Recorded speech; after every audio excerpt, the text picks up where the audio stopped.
Up today on race day, one of the most unusual layouts in Winston Cup. Our Steve Burns kicks off our coverage. Dale Jarrett has the points lead here in Pocono, and he also has a front row starting position. We'll talk to him coming up. We've all heard race car drivers say it's just like a drag strip with two corners, and for the first time, they really meant it. I'll have the story from the World of Outlaws historical grand opening at Heartland Park, Topeka, Kansas, coming up. The Kart Champ cars making their first run of the year on a traditional road course. And the truckers searching for a rose among the Portland thorns.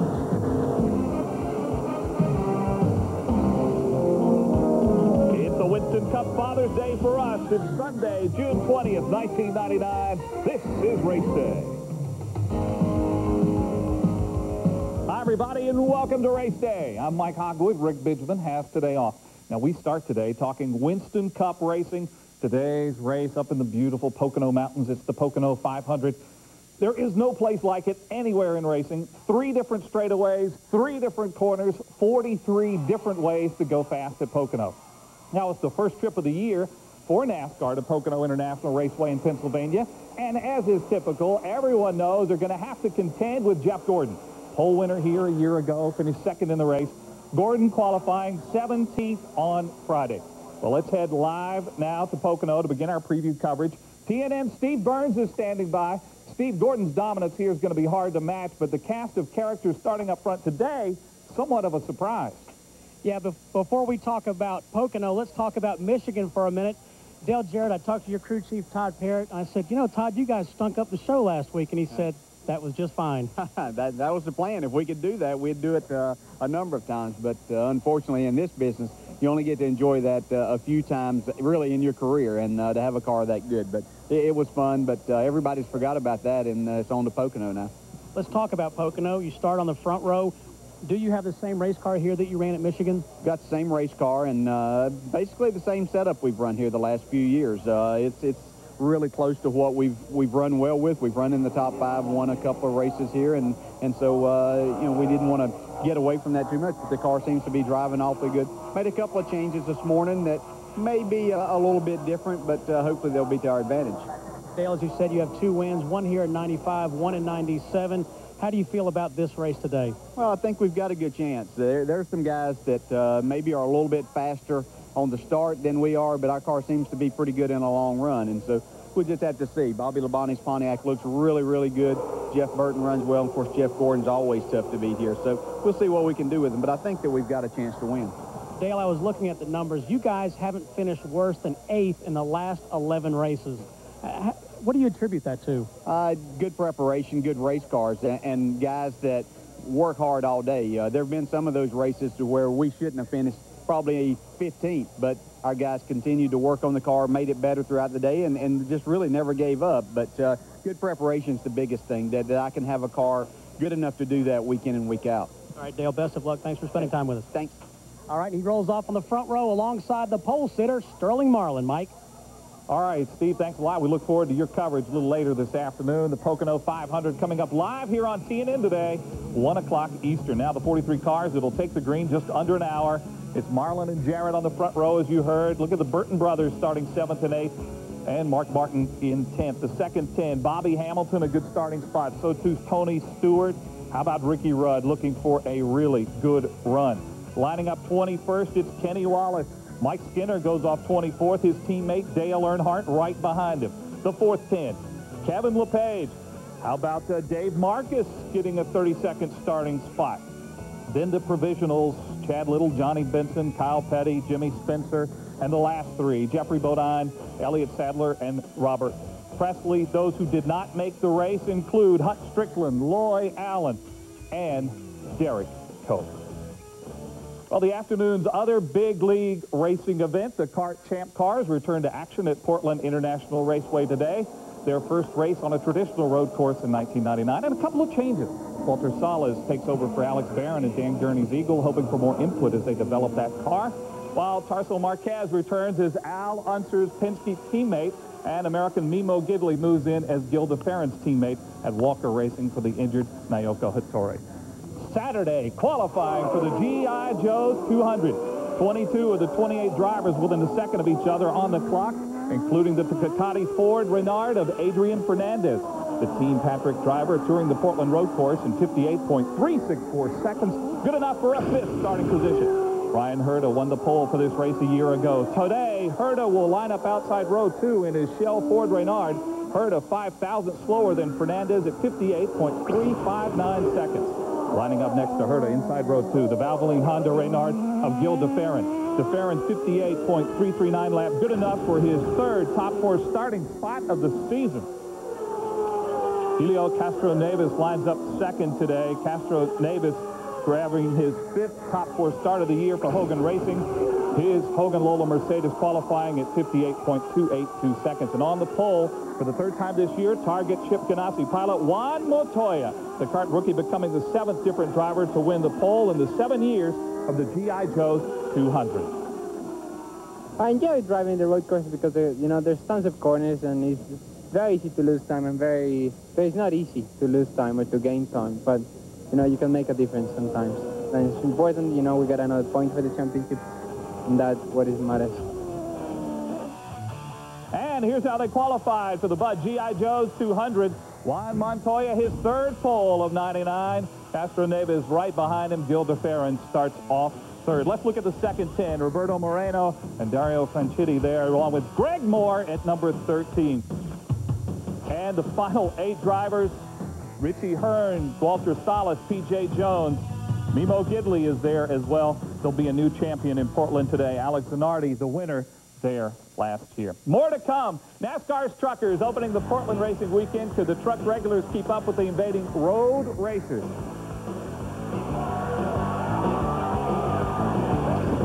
And the Pennzoil World of Outlaws running a brand new race. It's on the drag strip at Heartland Park. We'll explain coming up. Race Day is brought to you by Mopar, Chrysler Corporation Parts, and the Chrysler, Plymouth, Dodge, Jeep, and Eagle dealers who sell and install them. Pennzoil with Pure Base, made for the way you drive. Stop, go, Pennzoil.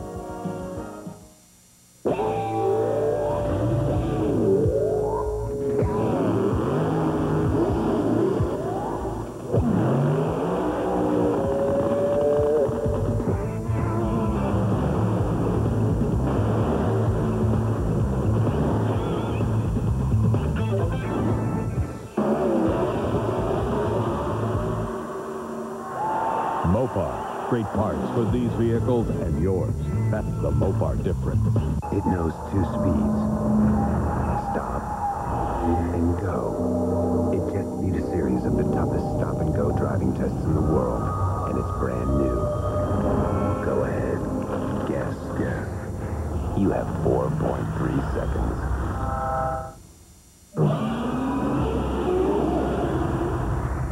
Introducing Pennzoil with new Pure Base. Stop. Go. Pennzoil. The mystery, the adventure of Disney's Tarzan, now in theaters, is only as far as your nearest McDonald's. Your heart will pound, your pulse will race. You'll get a surprise. Buy a McFlurry dessert or Chicken McNuggets. Feel the thrill, feel the tap. Get a surprise every time. Wild offers or free food. Even the all-new Chevy Tracker. There's only one place on earth to find this kind of heart-pounding suspense. Did somebody say McDonald's? Wherever your kids want to go this summer, there's a Red Roof Inn nearby. Beaches, theme parks at a price that'll make everybody happy, especially you. Well, I'm lost. Anybody got a map? Call 1-800-THE-ROOF, where kids stay free and save money like you mean it. Want to know the secret of the spicy bold porterhouse at the Palm Steakhouse? A1 bold and spicy in the marinade with a spark of Tabasco pepper sauce. Oh, yeah. A1 bold and spicy, the steakhouse secret.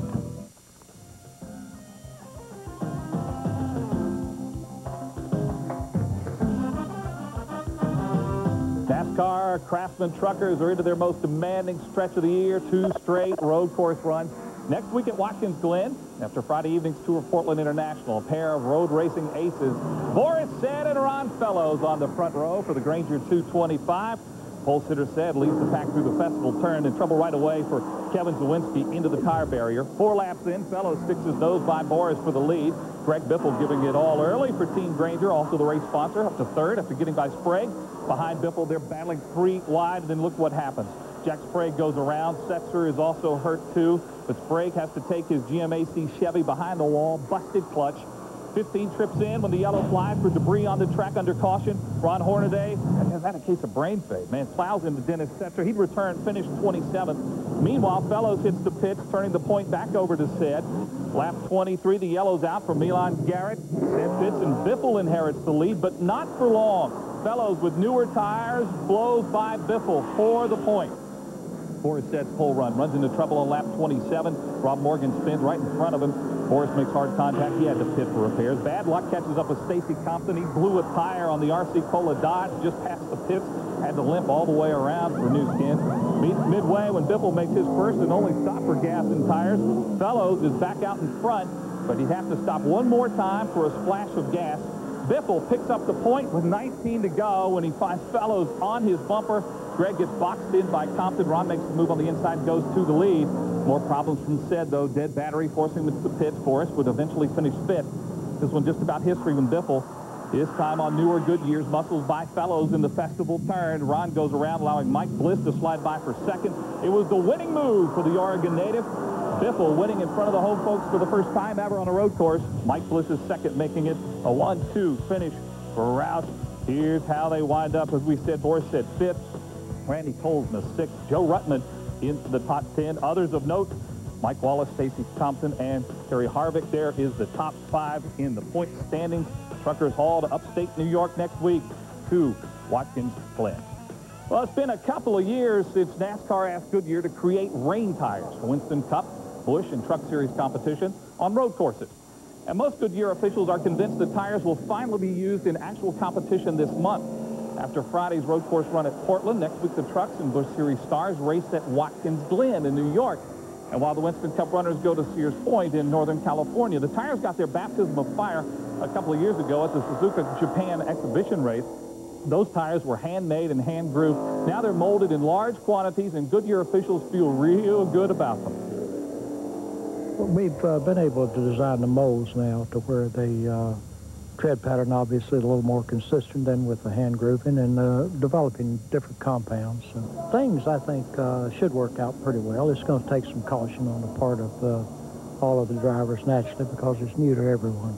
Goodyear has tested the rain tires frequently since their debut in Japan. They're shipping a total of 2,600 rain tires this coming week to Sears Point and to Watkins Glen. More to come here on Race Day. Quite a weekend for sprint car racing. The world of outlaws trying something brand new in the heartland of America. While non-wing sprinters chase big bucks in Indiana. We'll show you last night's World Championship from Terre Haute coming up. Good morning, Mr. Clark. Morning, Tommy. Good morning, Mr. Clark. Morning, Tommy. Good morning, Mr. Clark. Morning, Tommy. Amazing, that car never ages. To help keep your car young, protect your engine with Havalon Formula 3 motor oil. Add more life to your car. Get a free fender cover with case purchase of Havalon Formula 3 motor oil. See store for details.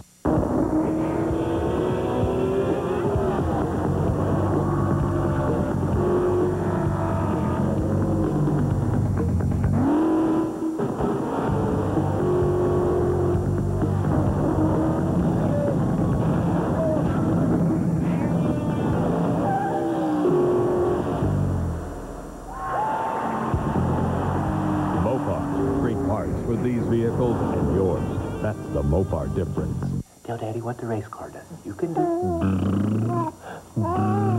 Tell Daddy what? Oh boy.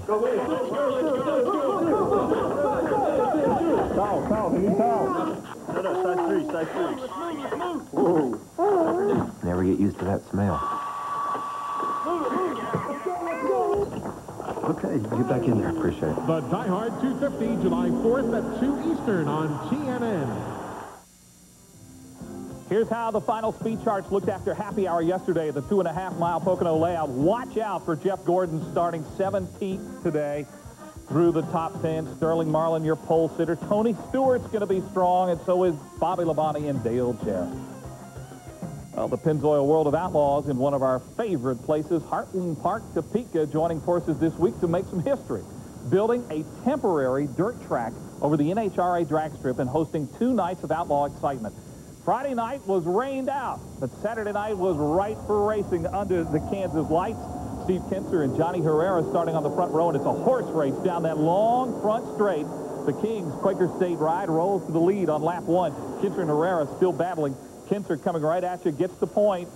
Front wheels up in the air. Herrera out wide, cuts in front of the King, and then he'll take the lead. Hey, trouble in the back straight. That's Darren Pittman and Andy Hillenberg getting together. Pittman goes spinning and tumbling down the back. Here's how Darren saw it from his in-car camera. There's the spin, and there's the flip. That's a ride. On the restart, it's Hillenberg and Hollywood going wheel to wheel for the point. Andy goes low and into the lead. Andy Hillenberg goes on to win on the portable dirt. Steve Kinser was there for second, and Craig Delansky was third. So the first outlaw show in years on a temporary track is complete, a history-making effort by all concerned.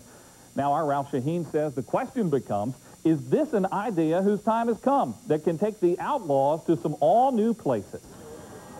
Heartland Park, Topeka, Kansas is arguably one of the best drag racing facilities in the world. They wanted to be one of the best dirt racing facilities as well. Through some innovative ideas, a lot of hard work and determination, not only are they one of the finest dirt tracks, they're also one of the most unique.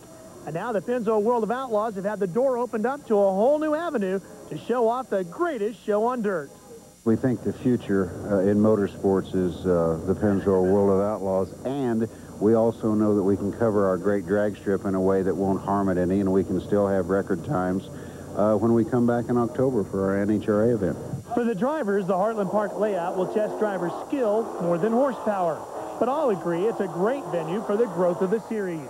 Well, I think it's going to be a challenge for everybody tonight. You know, it's a pretty tight racetrack, long straightaways, tight corners, but I think it's going to be really good for the fans and actually for the television. If this thing can work out good, I think you'll see a lot more of this happening. I never really expected them to put dirt over the top of a drag strip, which that was kind of a unique idea, but it was an easy fix to solve some of the problems. It's come a long way. Sprint car racing has definitely come a long way. We're starting to attract more and more, and that's the reason we're here now, is because the people and the fans are growing so massive that we need more seating at these places, and this was the easiest way to do it. So, you know, there in turn, more fans brings more sponsors, and it's going to help everybody. Adding Heartland Park to the Outlaw schedule has opened up the possibilities for the future. We're definitely headed to weekend racing, Thursday, Friday, Saturday. Major plans, probably 2-day purse will be the minimum of about $125,000, $30,000. Your 3 days are going to go up over $200,000. A lot of corporate sponsorship money involved. So I think the growth period that we're into right now is going to be ecstatic. The bottom line is it's 20,000 win, and everybody's got the same track to run on. There's no one gets a different track, so everybody's going to run on the same track. I think let's go run wide open. For race day, I'm Ralph Shaheen. Thanks, Ralph, and don't be surprised to see this concept being tried more and more over the next few seasons. Well, also in the heartland in Indiana, sprint car racing taking another leap forward without wings. USAC and the SCRA from California combining to stage a World Championship series of non-wing events. Now, last night, the big show at Terre Haute's Action Track. Qualifying on Friday, and former Busch Grand National driver and Wally Dallenbach spotter Brad Nossinger going for a ride. Wow, he bicycles that thing out of the ballpark, knocked unconscious for a moment. He's a little woozy there, but he is okay. What a ride for Brad Nossinger. The last night's feature, $17,000 to win. Tracy Hines starts his 97 on the pole, leads the field to green with Jack Haudenschild on the outside on a dusty Indiana Saturday night. Lap 25, Mike English in the 7 continues to run the low groove and passes Haudenschild for the lead. Lap 33, Frankie Kerr up from his 16th starting spot, uses that middle groove to grab the point from English, and Kerr would hang on the remaining handful of laps to grab the win. $17,000 for 40 laps of work. Haudenschild was second, followed by Mike English. Well, there's more coming at you on race day as we go to a break. A reminder to go online and on track today at TNNRacing.com, presenting a live webcast of today's Pocono 500. You can download live in-car pictures or turn your computer into a radio scanner to listen to the cruise. Just log on to TNNRacing.com. Eagle One A to Z Wheel Cleaner removes stubborn brake dust easily. And Eagle One Wet Tire Shine applies a clear high-gloss shine instantly. But why does NASCAR winner Mark Martin use premium Eagle One products exclusively? And the winner, Mark Martin, When you're in the spotlight, you always want to look your best. Eagle One A to Z Wheel Cleaner and Eagle One Wet Tire Shine for the perfect finish. Eagle One, are you ready for the attention?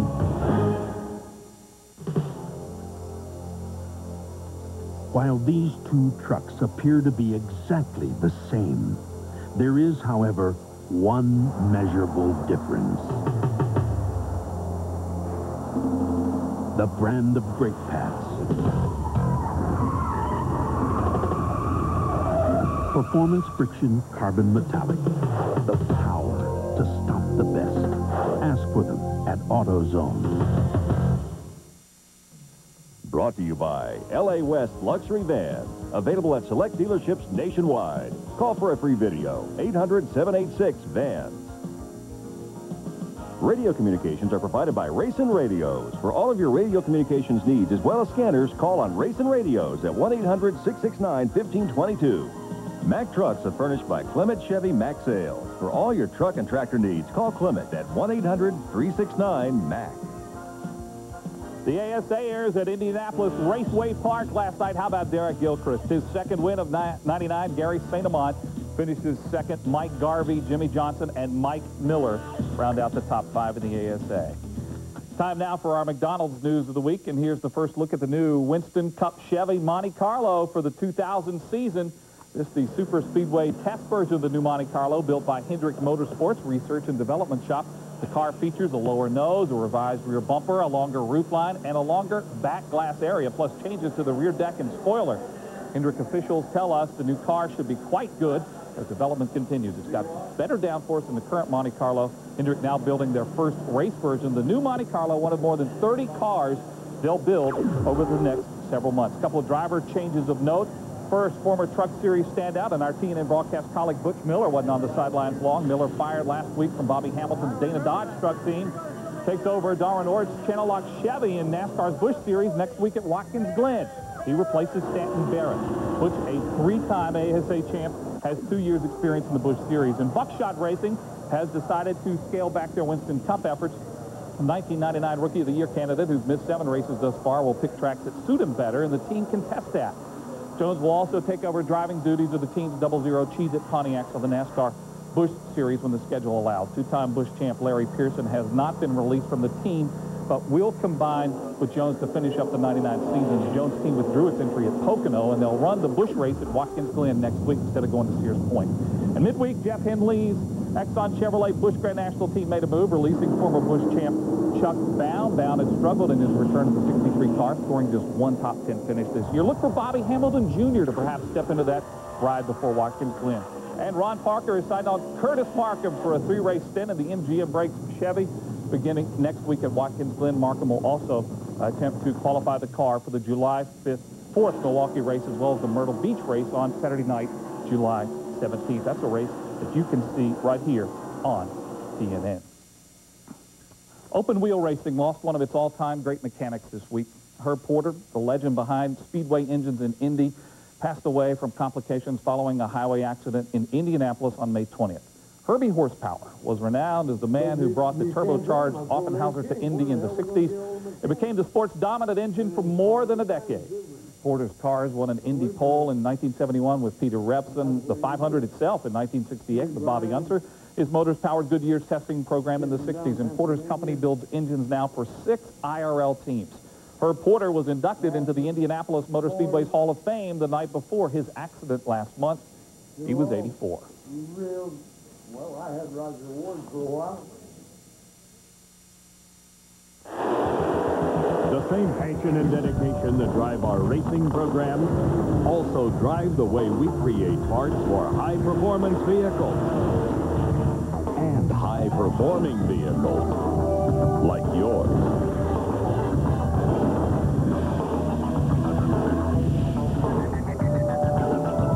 Mopar, great parts for great vehicles on the track and in your driveway. That's the Mopar difference. Like mountain like speed, want to go really fast. Then learn from the pros at Hot Rod U. Hot Rod U offers specialty training for high-performance automotive technicians. Brought to you by the one and only Hot Rod Magazine. Call 1-800-884-4262 to enroll in Hot Rod U. Only available at Universal Technical Institute.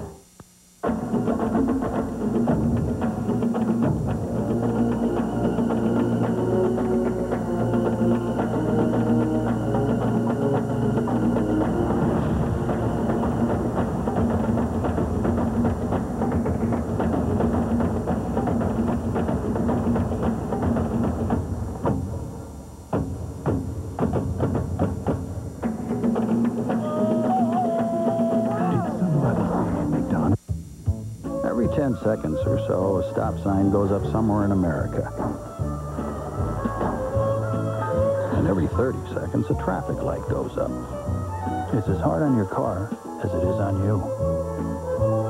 It's stop and go. Stop and go. Stop and go driving. Use Pennzoil. Formulated for today's stop and go driving. Stop, go, Pennzoil. CNN salutes a century of motorsports and the young guns of NASCAR. One gun is known as Buckshot. Buckshot Jones in the distinctive 00 car. He has dreams of a long Winston Cup career, as does Elliott Sadler, another former Busch Series driver, now at the wheel of the famous Wood Brothers Ford.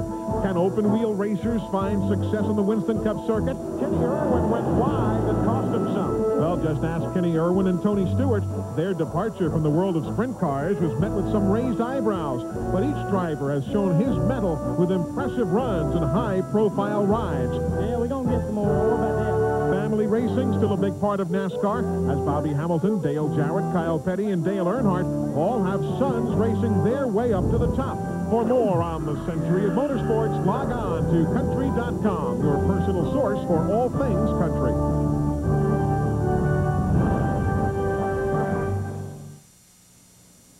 Time to tell you about our Mopar Performer of the Week, a Friday twilight run for the NASCAR Craftsman Truckers on the first time on that Portland road course. Local favorite Greg Biffle with the late race pass of road racing star Ron Fellows, and he held on over the last handful of laps to win the race. He is our Mopar Performer of the Week. That'll do it for race day. Plenty of racing still ahead. Coverage from Pocono is live next on TNN. Race Day is brought to you by Mopar, Chrysler Corporation Parts, and the Chrysler, Plymouth, Dodge, Jeep, and Eagle dealers who sell and install them. And by Featherlight, the official trailer of NASCAR, CART, IRL, NHRA, ASA, and World of Outlaws. Remember to call Featherlight for all your trailer and motor coach needs at 800-800-1230. Drivers, race teams, and race fans. The special edition mid-season Simpson catalog is now available. For more information, call 1-800-71-RACIN or visit the Simpson website at simpsonraceproducts.com and get your copy today.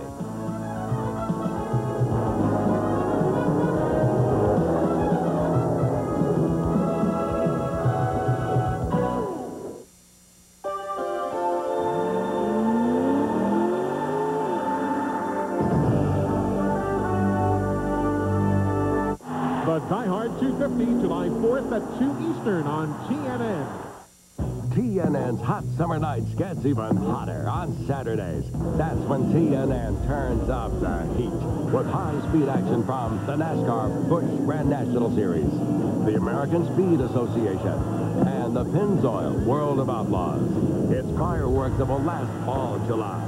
Saturday night at the races. A prime-time race every Saturday night, starting July 10th on TNN's Hot Summer Nights Month. Where get the weather information you need whenever you want it? FYI. That's where. With FYI, you get all the local conditions whenever you need it. There's no waiting. And we're the only cable channel with current wind conditions, temperature, and 5-day forecast continuously running 24 hours a day. You can get your extended forecast instantly. So for the most up-to-date weather conditions and forecasts, tune to FYI. It's your channel for your information. Been waiting for great deals on Toyota Camry sedans? We got them. Want Camrys with option package savings up to $1,000, including models priced below last year?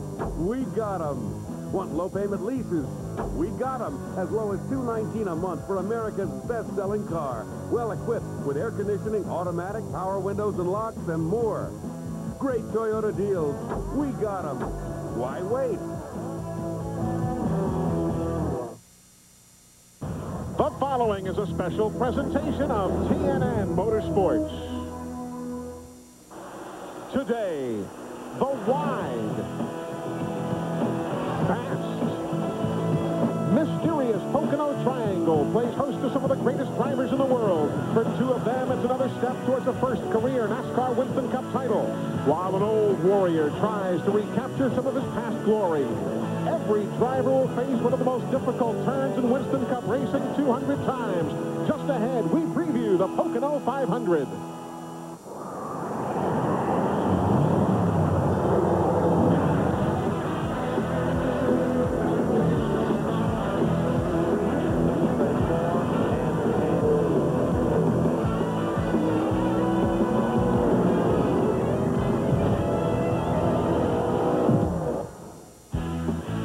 Better than 120,000 fans have come to the Pocono Mountains of Pennsylvania. The triangular Pocono International Raceway playing host to the NASCAR Winston Cup Series on Father's Day 1999. Good afternoon, everybody. I'm Eli Gold. Thanks for choosing to spend your afternoon with NASCAR and TNN Motorsports. And if you'd like a little different slant to your racing, well, you've come to the right place. Different is clearly the operative term here at Pocono International Raceway. Some drivers have said it's clearly an oval designed by committee. The first time Sterling Marlin ever drove in here, he said, all right, whose idea of a practical joke is this anyway? Buddy Baker, you have raced here in the past. It is an interesting but strange racetrack. You said it right there. 3 different type corners, 3 different type straightaways, flat corners. You have to handle here. You draft down the straightaways like you do at Daytona and Talladega. A very unusual type racetrack. And you talk about unusual, that's also the starting lineup we've got for you here today. Dick Berggren, I guess we'd call this an upside-down starting lineup. Oh, it really is, Eli. 8 of the top 10 starters in today's event have never won here at Pocono. Last year's winner, Jeremy Mayfield, didn't crack the top 20. Jeff Gordon has won here 3 of the last 6 times. He's going to start 17th. Terry Labonte's won twice here this race in the 90s. He didn't crack the top 30. So we're going to see some passing, and it's going to start right away. And Glenn Jarrett, I dare say, the fact that some of the familiar names are near the back has gotten a lot of folks' attention. Oh, absolutely, Eli, no question about it. And you guys were talking about Jeff Gordon. I talked to Ray Evernham this morning. They brought a brand-new race car here to Pocono this weekend. One pattern after a car that they had built in 1995, made it identical because it was so successful. Well, guess what? It's not working. And Ray told me a little while ago that as soon as this race is over, they're going to take it home, cut it up, and start over again. Here's Ralph Shaheen. Dale Jarrett comes to the race here at Pocono as the points leader. He's also won twice here in Pocono, but both of those victories have come in July. The best he has ever done at the June race is 3rd. He's done that twice. The race car that he brings with him here today is the same car that he raced last week in Michigan, where he absolutely decimated the field. Steve Burns. Hey, Ralph, Dale Jarrett has the points lead, but Jeff Burton is hot on his heels. Folks, he has 9 top 5 finishes, and that's how you win a championship. Jeff Burton is all smiles this year, but it didn't start out that way at Daytona. He got caught up in a wreck. But Jeff Burton has bounced back from that early season incident. He has a win at Las Vegas. He beat his brother Ward. And then at Darlington, crashing off turn 4, a strange win and celebrating in the win. And finally, the $1 million payoff in Charlotte during the 600. 9 top 5s, as I said, and 11 top 10s have him just 66 points out of the championship. And Jeff, you've been a winner for several years. Now you're a points contender. How have you done it? Well, I think we came into this year more prepared. You know, experience helps drivers. It helps crew members, and I have more experience. Everybody on my team has more experience. And we've got a really good race team. We've got a bunch of young, energetic people that are willing to go the extra mile, work a lot of extra hours, and I get a lot of benefit from that. And Eli, Jeff Burton said it's the little things that go a long way. Indeed, they do. And you take a look at the numbers from 1999. Add to that the fact he's only had a couple of finishes outside the top 11. Well, you get the idea that for Jeff Burton, this could be the year. Maybe not. Dale Jarrett, Bobby Labonte, and others certainly have a lot to say about what goes on as we are just halfway through the season. But that's one of the new names we'll be talking about throughout the course of this year. And Glenn, Bobby Labonte is another one of those names we'll be talking about. He is, Eli. Bobby Labonte has found the consistency that has eluded him in the past years. Lately, he's been an ace in qualifying. He's racked up a whole trophy case of Bud Pole Awards. 4 so far this year have led to 10 top 5 finishes with no DNF.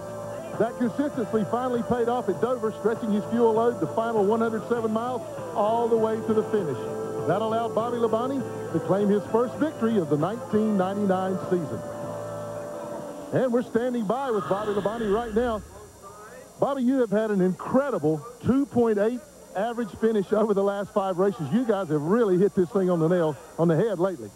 Yeah, I tell you, the guys have done a great job. I mean, the car's been consistent week in and week out, and you know, been lucky enough to finish these races and up watching the leaders at least. You know, so we've had a really good stretch of races here. We hope we can keep it going, but Pocono has not been the best track for me, but last time here we finished 4th, so it's a little encouraging. So hopefully we can get our Interstate Batteries Pontiac from our 3rd starting spot today and see what the track does for us and see what happens at the end. A lot of times fuel mileage comes into play here. That could play right into your hands. It did at Dover. Yeah, I mean, you know, we're not planning on it right today, but I mean, right at this moment. But, you know, we'll see what the race, how it plays out and see what kind of fuel mileage we do get. If it works out in our favor, we'll try to take advantage of it. If it doesn't, you know, it doesn't. Eli, in my recollection, the 18 car gets the best fuel mileage of anywhere here at Pocono. But winning a race is different than winning a championship. Look at that list right there. Those are the only drivers in the last 15 years to win their first NASCAR Winston Cup Series championship. But think about it this year, the top 5 in points, none of those drivers have won the Winston Cup. So indeed, 1999 could see another name added to that list. Lots more coming up, but as part of the pre-race activities here at Pocono today, the Federal Highway Administration was here showing the fans how to beware of a truck's blind spots while on the interstate. A good lesson we could all learn. That's a tasty-looking burger. Yeah, it's a Whopper. Extra pickles. Give you $5 for it. 10. No, 11. $22.50. 50 cash money. 36F has a Whopper. Did you say Whopper? I'll double it. I double is double. I'll marry you. I'll let you fly the plane. I'll let you land it. Really? When you have it your way, it just tastes better. I've been everywhere, man. Cross the desert, bare, man. If the technology of SuperGuard motor oil can protect these high-performance engines, imagine how it'll perform in your new Ford Taurus SHO. Visit our website, Citgo.com, and you could win a 1999 Ford Taurus SHO or one of 500 other valuable prizes when you play the SuperGuard Online 500 Racing Challenge.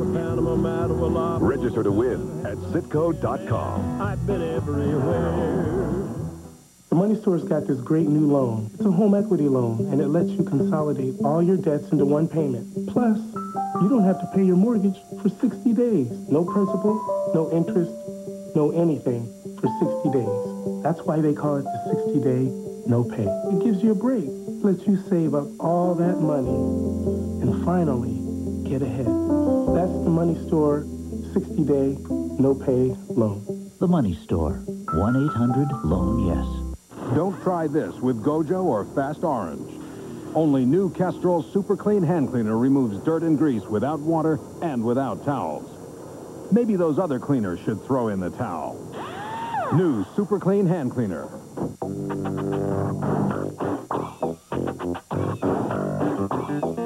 Got a noisy car? For $29.95, get our Economizer Plus muffler and our nationwide guarantee. Now $29.95. Go safely, go Midas.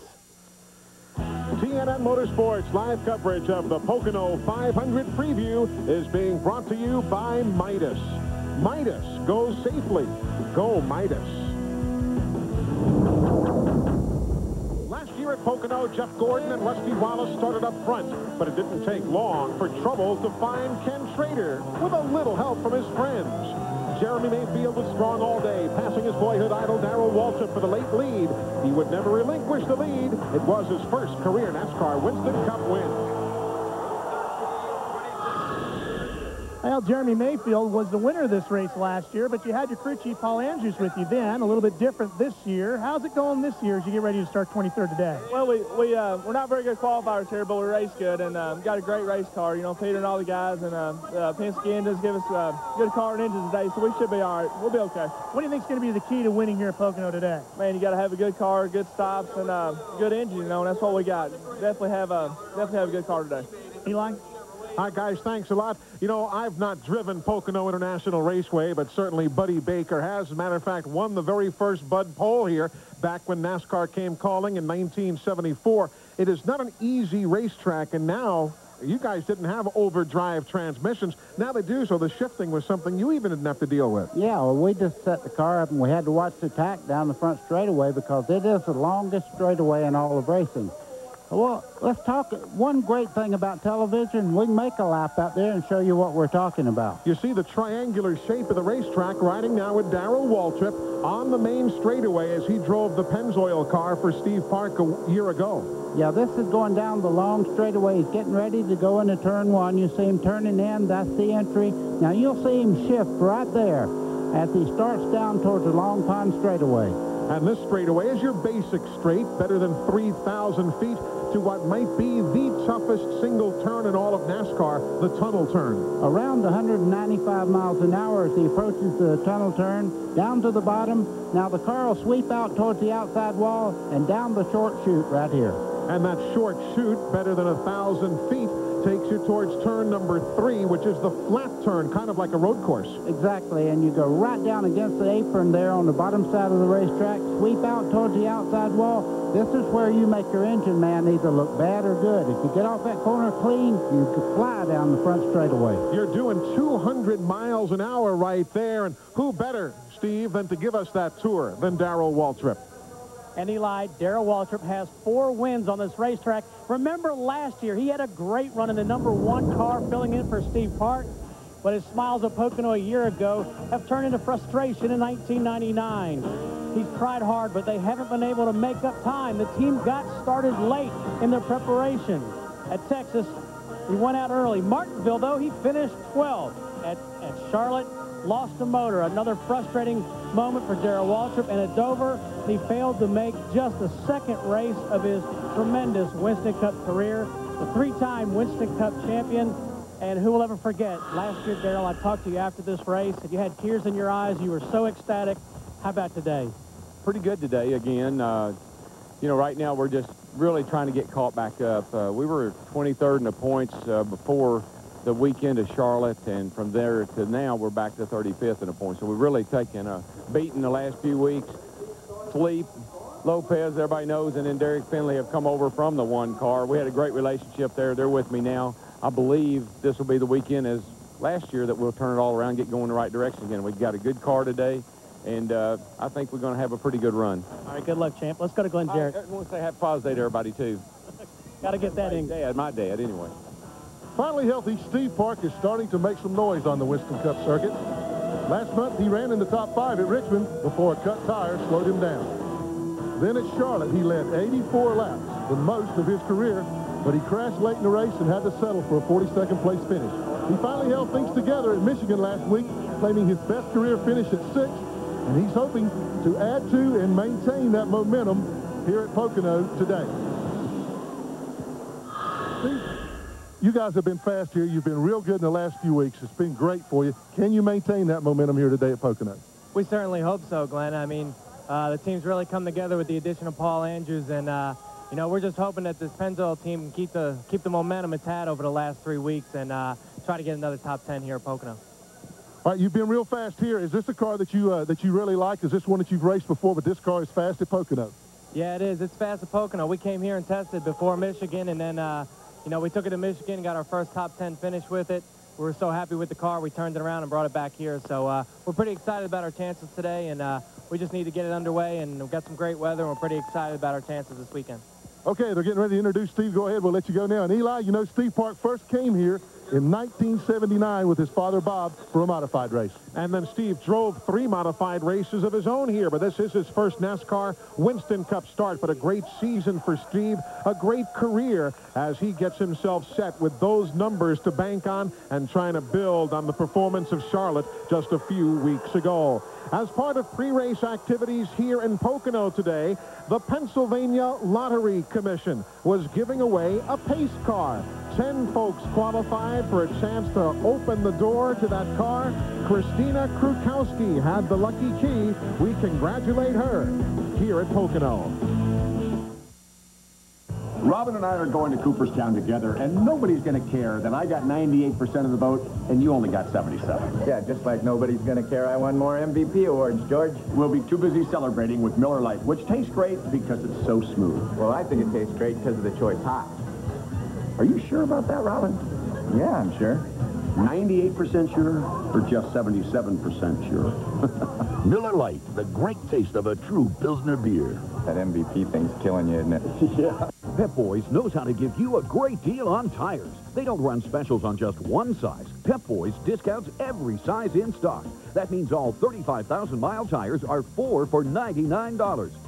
And all 70,000-mile tires are 4 for only $169. Even top-of-the-line 80,000-mile touring tires, all sizes 4 for $199. Call it a bonanza, an extravaganza. It's how you save on tires.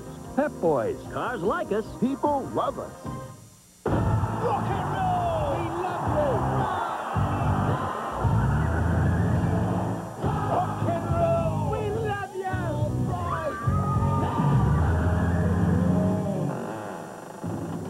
Rock and roll! We love you! To keep your car rocking, protect your engine with Haviland Formula 3 motor oil. Add more life to your car.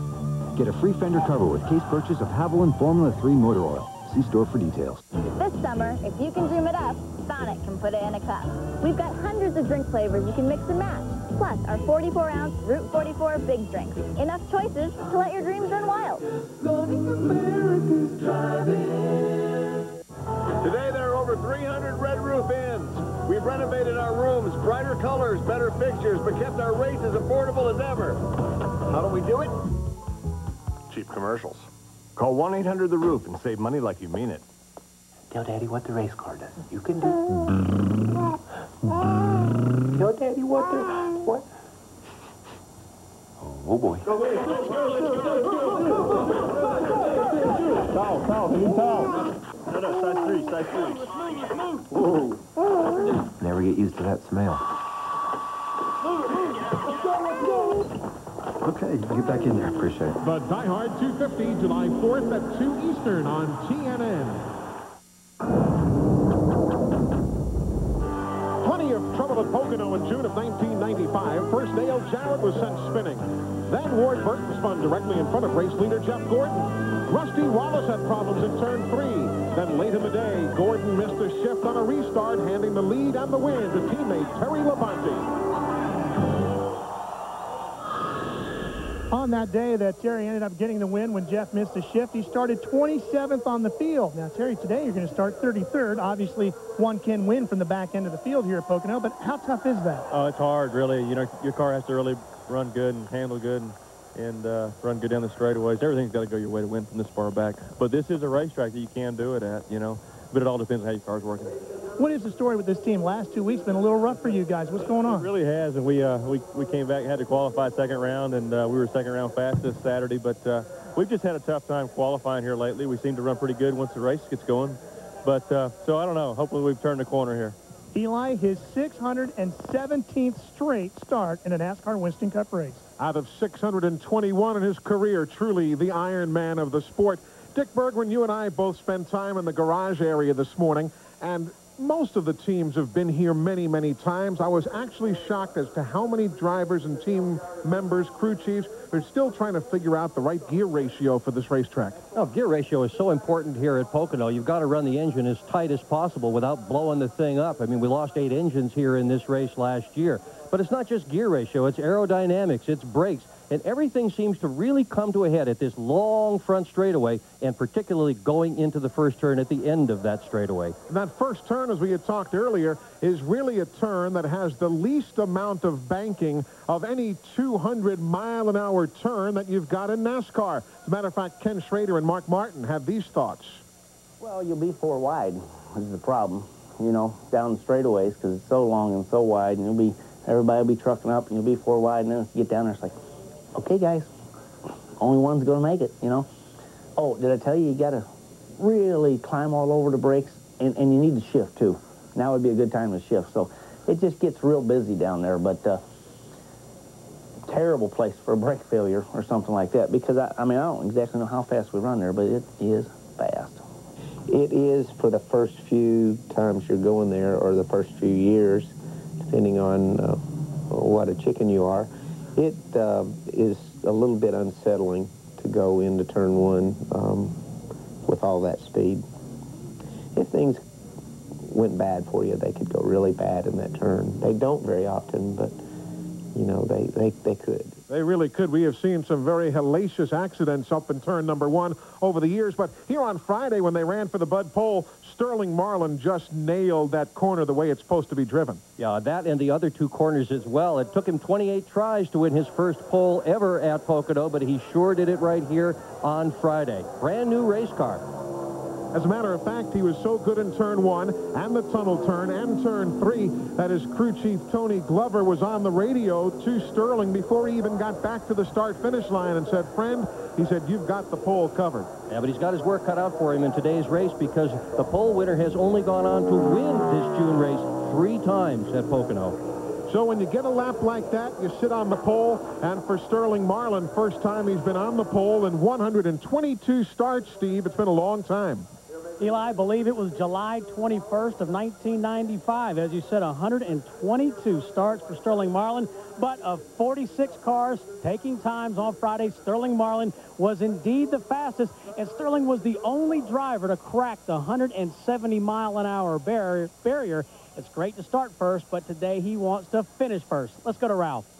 Steve, Bill Elliott has had great success over the past here at Pocono Raceway. This year, well, things just really started to turn around the last couple of weeks. Had a pretty good run going in Michigan before an oil line broke. Here at Pocono, he's qualified on the 2nd row. He'll start 4th today. Could maybe be another good day at Pocono for Bill Elliott. Eli? You take a look at Bill Elliott's career achievements, and they're outstanding, but particularly here at Pocono International Raceway, Bill Elliott is one of those who, anytime he shows up, and particularly when he qualifies as well as he has here this weekend, he is going to be a threat to head to victory lane. It was nice to see today in pre-race ceremonies the fact that the Pennsylvania legislature made a proclamation to Richard Petty and the Petty family for their 50 years of involvement in NASCAR racing, with Kyle and Richard, and of course Lee Petty back home. A nice honor today here at Pocono. That's a tasty-looking burger. Yeah, it's a Whopper. Extra pickles. Give you $5 for it. 10. No, 11. $22.50. 50 cash money. 36F has a Whopper. Did you say Whopper? I'll double it. I double is double. I'll marry you. I'll let you fly the plane. I'll let you land it. Really? When you have it your way, it just tastes better. Livelong Day 19. Traveling the circuits of NASCAR. Darlington, Daytona, Talladega, Charlotte. The drivers, the cars, the action, bumper to bumper, mano-a-mano at speeds of over 200 miles an hour, with us covering every heart-pounding, adrenaline-pumping moment at the incredible speed of over 35 miles an hour, fast as it goes. Well, it's a good thing they keep going around in circles. We've got this great program right now. It's a 60-day, no-pay home equity loan. I think the plus to it is the fact that you don't have to make a payment for 60 days. Just imagine what you could do if you had 60 days that you didn't have to make a payment, get all your credit cards paid off. You could not be afraid of going to the mailbox, finally get ahead, finally feel like you've got, something, you get to keep your paycheck for a change. Just ask for the 60-day no-pay. It's a really great program. The Money Store. 1-800-LOAN-YES. Don't try this with Gojo or Fast Orange. Only new Castrol Super Clean Hand Cleaner removes dirt and grease without water and without towels. maybe those other cleaners should throw in the towel. New Super Clean Hand Cleaner.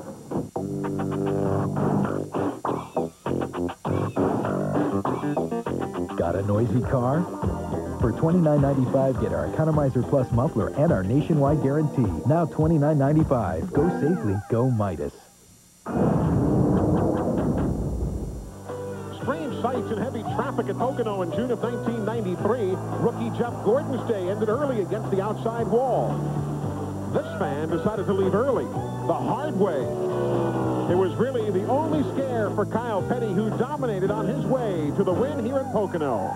It was a picture-perfect day for Kyle Petty. And by the way, folks, if you are looking for the ride of your lifetime during today's running of the Pocono 500, why not click on to TNNRacing.com. You can ride along with your choice of in-car cameras, fan scan scanner talk, and the Internet's hottest and most popular interactive multimedia racing features. It's all at TNNRacing.com. Why not log on right now?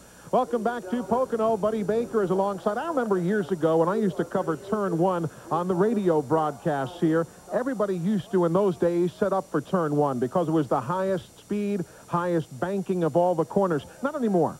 Eli, we did a lot of things differently back then. We had a much heavier car. You see Turn 1 there. That was the key. Getting down that front straightaway, making a pass, getting into Turn 1 because we didn't shift. But now you accelerate so much quicker down the back straightaway. Then up in the short chute up there, as you see right going through the tunnel turn there, that sets you up to that short chute you're looking at. You slide the car through there, and you need something to really pull you down through there. A long time ago, we kind of lugged the car through there. So we didn't get a real fast run in the Turn 3. That is the key to getting around Pocono. If you get off Turn 3, your motor man's going, yes, baby, we're going now. Of course, when you talk about turn number 3, it's also the area where the RPMs drop way down. I'm surprised that in some respects these teams don't approach this more like a true bona fide road course. Well, it is a road course, but the one thing you have to remember, you're running almost 200 miles an hour down both straightaways, the Long Pond straightaway, and of course the biggest straightaway in all of racing, the front straightaway. As a matter of fact, we had a chance to chat with some of the crew chiefs here at Pocono and talk about their particular choice as to how to get around here quickly and if they have any old secrets stashed away for today's race. Turn 1, you pretty much just have to survive through, and you've got to be fairly good or not dangerously loose through the tunnel turn anyway. So we try and concentrate on 3 as the first corner, tunnel turn second, and then whatever we have left to do turn 1 with is pretty much all we have. Generally, you always try to get through the tunnel turns. That's one of the fastest places on the racetrack. You want to get through there as well as you can. You always end up even giving up a little bit in 3 or a little bit in 1. I mean, you're going to be maybe loose off 1 and you'll be tight off 3 or something. You can't fix both ends. If you get beat to the gas in turn 3, it's going to hurt you on this straightaway, and you're going to be screaming at the motor man. The motor ain't running. But if you can get your car to get back to the throttle way back over in the middle, the motor man's going to be smiling because he's going to say, man, this motor looks good. Well, I guess you've gotten the idea. Talk to 10 different people. You'll get 10 different thoughts as to how to run well here at Pocono International Raceway. Best thing to do is bring up that easy chair closer to the screen and stay with us. We'll all find out together who's got it figured out. TNN Motorsports with live coverage of the NASCAR Pocono 500 next.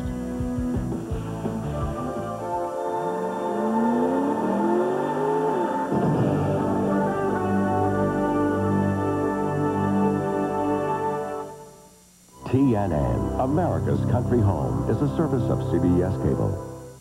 Get ready to shake, rattle, and roller jam. There won't be any kissing up after this game. This time, we're going to have a long talk after the game. The yak attacks on the Sun Dogs. That's my new name, the Bull Monty. There's no love loss on this track. This time, they ain't playing. They're playing to win. Oh, yeah! The Sun Dogs, the Quakes, Roller Jam. Friday at 9, 8 Central on TNN.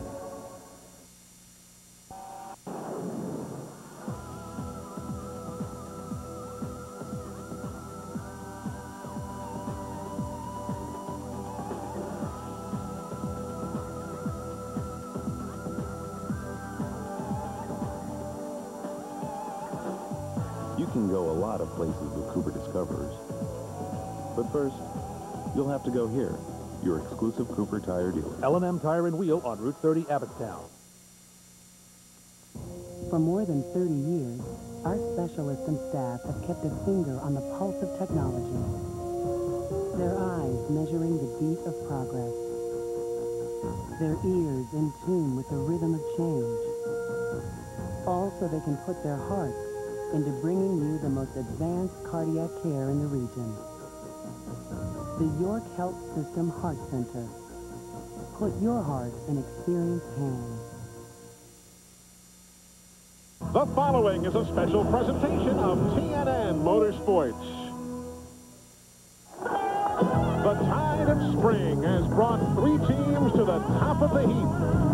But with the summer comes the long, hot grind that will bring the NASCAR Winston Cup Championship into focus. The Pocono 500 is the gateway to that summer of speed. The goal today will be to keep that spring momentum rolling.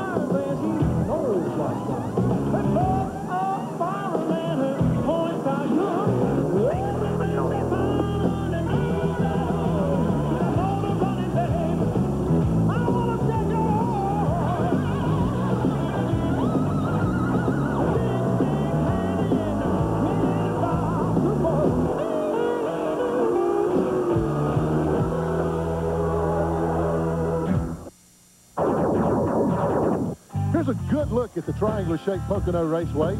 The 3 distinctly different turns present a real challenge for the teams. Turn 1's 14-degree banking is probably the easiest to negotiate. From there, the Long Pond straightaway is 3,055 feet, leading to an 8-degree bank turn 2, the tunnel turn. Then the 1,780-foot backstretch brings you down into turn 3, a long, almost flat sweeping turn that can present real problems. Trouble there can make the 3,740-foot front stretch seem even longer. Momentum off turn 3 is crucial. Then there's a problem of shifting. Do you shift, and where do you shift? 3 different turns, 3 different bankings, 3 distinct sets of problems at Pocono Raceway that can make maintaining momentum for these top contenders really tough. And Dale Jarrett is looking for his 3rd win on this unique racetrack. He won in 95 and again in 97. In 99, he has 2 wins. How about a 3rd one here? He was dominant last week at Michigan. And folks, Dale Jarrett hasn't finished worse than 8th in the last 11 races. And folks, that's why he's leading the points race right now.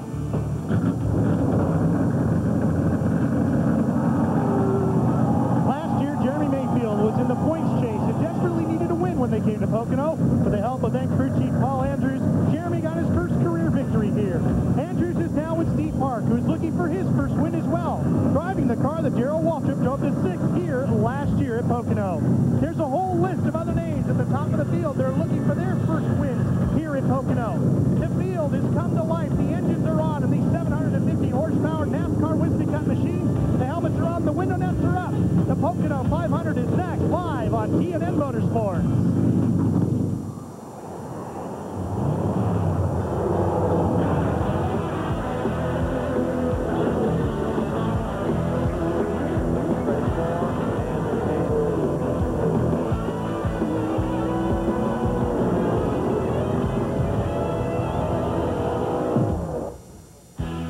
They call the Pocono Mountains of Pennsylvania the honeymoon capital of the world. But trust me, when the green flag drops today, the honeymoon ends. The NASCAR Winston Cup Series has come to Pocono International Raceway for the Pocono 500. Hi, everybody. Welcome to Pocono International Raceway. To those of you celebrating a very happy Father's Day to you, I'm Elise Gold's dad. My name is Eli, and it's a tickle for all of us to be here today and spend this Sunday afternoon with you. You talk about racing, you talk about maybe wanting something a little different. Well, that is the storyline here at Pocono, a tough racetrack where a lot of drivers have been coming for many, many years and have never been able to pick up a victory. We've got Brian and Brandon Baker's daddy alongside me. Buddy Baker is here, who back in 1974, you won the pole, Buddy, at a speed 26 miles an hour slower than what Sterling Marlin won the pole on Friday here. What's the difference? Kind of like a canoe and a powerboat, but let me just explain a little bit. The tires are much wider now. The cars are much more aerodynamic, and they shift now. We didn't shift when I first got here, so that made the speeds down just a little bit. And a little thing like 250 horsepower. Just a little thing like 250 horsepower. Joy the Airedale is happy to see her daddy on the TV today as well. Dick Bergman is with us, and this is a tough racetrack. Driver, crew chief alike, nobody has an easy Sunday at Pocono. Yeah, especially the drivers. They do bear a mountain of responsibility at this place. With 3 turns that are so very different, the crews just can't set the cars up to handle perfectly in all 3.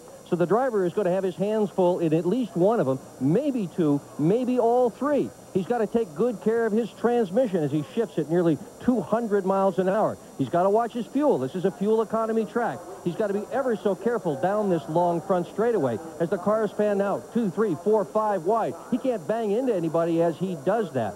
Now, the winning driver at any racetrack always gets the gold and the glory. Around here, probably deserves it more than any other track on the Winston Cup circuit. You see the field having pulled off the pit lane, getting set to go racing. 200 laps, 500 miles at Pocono. Next on TNN Motorsports. Rock and roll! We love you! Rock and roll! We love you!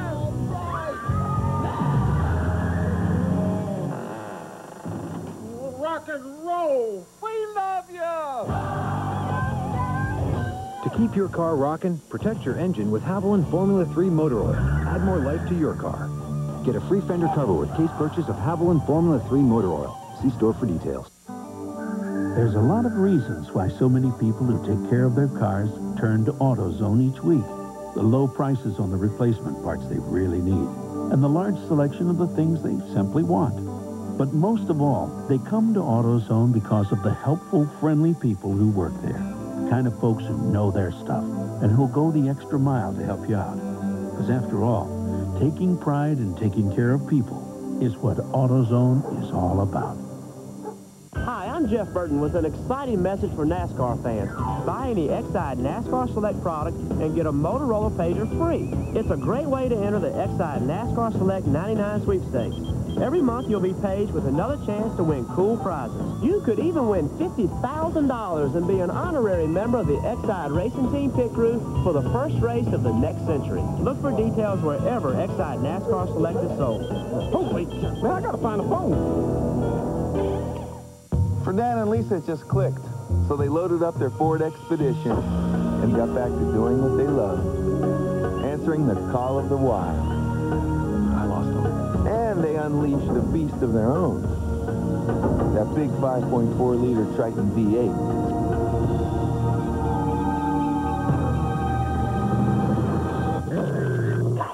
And you thought Little Red Riding Hood got a close look.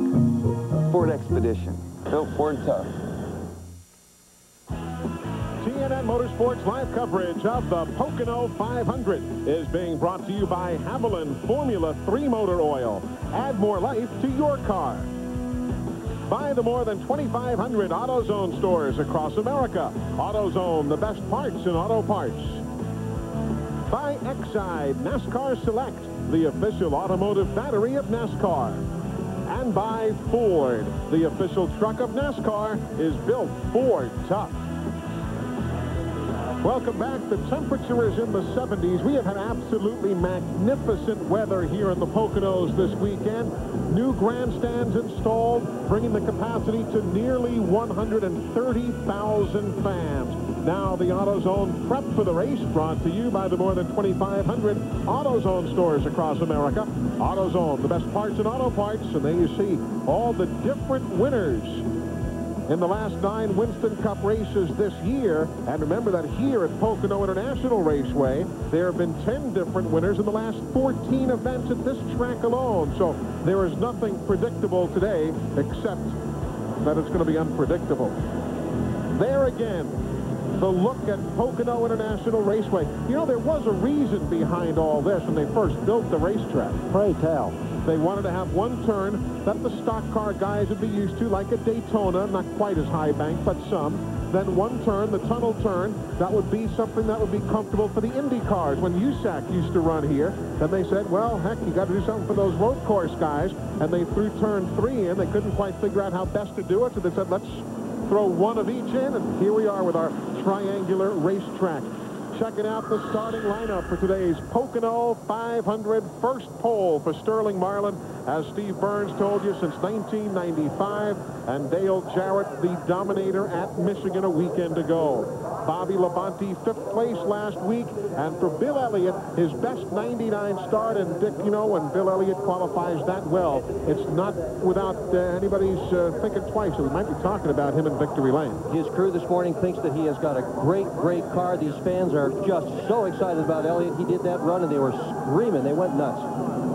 Mark Martin, always a factor. Tony Stewart wadded up a race car here during testing a couple of weeks ago. Yeah, he said all he got out of that was a lot of respect from the body man, and now he knows what he can't do, so he's ready to go. There's Ricky Rudd, 3 second-place finishes here in his 40th Pocono start. Middle of the field. That's going to be interesting to watch. Jeff Gordon coming up from 17th. Joe Nemechek's had a couple of top 10s here. And remember, even in Richard Petty's latter days in his career, that STP Pontiac always ran well here. Yes, and John Andretti seems to run very, very well, where Richard Petty used to run very, very well. His win this year in Martinsville, took on 2 tires and went out there and just run by everybody on the racetrack. There's Dale Earnhardt with 2 Pocono wins, though they have never come in June, always in July.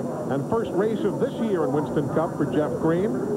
Dick Trickle and the 4-time winner, Darrell Waltrip. What an emotional weekend a year ago when he came home 6th here. Yeah, he was a terrific weekend then. The car's not quite as good today, but they're going to work on it, see if they can get Darrell Waltrip toward the front. A couple of Pocono 500 victories for Terry Labonte. Only 1 top 5 and 20 visits here for Ernie Irvan. This has been a tough racetrack for him. Brett Bodine won here in a modified. He said it's nice to think about, but it won't help him much today.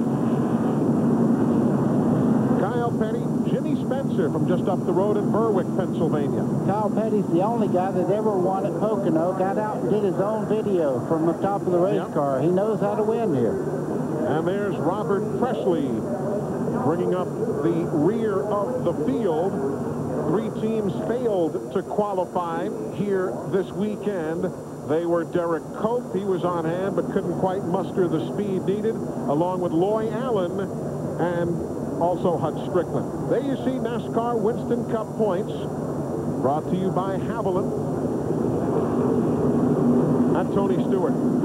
He said to me yesterday, I guess it was a Friday, he said, you know, by wadding up that race car here and testing, he said, kind of let everybody know that I'm human. He said, you hear all this stuff about me being a natural, being a this, or being a that. He goes, yeah, I like to drive race cars, and I do all right. He said, that just proved to everybody that I'm normal. This will be a racetrack that'll teach you you're normal, too, if you try to overdrive it. It'll teach you your limits as well. You a Ford fan or a Chevy fan, or you like the Pontiacs? That's how they're all stacking up here in 1999. Glad you're with us. This is always a fun day here at Pocono International Raceway. Pace car pulls in. 130,000 fans say, let's get it on. And here we go. Watch them flare out here on this wide main straightaway, heading back towards turn number 1. You can use 8 lanes wide on the main straightaway, then you shuttle back into a single file formation if you can. Quite a few of them call it 3 wide there as they go through the corners.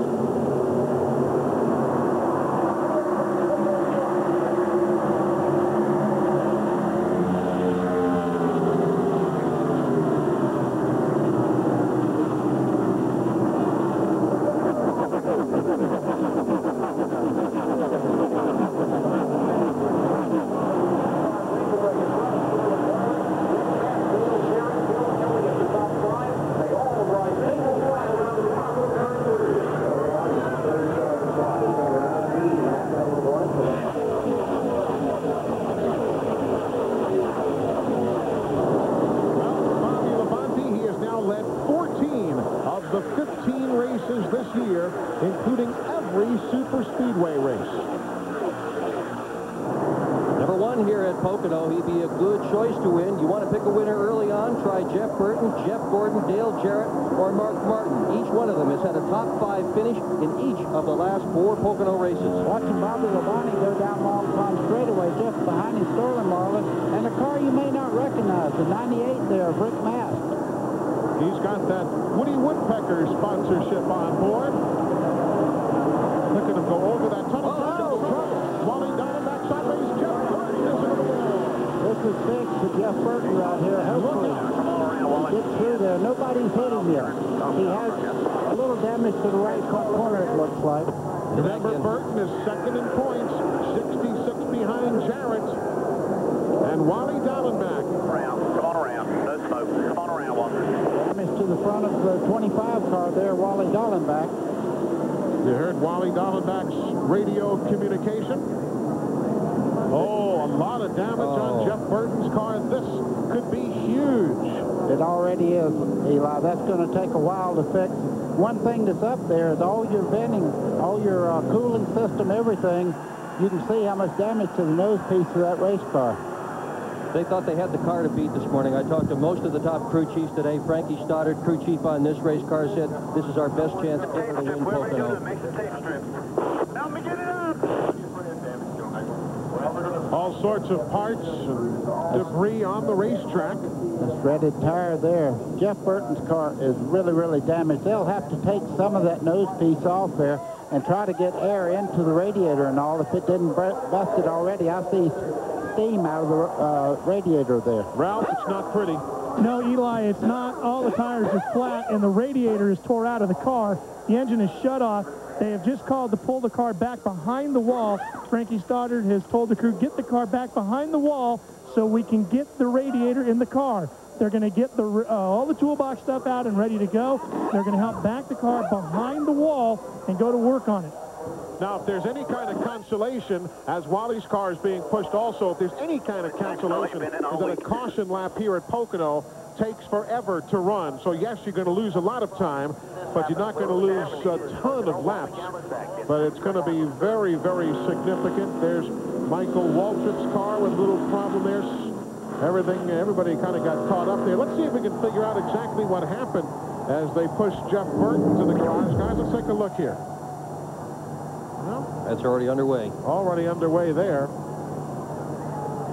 That's where Burton got all the damage in the front end. He hit the wall. That's Jeff Burton right down there as he slides in front of all these cars. In some way, everybody missed him as they come towards him there. You see cars going out in the grass to avoid him. That's why they call them the best drivers in the world. It happens directly in front of that bunch right there. I guess Wally and Jeff must have tangled. Look at Mark Martin and the 6 just go by as the 25 car Dallenbach spins. That's a very, and Jeff Gordon and all the guys, look at them jumbled up there.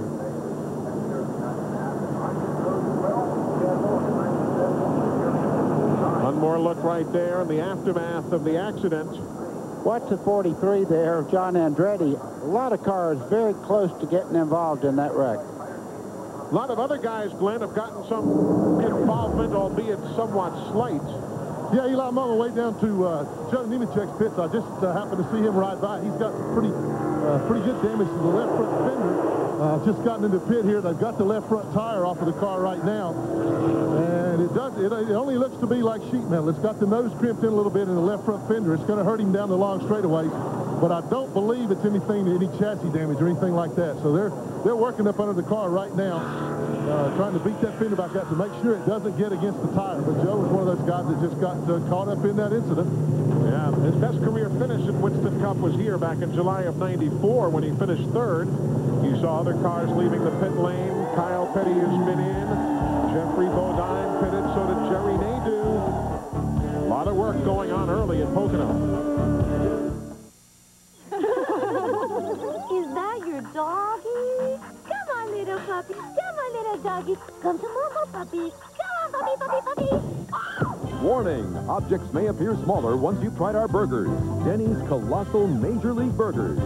Starting at $3.99. Good food and lots of it. You can try out Zoob at Denny's. Hey, you can even buy it for $3.99. And while you're here, you can check out our great kids menu. Hey, Ray, those brake pads really did the trick. Great. I got a couple more things I need. Do you think you have these? Think? No problem. Hey, Jeff, can you get these for Dan? I'm on it.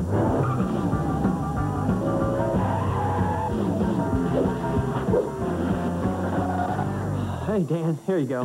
Anything else? No, I think this'll do it. All right, sure. Thanks, guys. Not as fast as Charlotte. Yeah, I know. It's a little slow in that turn at aisle 3. Advance Auto Parts. The best part is our people. Meet Howard Johnson, his wife Dana, and their kids. It's vacation time, so they stay at a hotel that has their name written all over it, where kids always stay free. And they always feel at home. There's coffee to get them going, and free fun packs. All at a Howard Johnson kind of price. We have a great name to live up to. Howard Johnson makes you feel at home. Want to know the secret of the Spicy Bowl Porterhouse at the Palm Steakhouse? A1 bold and spicy in the marinade with a spark of Tabasco pepper sauce. Oh, yeah. A1 bold and spicy, the steakhouse secret. Change, and I was like, she should know. 1-800-CALL-ATT is a guaranteed cheap collect call. 1-800-CALLATT. Welcome back to Pocono. Under caution, lap number 2. Wally Dallenbach and Jeff Burton got together. Folks, log on now to tnnracing.com for a live, free, exclusive webcast of today's Pocono 500. It is the ultimate internet experience with your choice of viewing in-car cameras, listening to the fan scan, team scanner talk, all sorts of other multimedia racing features. So fire up your web browsers right now to tnnracing.com. A lot of work in the garage area. Routes with Jeff Burton's team. Eli, they're working feverishly on the car. Jeff sits patiently in the cockpit. Jeff, what happened out there? Well, the 25 car wasn't his fault. He got off the corner and he either got tight or loose. I couldn't tell which. And I just touched him a little bit. I had a good run on him. I got off the gas and tried to get checked up, but didn't get checked up in time. And I caught him, and when I did, he spun, and then I tried to go around him and ended up hitting him. But you know, it wasn't his fault. It was when the guy in the back hits the guy in the front, it's the guys in the back's fault. And you know, I don't think I was being too aggressive. He had to get out of the gas, and I was in the gas, and I couldn't get slowed down in time. So just one of those things, I guess. All right, Jeff, thank you. Eli, the key is going to be when they fix this car, they need to get as much of the bodywork back on the car as they can. Talking to Frankie Stoddard, he wants to keep as much of the body on because aerodynamics is important here at Pocono. Steve Burns? Hey, Ralph, Wally Dallenbach's here. His crew also working hard. Wally, you had a great starting position. What put you out this early? I'm not sure. You know, we all got down in there in a tunnel turn, and things were pretty jammed up, and 99 car got in the back of me and turned me around, and yeah, too bad. It's just things already started. These races, things get really jammed up over there, and I think everybody was just kind of like an accordion effect. But, you know, next thing I knew, I was going sideways, so we tore up a good race car. Wally, I see the team. You got a brand new nose piece. You're redoing some of the hoses. Can you get it back out today? Yeah, we'll get it back out. You know, no fun getting it back out and running like this, but, you know, we had an opportunity to get the 15th in the points today, and we don't want to lose a whole lot, so they'll get it fixed, and we'll go out and stroke around till the end of the race. All right, tough break for Wally Dallenbach. Glenn Jarrett? Okay, I'm down to Jeff Gordon's pits, and he's got some kind of problem, guys. They're not really sure what it is right now. They're worried about the left front. They think that the car is bottoming out on the left front, and they're suspecting that they may have a shock gone bad, or maybe he ran over something on the racetrack that has damaged it. But right now, a little bit of a problem. They're not going to bring him in now and give up the track position because they haven't run the car long enough to really feel what it's doing. But a lot of concern down here in the 24 pit. Well, some interesting goings on, huh? Yeah, and you can see on the right rear corner, he has some damage. We were looking just a second ago at the back of the 24 car. Somebody got into the back of him as he was trying to slow down to miss the wreck. So the left front looks okay to me right now. I can't see anything. But if a shock blows out, they're gas-filled shocks. And if it does blow out, that's a real problem because the spring itself won't hold it up. I'll tell you, a very gentlemanly answer from Jeff Burton, too. Oftentimes, guys will point fingers at the other fella. Jeff handled that as you'd expect Jeff Burton, too, with class. Yes, like a man. He took the blame, and you don't hear that many times. Most people look for something if they have a wreck. Jeff and Wally are both already 3 laps down as we get set to go racing. So again, they're going to lose a lot of laps, but not as many as at a racetrack where you make laps in 30 seconds. Here it takes you right at a minute to make a lap. Green back in the air.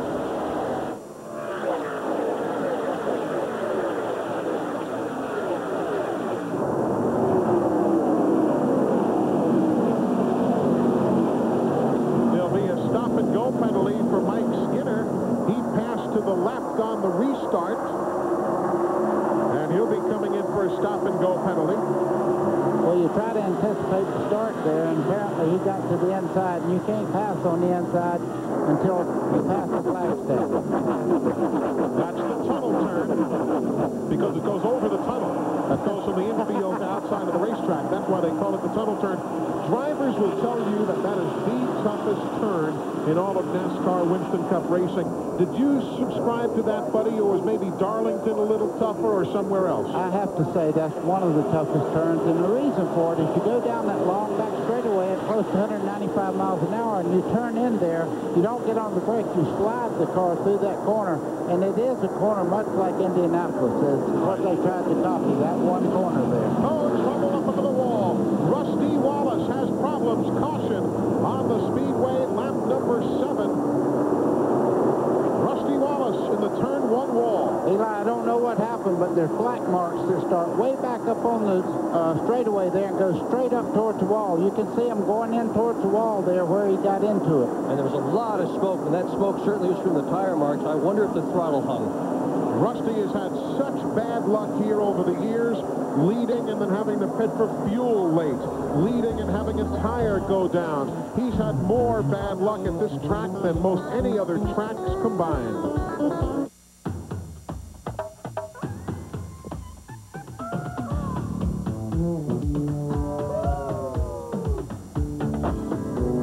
With Matchlight, you get the best charcoal, Kingsford, with just the right amount of lighter fluid already added. That's why there's only one match for Matchlight. Matchlight from Kingsford. This is the Firebird Trans Am, and it's very hungry.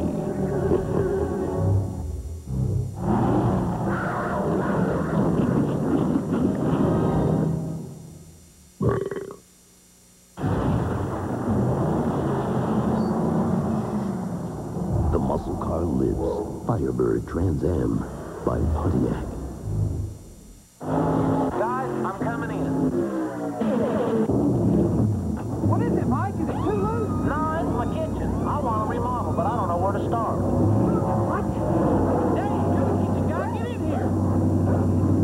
Okay, here's what you do. When it comes to home improvement, there's no better team to work with than Team Lowe's. Lowe's, proud sponsor of Winston Cup team number 31 and his World Championship pit crew. Hey, Larry, let me talk to that kitchen guy again. It's for you. This Father's Day, imagine how thrilled Dad will be to wake up to Mach 3. New from Gillette. Give him the best. The first triple blade razor for a shave he'll never forget. Mach 3 from Gillette. You got feet that sweat for a living, and you get athlete's foot. Smart guys know comfort comes in yellow. New improved Desinex powder, it gets rid of the fungus and absorbs twice as much moisture as Tenactin. Desinex soothes while it cures for comfortable feet. Back with you here at Pocono International Raceway on Father's Day. A lot of dads on hand. Hey, by the way, want the latest racing news or the latest doings from the world of country music? Country.com is where TNN hangs out on the World Wide Web. Might want to dial it up on your web browser and see exactly what's going on. So many fans took advantage of Country.com during Fanfare in Nashville last week, country music's high holy days. Whatever your interests, log on to Country.com, your personal source for all things country. Jeff Gordon taking an opportunity here to make a pit stop. And the question about the shock absorber, Glenn, we see one ready to go. Yeah, they've got a new one, Eli. They're not going to take any chances. They're going to take the opportunity during this caution flag period to come in and change that shock. That's exactly what they're doing. They evidently found that the shock is bad, so they're going to... And now I'll find out exactly what they've done. They found something pretty quick there.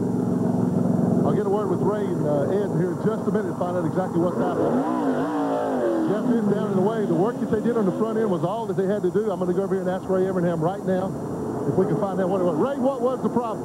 I can't tell you right now. Just the left front shock looks like that it's giving up on us. We're going to let them run a little bit of time on it and see. But when we got in there, we looked for oil. Wasn't leaking any shock well. Right now, I'm just worried that the tire pressure on the left front is a little bit too low, and the car's bottoming out. So we're going to go ahead and put 4 tires on it. Okay, they will bring him back in. Meanwhile, the reason we're under caution is for Rusty Wallace, who impacted the turn 1 wall. And you see his car being brought back around to the garage area. Take a look at what happened. Eli, this is you can see when the right front tire blows out. Right there, he takes off. You can see the black marks hard into the outside wall. We have several angles. One where it just shows the tire exploding as he goes into the corner. And here comes that look. Watch it here.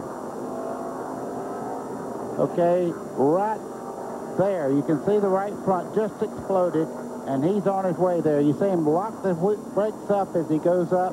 These black marks right there go right straight up into the wall. And that is right at 200 miles an hour. It may not look it sometimes because it is such a wide and long straightaway. It's right around that shifting point and so on. It really is a tough spot. Drivers have one hand on the steering wheel, hand on the gear shifter, praying the brake pedal is there, and that's what happened to Rusty Wallace. We're a lap away from going green, so stick around.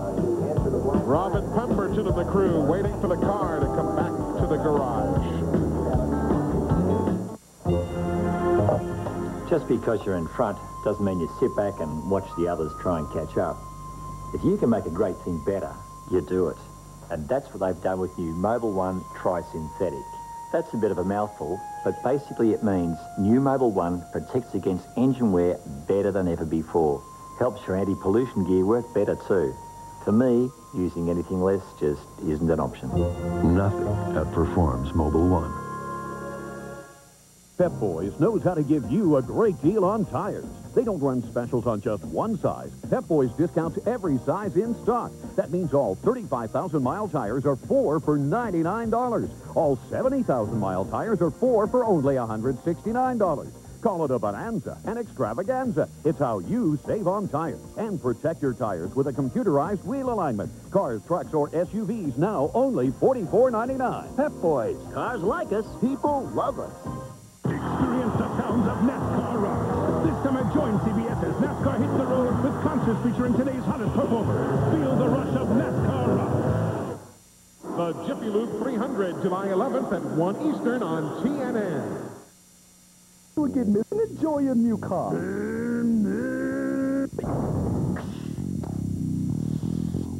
I got a problem. Excuse me, but do I know you? I'm Smith. I just bought a car from you. Sorry, doesn't ring a bell. You told me to come back to see you if I had a problem. That car you sold me was a piece of... I guess I should have gone to the all-new Crown Ford. Crown Ford. We won't leave you hanging. Big Liberal Tire and Auto can do a whole lot more than sell you a great set of tires for your car. And if you don't bring it to a shop with certified mechanics and over 60 years combined experience like us, well, it could change everything. Because we're an authorized Napa Car Care Center and an American Car Care Center with coast-to-coast warranty protection. So when you bring your car, truck, or van to us, it changes everything. Not to mention the tires you'll drive away on. Hey, nice tires. Big Liberal Tire and Auto, just like the name said. Back to racing on TNN Motorsports.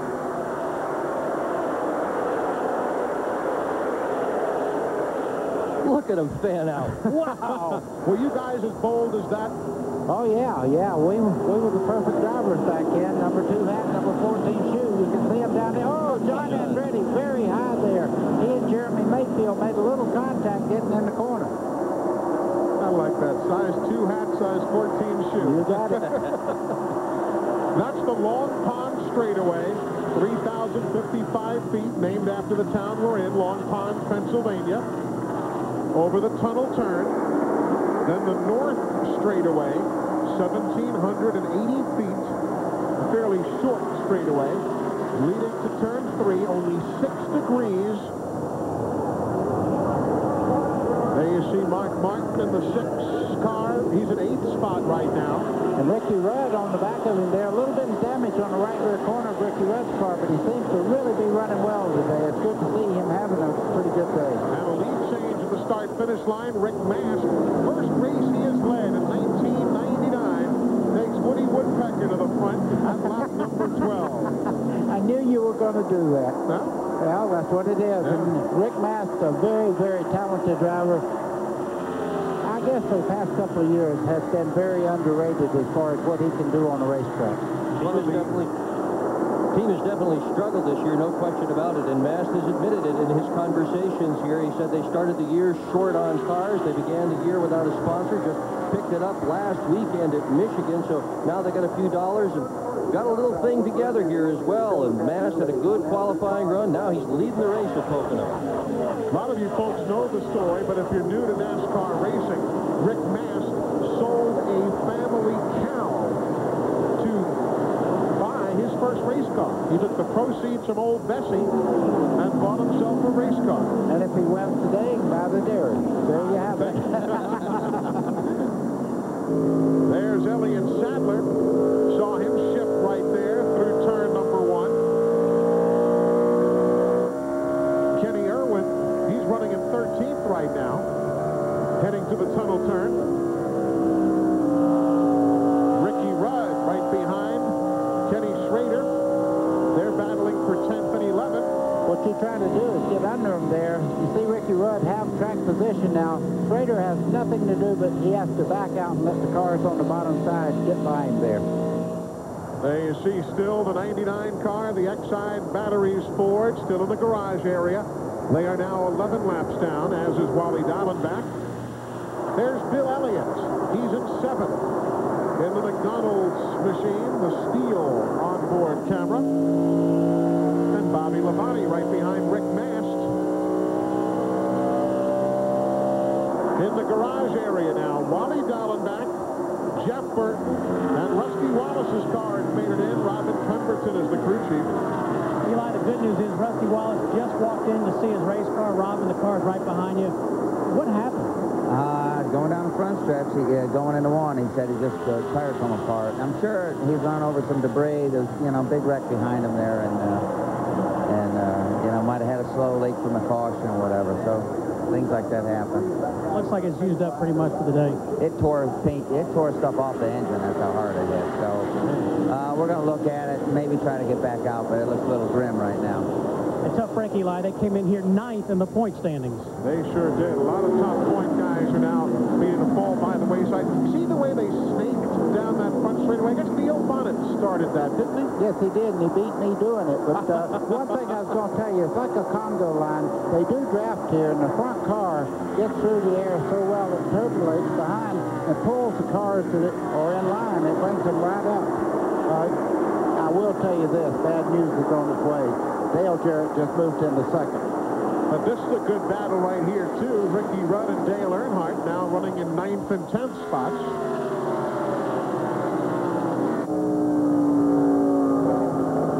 Earnhardt, a 2-time winner here. Eli, when you hear them in the center of the corner, they just pat the throttle because you do just kind of slide through the corners. You don't want to overdrive the corners and get the car to pushing off the corners. It hurts the straightaway speed immensely. We are 16 of 200 laps into the event. Rick Mast took the lead at lap number 12. We ride now with Ricky Rudd, and there's the aerial view of he, along with Earnhardt and Schrader. And now from those guys, it is 4.5 seconds forward to that group of cars. Rick Mast with Dale Jarrett now right behind him. I think if Jarrett had gone out and dominated this weekend like he did in Michigan, there were going to be some fist fights in the in the garage. A lot of guys just scratching their heads, wondering how in the world they were so totally outclassed a weekend ago. Well, we asked him about that in the garage area, and he said he really doubted that anyone would dominate here at Pocono the way he dominated at Michigan. As we watch him snake down the front straightaway, he said the reason that he was able to dominate was that there were no caution flags this last weekend.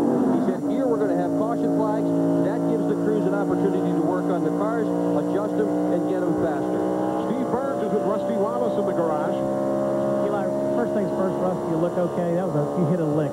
It's probably one of the hardest hits I've ever had in my life, I'll tell you that. I mean, to hit that wall head on at 200. When I was going at it, I thought, oh, my God. And I just got way down in the seat because I knew it was going to hit hard. And you're walking around with nothing hurt. I can't feel anything. It's fine. I'm fine. But to see him over there working on a car, trying to fix that car, really amazes me because I thought it'd be just total junk. And they're working on it like they can get it back in. So we'll see. Good luck. And we understand Ken Schrader has trouble on the backstretch. Yep, as everybody at home can well see, left front tire. Yeah, and all that stuff that's dragging right there, that's cubic dollars right there because that's the headers, that's the bottom parts of the A-frame. That car is really doing a lot of damage to the running gear as it drags around the racetrack here. Schrader's run well here at Pocono. He's got 5 pole positions here. He's finished second twice, but he says he just doesn't like this place. Maybe it's stuff like this and the fact that he crashed out hard last year in this same race. Using his Michigan car here today. They took it to the shop after Michigan to try and give it a little more downforce, which you need here. His teammate is in as well, right behind him. Kenny Wallace is on pit road as well. Here's a battle for the lead, though. Heading to turn 3, Dale Jarrett got it. It'll be interesting to see how Rick Mast and Bobby Labonte can run just behind him there as they come off the first 3, nose to tail down the front straightaway. So the third leader of the day after Bobby Labonte led laps 1 through 11. Rick Mast led laps 12 through 18. Now Dale Jarrett shows the way at Pocono. If these windows could talk, they wouldn't tell you how Fleetwood craftsmen build each home by hand, but about favorite family dinners. And they might not mention our solid steel frames, but they tell you about pillow fights and pajamas. Because at Fleetwood, we know the quality that counts most in a home is the quality of life inside. Fleetwood Homes, quality for life. Call 1-800-350-2300 for a Fleetwood Homes retailer near you. Eagle One wet car polish provides a rich, deep shine. But why does NASCAR winner Mark Martin use Eagle One products? You always want to look your best. Eagle One, are you ready for the attention? Free Hot Wheels with every purchase of Eagle One wet polish and wax while supplies last.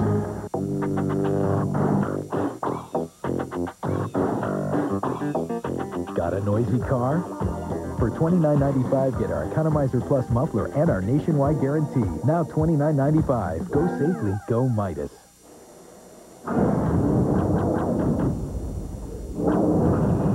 Dale Jarrett is now the man on the move. In 1995, though, driving the Texaco Haviland Ford, he got himself into a pretty strong battle, but showed folks that he could win in NASCAR Winston Cup racing. He celebrates along with team owner Robert Yates, who said, finally, a win. Dale Jarrett, 1995. That is Dale Jarrett today. Remember that time span, guys, where very honestly folks were saying, well, I wonder if that Jarrett guy can really get the job done? That sure is what they were talking about. There was a lot of conversation that if he didn't win soon, he was going to lose the ride. He has since denied that he was in jeopardy of losing the ride, but everybody sure thought he was. I talked to his crew chief at that time, and he told me, he said, he better get going this race. I'll tell you, he's in trouble. So he did what he had to do. He went out and proved that he's the type of driver that not only went out and won this race, but went on to, now he has 20 wins on the Winston Cup Tour. That's the battle for second place we're watching right now. Riding with Bobby Labonte, chasing down Rick Mast. They are, as you see, about a half second, 6/10 behind the leader. He's set up now. Bobby Labonte makes the move down the short chute there. If you get off that tunnel turn correctly, you've got the other guy beat. Well, what I can sure Bobby Labonte looked up there and watched Dale Jarrett checking out. He's got about a 15-car left lead already. He said, I better get after him. Yeah, you see the hand out the window as well. He's doing some signaling. And Rick Mast maybe just a touch tight at this point, the race car. Maybe the setup's not exactly as he would like it. Ken Schrader's back on the racetrack, a lap down. There he is, running in 39th position. It took him a long time, obviously, to get back on around. And, Steve, it's a tough way to have to lose a lap here early. And Eli, this tire, you can see there in the box, is absolutely shredded. Also, more bad news for Ken Schrader. The sway bar is dragging the ground. We're going to try and grab crew chief Sammy Johns here. Sammy, what happened to cause this problem with the tires? I'm not real sure right now. It just went down on him all of a sudden. We got the sway bar in the process and drug it off, so it's pretty ill for him right now, too. We're going to have to come in and try to get that fixed. We're trying to see if he can hang on, wait for a caution. Are we seeing any problems with the tires, or is this an isolated incident? I'm not sure yet. I don't know why the 24 car pitted early, but he may have run over a piece of debris in one of the accidents or something. We're not real sure right now.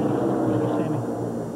Rusty Wallace out of the event. Wally Dallenbach done. Jeff Burton, Joe Nemechek just went to the garage area with either a crank or rod problem, an engine failure, the bottom line there. Good scramble there. Joe. Oh, I just heard a big old boom, and I looked up for a second to see if somebody had had a problem, but apparently not. There you see Kenny Irwin being bypassed by Jeff Gordon. Did you hear that going in the turn? Not only did I hear it, I jumped backwards in my seat because Fans did. Yeah. Fans did, too. They all stood up in the grandstand. Something backfired going off into the corner, but everybody continues on away. That is Gordon along with Kenny Irwin, with whom we're running right now. That is 14th position. Ernie Irvin right behind in 15th in the M&M's car. Ernie Irvin there in the yellow car, as you see, coming through the flat corner towards the front straightaway.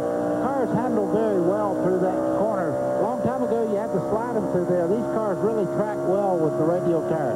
Watch Kenny Irwin. You saw him shifting right there.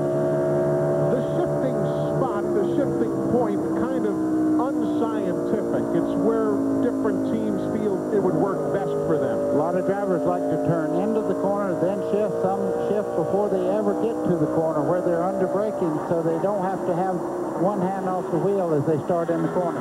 Glenn, how about Jeff Gordon after that pit stop earlier? He's in 14th. The car any better? Yeah, Eli, they're kind of scratching their heads down here. The Jeff radioed in just a couple laps ago, so the car felt right. So, you know, they didn't even come back in. Ray said they were going to come in and change tires.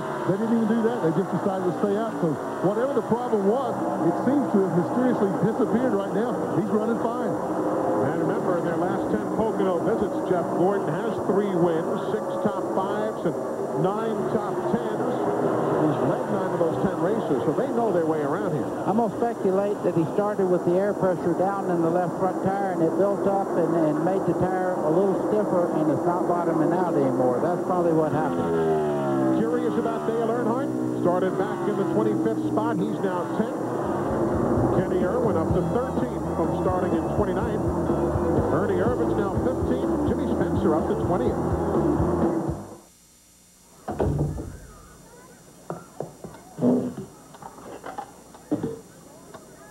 Choosing a personal watercraft can be a real test, but Rusty Wallace knows just what he wants.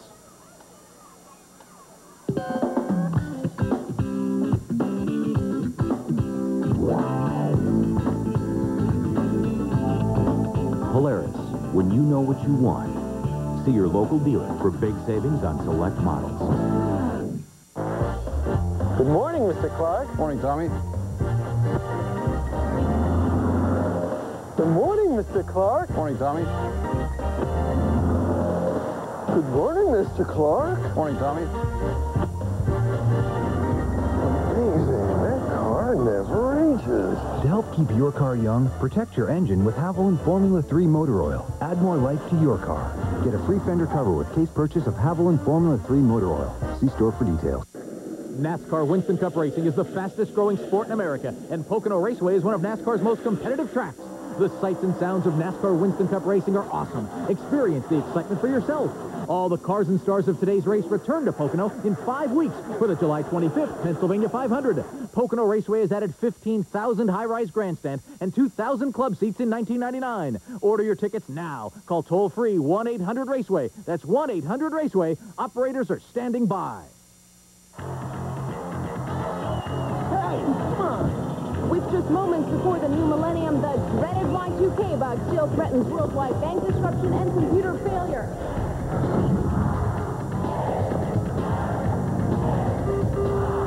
Introducing Polaroid Pop Shots, the 10-shot one-time use instant camera.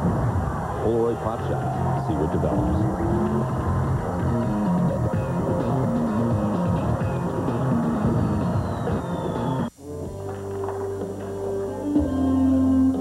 Change, and I was like, she should know. 1-800-CALL-ATT is a guaranteed cheap collect call.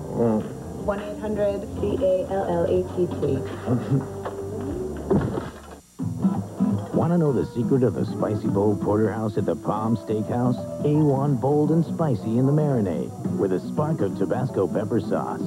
Oh, yeah. A1 bold and spicy, the steakhouse secret. Bill Elliott has won here 4 times, including both races in 1985. He won here in June of '85, outdistancing Harry Gant, and did the same in July of 1985. Pocono's Victory Lane and Bill Elliott, longtime friends. And there is Bill Elliott right now, running in 9th spot, 6.5 seconds behind race leader Dale Jarrett.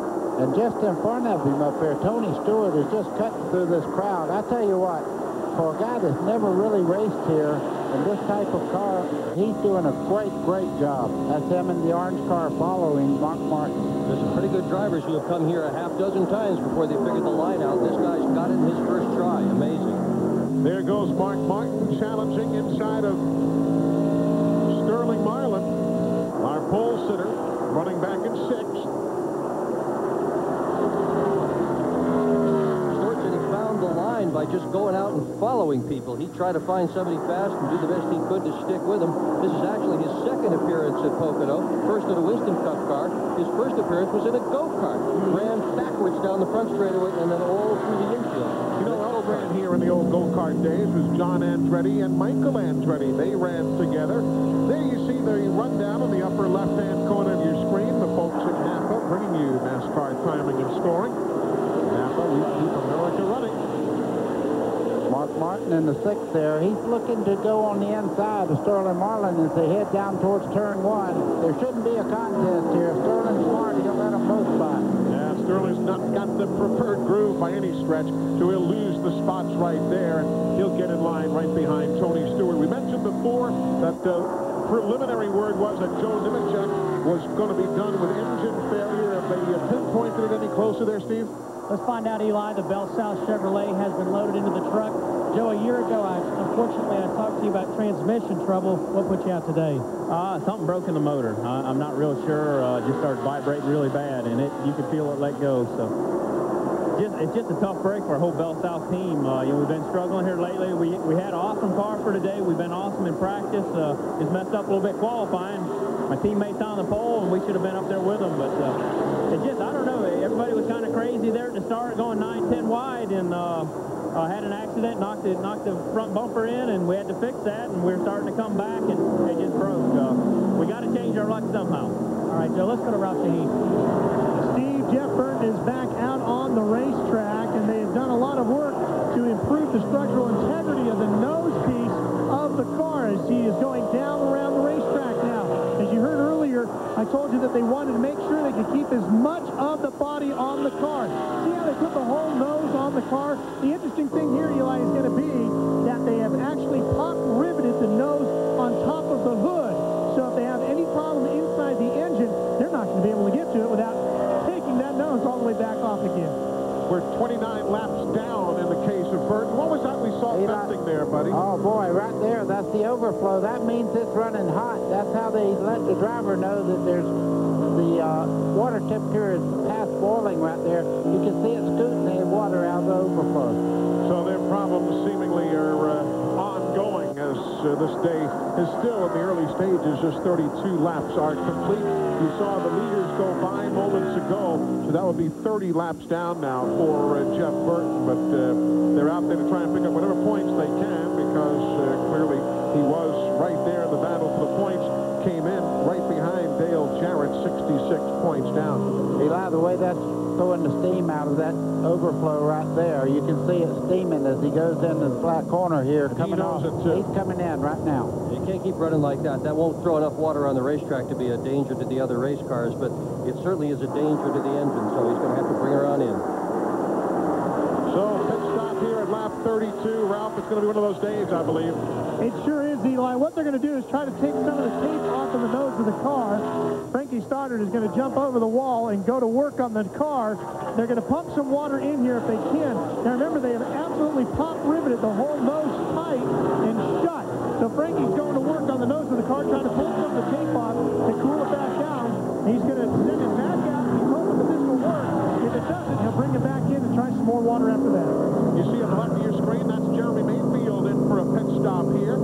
Jeremy in at lap number 33. It's a little early, Glenn. Yes, it is, but you know, I talked to their guys in the crew this morning, Eli, before the race, and they were getting terrible fuel mileage. I'm looking at the car now. It's 4 tires and fuel. I don't see any chassis adjustments. He's got some nose damage right on the very front center of the car.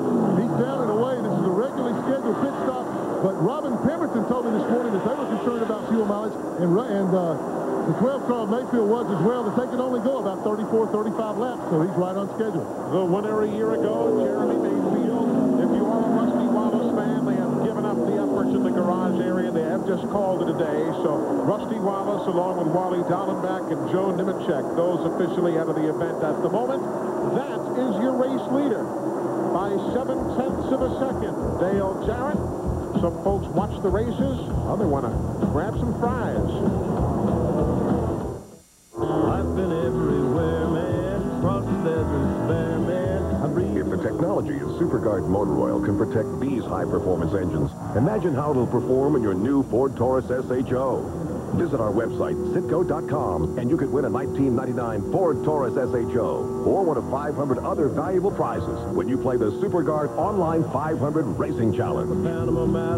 Register to win at Citgo.com. I've been everywhere. The rigid 10-inch table saw powers through even the toughest hardwoods. The oscillating sander converts from spindle to edge belt sanding in seconds. Engineered for power and precision, each and every rigid tool carries a lifetime warranty. But when it comes to something with even more power, Rigid's got that too. Rigid, available at the Home Depot. My fellow chicken-loving Americans, this is still the land of plenty. Plenty of chicken, plenty of sides, and plenty of summer fun with Collector's Edition Flying Star Wars Bucket Toppers. Just $1.99 with any KFC purchase while supplies last. Napa application engineered brakes can stop you 20 feet shorter than ordinary brakes. That's important.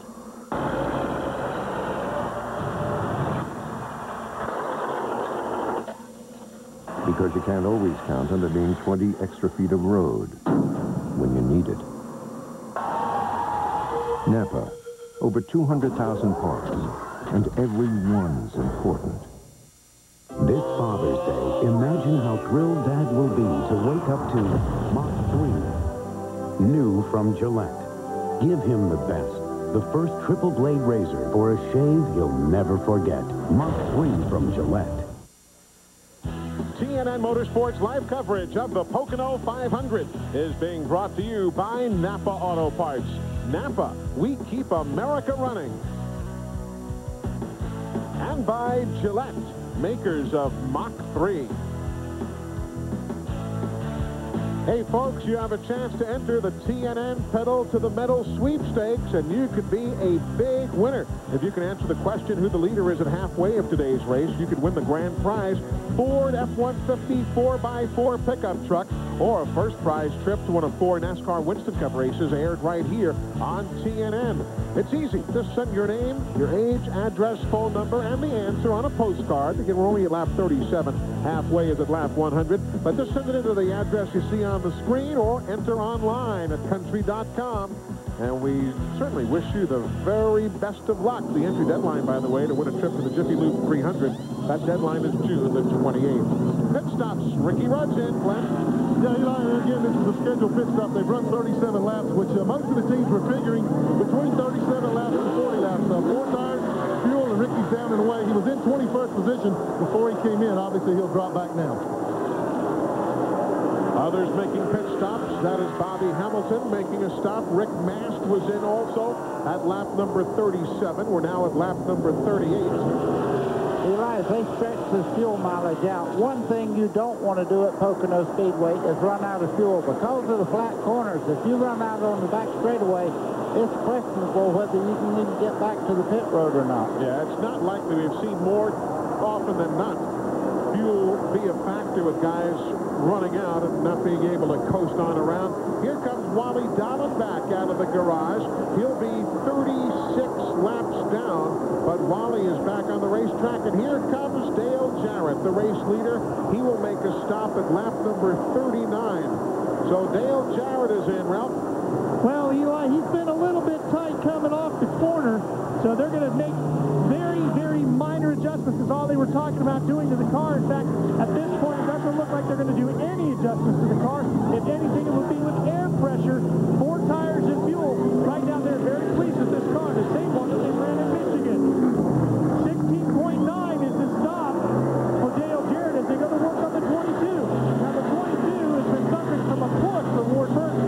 They're going to make a wet adjustment and air pressure adjustment for him. 16.6 for him. So the lead changes hands to Bobby Labonte, who led the first 11 laps today. He takes the lead once more at lap 39, but he is coming in. So it's going to cycle things on around as Bobby Labonte comes in here at lap number 40. Steve? And Eli across to Jimmy Makar, the crew chief. He said they're going to free the car up, loosen it up. There they make a chassis adjustment to the right rear of the number 18 Interstate Batteries Pontiac with Bobby Labonte. Jeff Chandler changing the front tires. Now they go to the left side. Again, they make a chassis adjustment to the right rear of Bobby Labonte's Pontiac. 17.3 seconds for Bobby Labonte. There you see Jeff Gordon coming in. You saw Dale Earnhardt, Michael Waltrip on pit road. Johnny Benson is in. Terry Labonte and Rich Bickle making stops. So, too, again, the Jeff Burton car. Tony Stewart is the race leader right now. And that's going to prove to be very interesting. As fast as he is, Stewart is obviously also getting great fuel economy. Glenn, how about Jeff Gordon's team? What they do? Well, Eli, they came in and put fuel in it, put 4 tires. The Jeff was complaining the car was a little bit squishy getting in and loose off. Now, the reason they got great fuel mileage, they topped off when they came in and to check the tires or to check that shock problem a while ago. But they did make a chassis adjustment. We're in Mark Martin's pit right now, so I'll just keep it. He's coming in. Mark's running 3rd currently. Mark's car is also a little tight. And they're going to change 4 tires to make an air pressure adjustment on the car and also a chassis adjustment. Here's Steve Burns. Hey, Glenn, Tony Stewart is in. Bobby Labonte's teammate did not see a chassis adjustment to the number 20 of Tony Stewart. 4 tires, and he's down. So the lead now being handed to Sterling Marlin. As you see, Mark Martin now leaving the pit lane. So Sterling Marlin is in as the race leader. This will be the 4th different race this year that he has led. He's been desperately trying to get to victory lane. It's still early, but could today be the day? We'll find out when we come back in a moment. Hey there, from Plank Road. We're down here side by each in my custom bomb shelter, which of course is stocked with plenty of canned goods, and I'm not talking about lima beans, okay? I'm talking about the beer with the never watered down taste. Ice House. Yes. Down here, we have the freedom to do whatever our hearts desire. This is awesome! What can we say? Out here, our world is beer. Hey, come on. With just moments before the new millennium, the dreaded Y2K bug still threatens worldwide bank disruption and computer failure.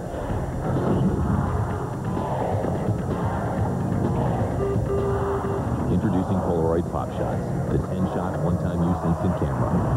Polaroid Pop Shots. See what develops.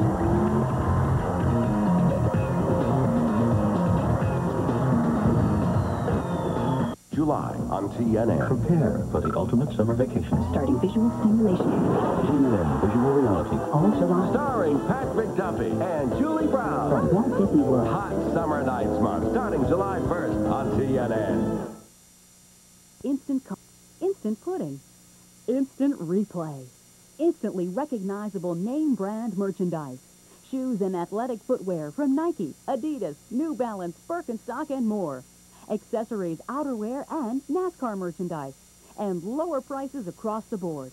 Now in our 20th year with the same great selection and service. Visit our permanent location on Carlisle Street in Hanover. Instant Replay. Just add water. My father's favorite joke about our expansion project is that he's going to build it and I'm going to pay for it. While this is said in jest, there is truth behind it.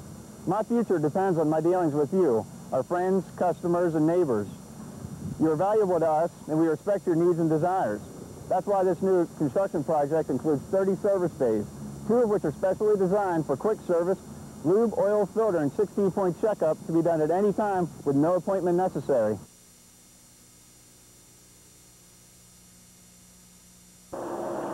The race leader here at Pocono is Mike Skinner. Now remember, he pitted on lap number 9 during that Rusty Wallace caution. So he is on a different pit sequence than everybody else right now. Most of the lead machines have been on the pit lane. Darrell Waltrip is in right now. Jerry Nadeau is in. Those stops coming at lap number 44. Over the last few moments, we've seen Bobby Labonte, Tony Stewart, Sterling Marlin, and now Mike Skinner as the race leaders here in the Pocono 500. Let's check in on pit stop doings, Ralph. Well, for the race leader at the time was Dale Jarrett. When he came in, they made no adjustments to the car, Eli, just 4 tires and fuel. Ward Burton, who also was running very well in that first round, he came in, he had a push in the car. They made an adjustment with him. They made an adjustment with wedge and with air pressure. Steve Burns? Well, Ralph, Bobby Labonte came in, and Jimmy Maycar said they needed to free the car up a little bit. He was tight, so they made an adjustment to the right rear. His teammate, Tony Stewart, in the number 20 came in. They didn't make a chassis adjustment, but what they did, he was also a little bit tight. They made an air pressure adjustment. Let's go to Glenn Jarrett. Well, Steve, up at this end, Jeff Gordon came in, and as I said, he was reporting that his car was pushy, getting in and loose getting off, so they raised the track bar about a half a round. Now, down in Mark Martin's pit, his car was also pushing, and so they raised the track bar 2 rounds and also made an air pressure adjustment. Both cars took on tires and fuel, obviously. There's your new race leader, Chad Little, showing the way here at the Poconos. He has led 2 races this year. He led in Atlanta and led in California. He, too, pitted at lap number 9, so he, like some of the others, are on a different pit stop sequence. Pretty good pit stops for a lot of these teams. And there's Jimmy Fennick and Jack Roush reacting and checking those stopwatches. All right. It's nice to have a good pit stop. You can see they were very pleased. And that is Mark Martin, with whom we're running now. He's in 9th place here at lap number 46 of 200. Just joining us, 2 very early cautions. One at lap 2 when Wally Dallenbach and Jeff Burton got together. Then at lap 7 when Rusty Wallace cut a tire and went to the wall in turn 1. Otherwise, we have been green since then.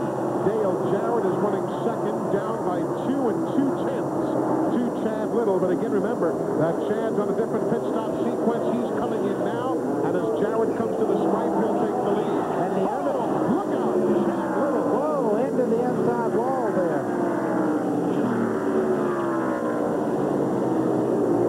That was air guns and things you seen that were flying in the air there. He was lucky that he didn't strike anyone that had their foot up on the wall there. Boy, it's a good thing that was not during a yellow flag pit stop where that pit was full of people. Now, that is grounds for a 1-lap penalty in NASCAR, which will be assessed when Chad finally comes to a stop. He will be held for at least 1 lap. There is also a provision where he could be held for as many as 4 laps, and that is what we are understanding now. Eli, he's got a lot more trouble than that. The left rear corner of that race car is absolutely chewed off. He's got a lot of problems with the back of that car. You see the official holding up 4 fingers. It is going to be 4 laps of a penalty for Chad Little there for the extensive or excessive speed coming down the pit road. Well, he's had a tough time here at Pocono, at DNF last year in this race, at D&Q this race in 97, at DNF and this race in 1992, and here he sits on pit road being penalized. Scary time down there.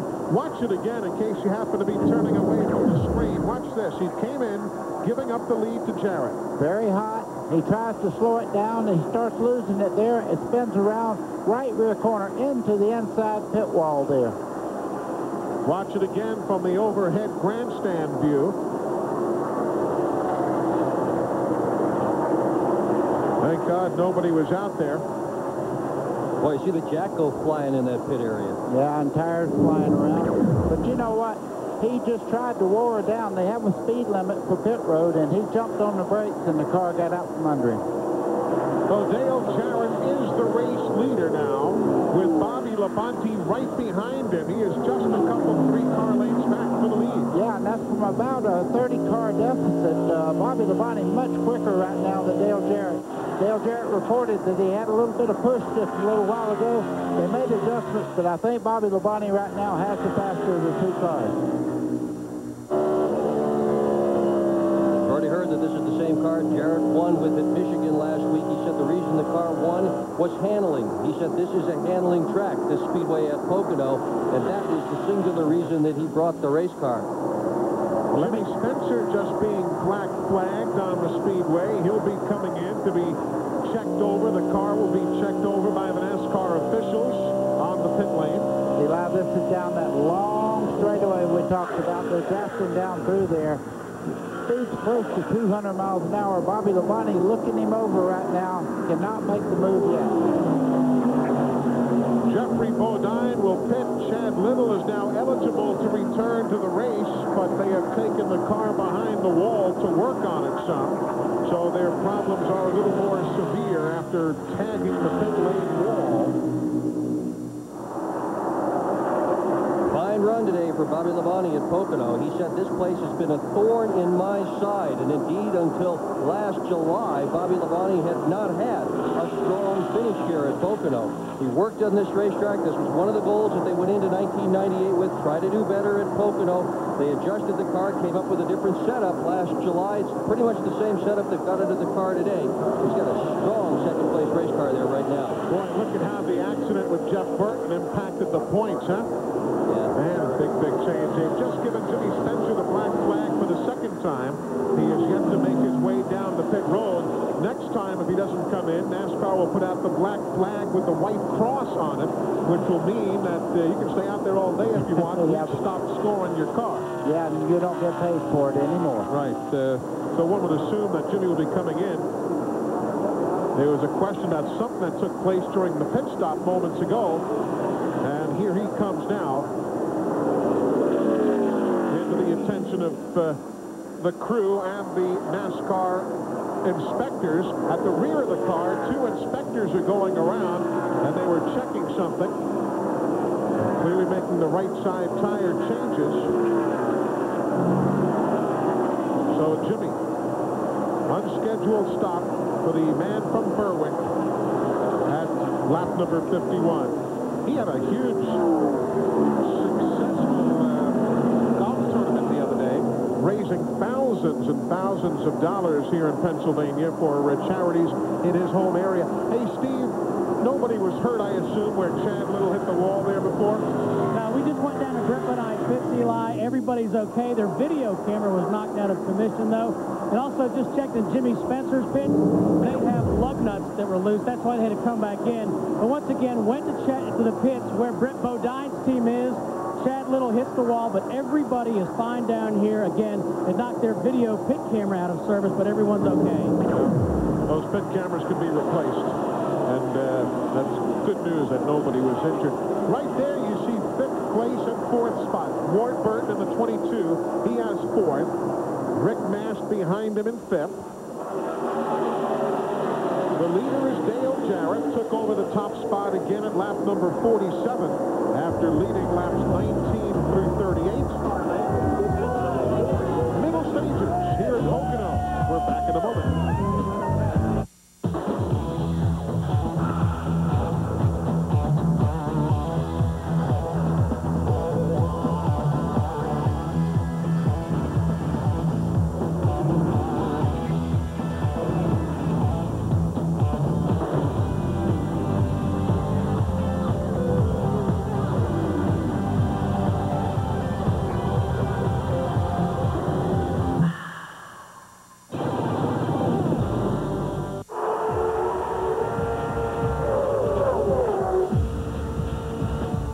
racing business, the right hardware at the right time can make the difference between winning and losing. Get the toolbox that rocks at True Value. It's just $24.95 when you spend $20 or more on your Visa card at participating True Value hardware stores. Your True Value is the official hardware store of NASCAR, IROC, and homes everywhere. Crew set. Everybody's ready. Let's go. Here it comes. Let's hit it.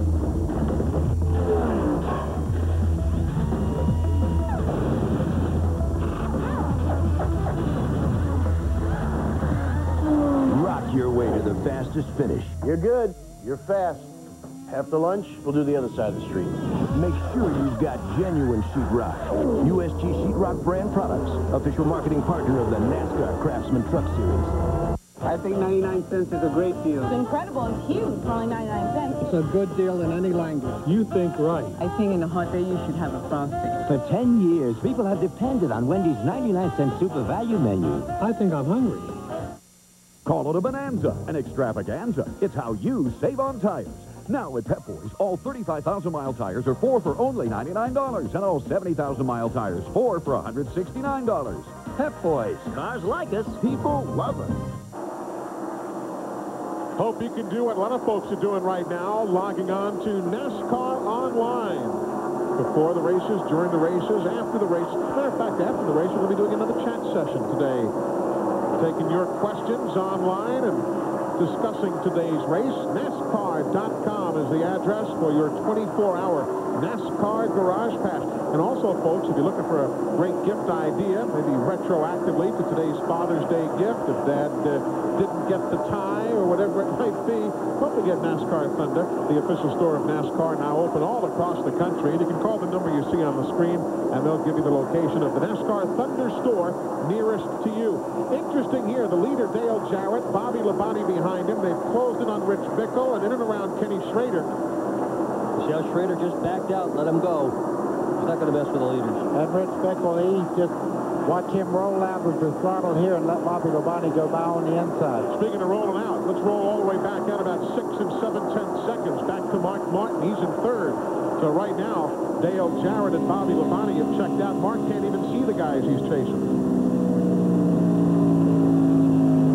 Through turn 3, on the right of the screen, 17,000 new seats that were finished literally 2 weeks ago here at Pocono International Raceway, bringing the capacity up to in excess of 120,000. And brand new garages in the infield as well, and a big purse for today's race, over $2.3 million. The Battioli family pumping some money into their speedway and sending a bunch of it to the drivers. Just talking to some of the guys when we were away at break, they're working the pits, they said that Tony Stewart's car took both cans on the last stop, so he's very close to running out of fuel. That's as far as he could have gone. We're here at Pocono International Raceway, 57 of 200 laps complete. The bratwursts are on the grill. They're coming right back. You got feet that sweat for a living, and you get athlete's foot. Smart guys know comfort comes in yellow. New improved Desinex powder, it gets rid of the fungus and absorbs twice as much moisture as Tenactin. Desinex soothes while it cures for comfortable feet. Change, and I was like, she should know. 1-800-CALL-ATT is a guaranteed cheap collect call. 1-800-CALLATT. TNN salutes a century of motorsports and the young guns of NASCAR. One gun is known as Buckshot. Buckshot Jones in the distinctive 00 car. He has dreams of a long Winston Cup career, as does Elliott Sadler, another former Busch Series driver, now at the wheel of the famous Wood Brothers Ford. Can open-wheel racers find success on the Winston Cup circuit? Kenny Irwin went wide that cost him some. Well, just ask Kenny Irwin and Tony Stewart. Their departure from the world of sprint cars was met with some raised eyebrows, but each driver has shown his mettle with impressive runs and high-profile rides. Yeah, we're going to get some more. What about that? Family racing, still a big part of NASCAR, as Bobby Hamilton, Dale Jarrett, Kyle Petty, and Dale Earnhardt all have sons racing their way up to the top. For more on the century of motorsports, log on to country.com, your personal source for all things country. Brought to you by Haviland Formula 3 Motor Oil. Add more life to your car. Good morning, Mr. Clark. Morning, Tommy. Good morning, Mr. Clark. Morning, Tommy. Good morning, Mr. Clark. Morning, Tommy. Amazing. That car never ages. To help keep your car young, protect your engine with Havoline Formula 3 motor oil. Add more life to your car. Get ready to shake, rattle, and roller jam. There won't be any kissing up after this game. This time, We're going to have a long talk after the game. the Yak attacks on the Sun Dogs. That's my new name, the Bull Ponty. There's no love lost on this track. This time, they ain't playing. They're playing to win. Oh, yeah! The Sun Dogs, the Quakes, Roller Jam. Friday at 9, 8 Central on TNN. The Pocono 500 began with a bang. Lap number 2, Jeff Burton hit Wally Dallenbach, both back on the racetrack after extensive repairs. Lap number 7, Rusty Wallace. Right front tire gone, in the wall, 200 miles an hour. He's okay. The car is done. Kenny Schrader lost the left front tire, cost him a lap. He's now in 38th. And Chad Little had that spin trying to pit at lap number 46. Everyone's okay, though Chad was penalized 4 laps by NASCAR. The leader is the 88 of Jarrett. That is the 7th place battle now. Earnhardt and Jeff Gordon, they are right now some 14 seconds behind the race leader, but nevertheless out there. Look at this scramble for the lead with Jeffrey Bodine sandwiched against the wall. Bobby Labonte saw the opening, makes it stick. He'll take the lead. Early in the race, you could see Dale Jarrett just check up and let him have that inside groove, but he has a great car as he fights back on the inside. Well, it's going to go right back. Now, though Labonte leads on the racetrack there for a while, he does not get 5 bonus points. Well, of course, he'd already gotten them earlier in the day for leading the first 11 laps, but had that been the first time, you don't get the bonus points for leading a lap unless the change is recorded at the start-finish line or the scoring line.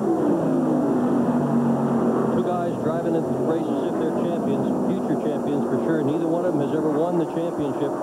Jarrett says he wants to win it more for his car owner, Robert Yates, than for himself, but he also looks forward to the opportunity to represent NASCAR Winston Cup Racing, and what a fine champion that guy would make. Both of them would.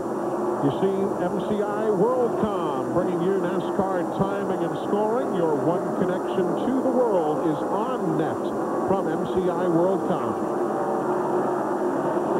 Mark Martin in the 6th there, and the 22 of Ward Burton as they head down into turn 3 there. Ward Burton's doing a great job most of the year this year. One of the cars that does not have another race car out there is a teammate, but he's still right up front every week. And remember that Ward here had the pole last July.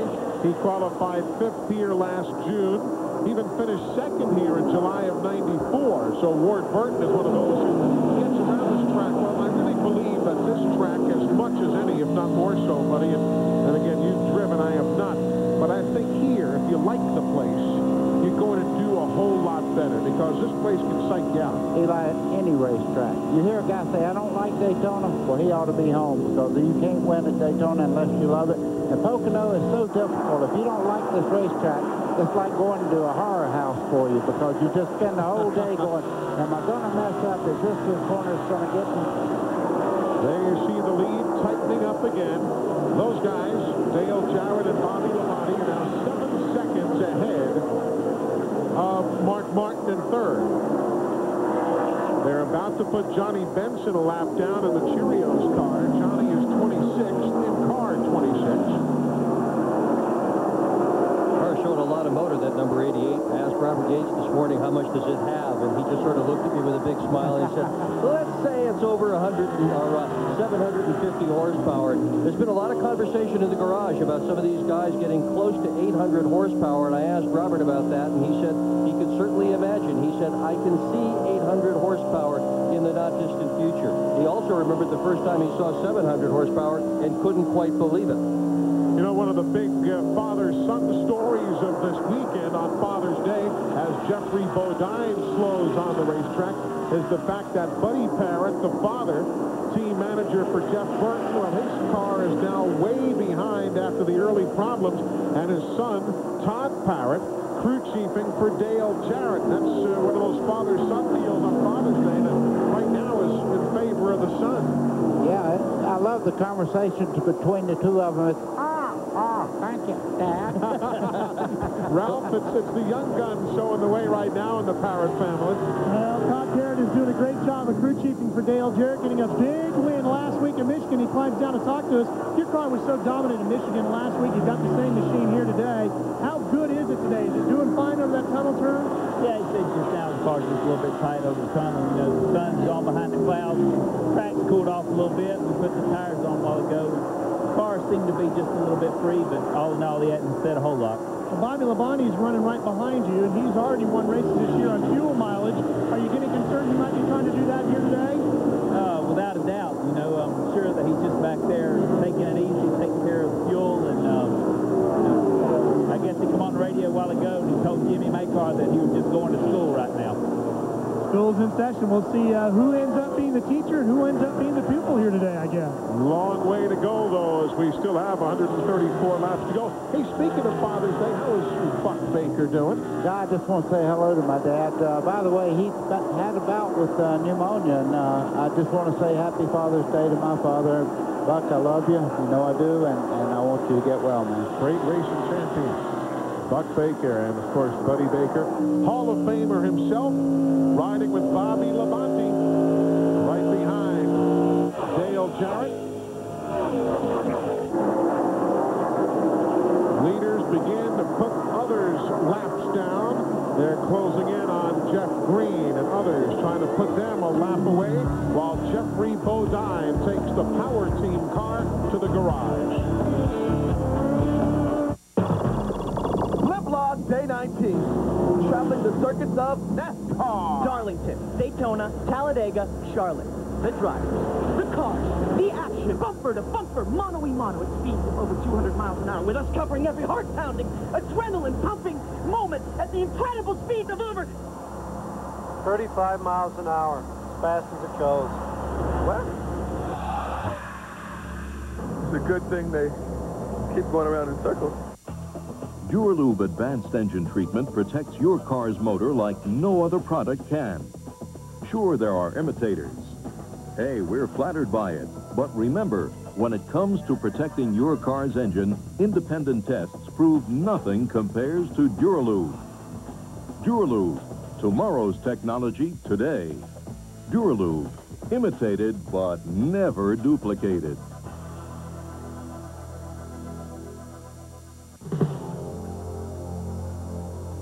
While these two trucks appear to be exactly the same, there is, however, one measurable difference. The brand of brake pads. Performance friction carbon metallic. The power to stop the best. Ask for them at AutoZone.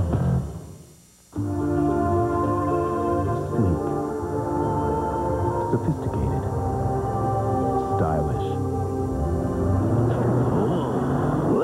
and yet with an exhilarating V6. Chevy Monte Carlo lets you express that hidden part of your personality, just dying to get out.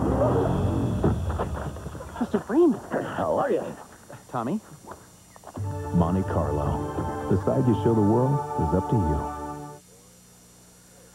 CNN Motorsports live coverage of the Pocono 500 is being brought to you by the more than 2,500 AutoZone stores across America. AutoZone, the best parts in auto parts. And by Genuine Chevrolet, the cars more Americans trust. We are under caution here at Pocono International Raceway. Some rubber was being shredded off one of the cars. One of the tires was apparently having a problem. Indication from NASCAR that it might have been coming from the number 33 Ken Schrader car, though it was tough to tell in a clump of traffic, but suffice to say there was a severe enough problem off the tunnel turn onto the north straightaway that NASCAR has thrown the, you see the the tire tracks there that went up right towards the wall, and that and much other debris, a little more significant, combining to bring out the caution here at Pocono. Lap number 69, Dale Jarrett is the leader, Bobby Labonte second, then you've got Rick Mast, who is just in for pit stops, along with cars who've gone laps down, and there's the third place runner, Mark Martin, Ward Burton running in fourth, and Tony Stewart running in fifth. This is the third caution of the day. They are picking up debris, and then they're going to bring out the jet blower as well, we are told. So whatever was shredding there on the turn 2 and north straightaway area, sufficient enough to bring out the jet blower here at Pocono. By the way, just got a quick note from all the scorers up on the roofs here. They said, please say Happy Father's Day from all the scorers to their dads. So consider that job done on this Father's Day, 1999. Lap number 70 is when these pit stops are taking place. Jarrett, Bobby Labonte, Mark Martin. All the leaders coming in under the comfortable conditions of a caution.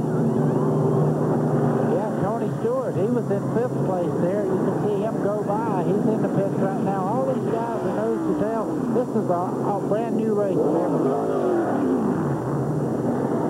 Now, some of the teams have pitted too soon. Again, only those on the lead lap can come in this first time by.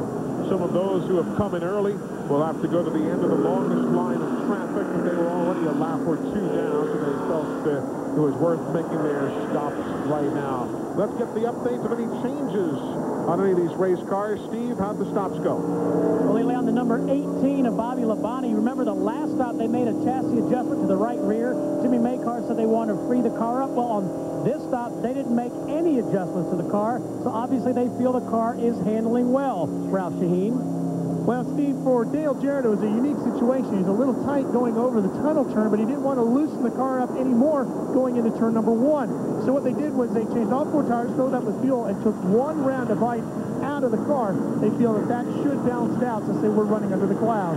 Well, Jarrett? Well, Ralph, I'm down in Mark Martin's pits, and you remember last time I told you his car was pushy, and so they made an adjustment. Last time they went a little too far, so they tightened it back up just a little bit, 4 tires of fuel. Meanwhile, on down to Jeff Gordon, they took a round of bite out of the right rear, and also they put fuel and 4 tires on it. Also, Jeff was reporting that the windshield was bad. He was asking for the 8th man over the wall, but they did not do that, so we'll keep an eye on that, see just how bad that windshield is. So pit stops at lap 70 and lap 71 here at Pocono International Raceway. The left rear, we are told, is what the tire was for Schrader. Let's watch the left rear and see if we can eyeball what it was. Yeah, you see him start chunking it right there.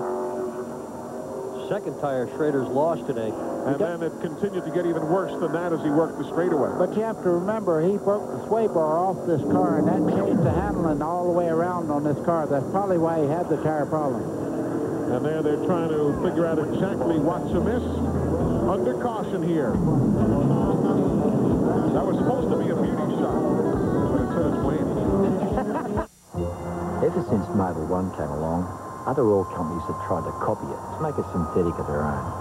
But if you take a look at how a copycat performs after some hard miles and compare it to new Mobil 1, it's obvious that all synthetics aren't alike. Today's Mobil 1 is tri-synthetic. It won't sludge up on you. It'll actually make your engine run smoother. The other stuff, not in my car. Nothing outperforms Mobil 1. This summer, if you can dream it up, Sonic can put it in a cup. We've got hundreds of drink flavors you can mix and match. Plus, our 44-ounce Route 44 big drinks. Enough choices to let your dreams run wild.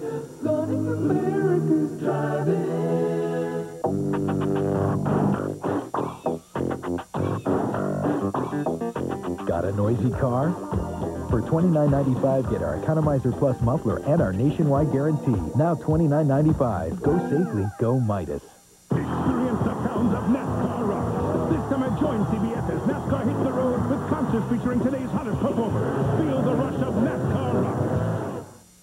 The Die Hard 250, July 4th at 2 Eastern on TNN. I'm Gene Lamb. Be satisfied customers are our trademark. We guarantee it. Once your vehicle's in our service department, our team of highly qualified factory-trained technicians using state-of-the-art diagnostic equipment pinpoint your vehicle's problem and correct it. I'd like to meet my family. Ours is a family-owned and operated dealership dedicated to meeting your family's total automotive needs in both sales and service. Completely satisfied customers are our trademark. We guarantee it.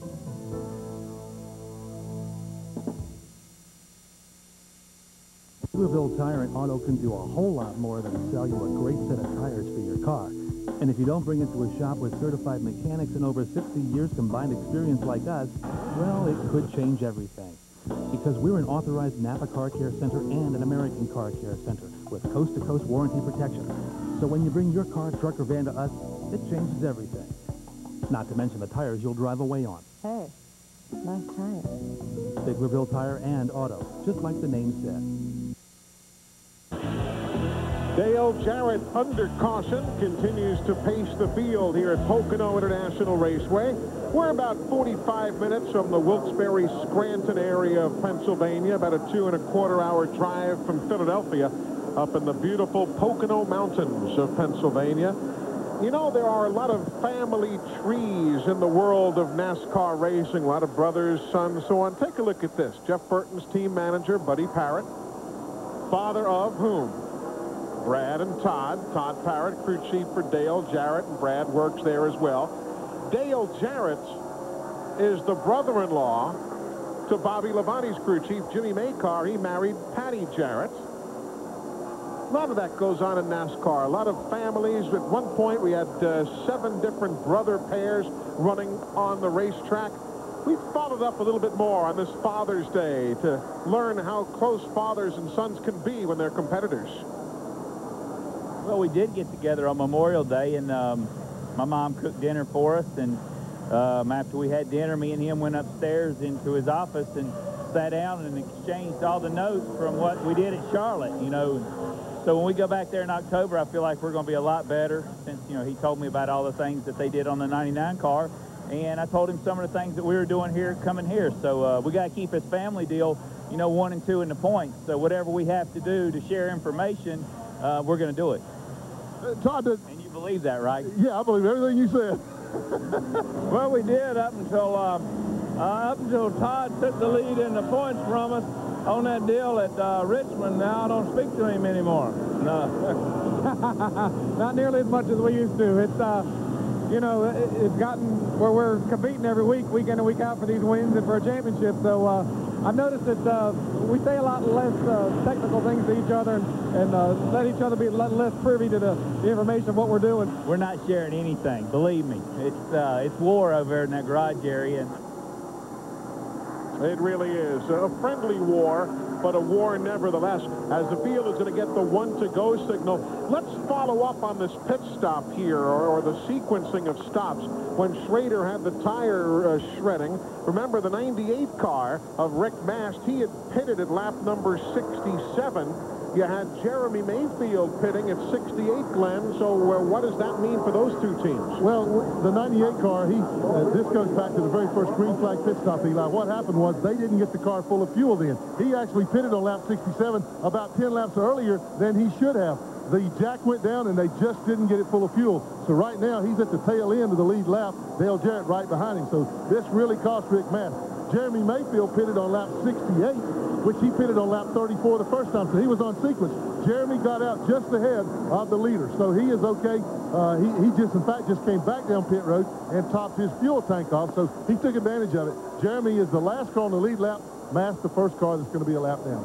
So that's how the running order will stack up right now with 23 teams on the lead lap. Let's take a look at the running order so you'll know exactly who's where here, getting set for the restart. Oh, Earnhardt and Park having a nice little tussle. Yeah. Tony Stewart still in 5th, where he is in points also. Ward Burton, a single-car operation right there with multi-car teams running very, very well. There's Jeremy Mayfield taking his spot on the racetrack. Boy, look at that difference, huh? 18.2, the average finish since Pocono here of a year ago when he won. Tough business, unforgiving business. It is that. just because you have one great year, the next year can be just that bad. So Jeff Gordon has 4 DNFs already this year. Last year, only 2.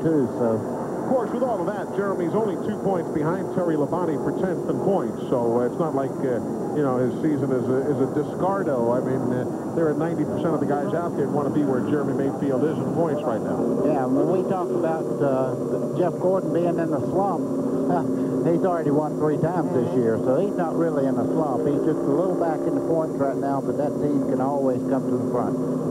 As your pit summary, Dale Jarrett came in first, came out first. Look at Bill Elliott, though. Came in 10th, out 15th. He was the big loser in that round. Long pit stop. Riding with Elliott Sadler and the Wood Brothers team. The Woods themselves 2-time winners here at Pocono with David Pearson behind the wheel. Let's just watch and listen as they go down towards turn 1. You'll hear him shift right there. 8100 he shifted.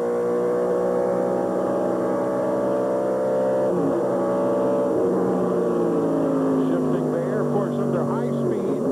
There he goes. He put it in 3rd right there. Jeff Gordon on the right-hand side as they go through the corner. Under high speed, they'd be anywhere between 190 and 201 going into that corner. Mark Martin on the move there under Jeff Green. Bobby Labonte just behind him as they head into the tunnel turn. Riding with Bobby Labonte in 3rd.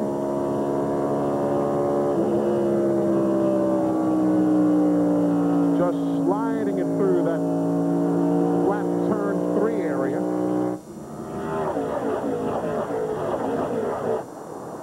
And there the dance begins. However do they know that there's no one beside them when they start sliding in and out like that? Oh, Kenny Irvin there on the far side of it. He had contact there down the front straightaway with Kyle Petty. Just a little knock around there. Because sometimes they don't know. Yeah, exactly. Sometimes they don't. He's right. You know, if you're driving on the interstate highway and you're trying to figure out whether you can pull out to pass somebody, the whole business of the mirrors, you got the little mirror on the driver's side, you got another mirror over on the passenger side, and you can pretty much see there's still a blind spot on both sides. These guys don't have side mirrors at all. Watch this again. Watch right here.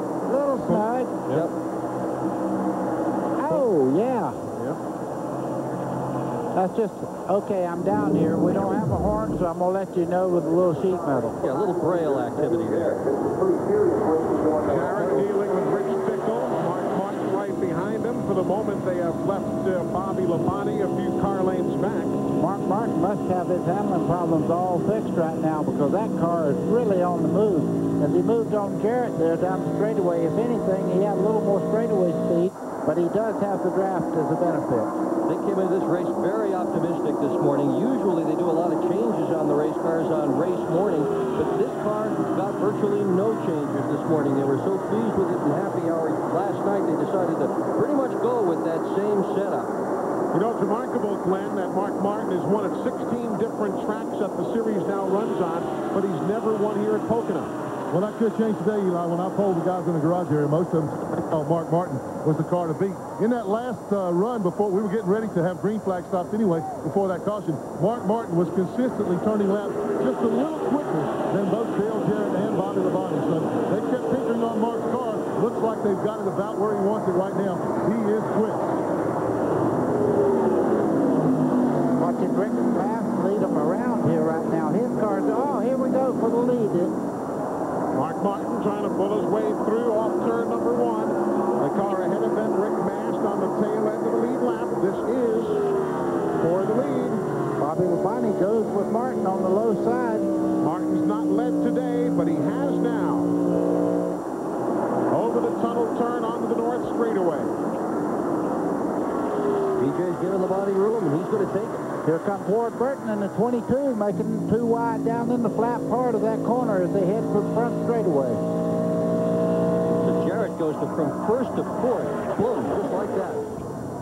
Off turn number 3, Mark Martin, the new leader of the Pocono 500, with Bobby Labonte, Ward Burton, Dale Jarrett, and Tony Stewart. Jack says, all right. I think he don't. The biggest secrets in motorsports are now on the internet. Talk to the drivers, get the inside information, see the cars, be first to know. Be the best informed motorsports fan on the planet. Go to www.goracing.com. Home of Speed Mall. That's a tasty-looking burger. Yeah, it's a Whopper. Extra pickle. Give you $5 for it. 10. No, 11. $22.50. 50 cash money. 76F has a Whopper. Did you say Whopper? I'll double it. I double is double. I'll marry you. I'll let you fly the plane. I'll let you land it. Really? When you have it your way, it just tastes better. Guys, I'm coming in. What is it, Mike? Is it too loose? No, it's my kitchen. I want to remodel, but I don't know where to start. What? Hey, you're the kitchen guy. Get in here. Okay, here's what you do. When it comes to home improvement, there's no better team to work with than Team Lowe's. Lowe's, proud sponsor of Winston Cup Team number 31 and its World Championship pit crew. Hey, Larry, let me talk to that kitchen guy again. It's for you. I never thought when my son moved away that I wouldn't see him for 3 years. It's just a tractor for my grandson. But this trip I wasn't going to miss. He's sleeping. This is for when he's older. My son had built his own life. Hey, Dad.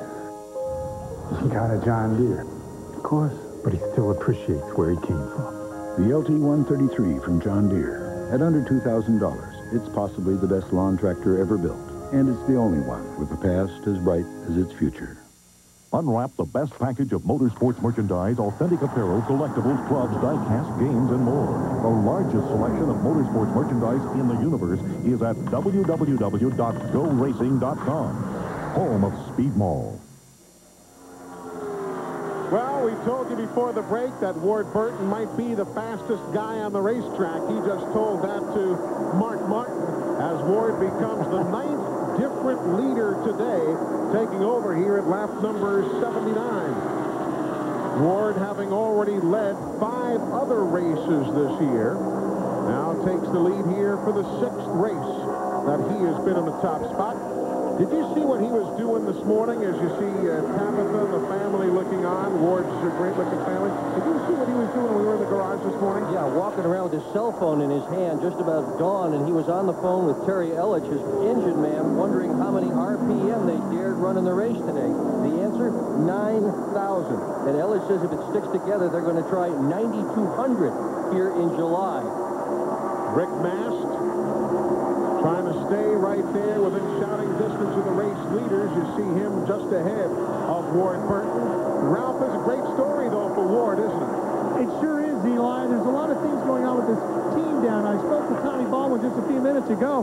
I said, what adjustments did you make during the last round of pit stop? And they went up a little bit in the left rear of the car. He was loose in the first part of the run, and then car tends to tighten up a little bit as they get into the back half of the run. So they wanted to adjust for that.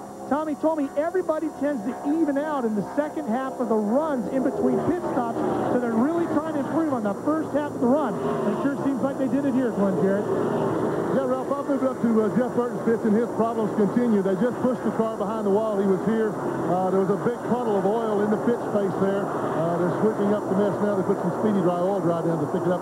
And so they had a broken oil line. Evidently one was damaged in the crash. It finally gave way. And so right now, as I said, their problems continue. They are behind the wall. They're going to replace the oil line.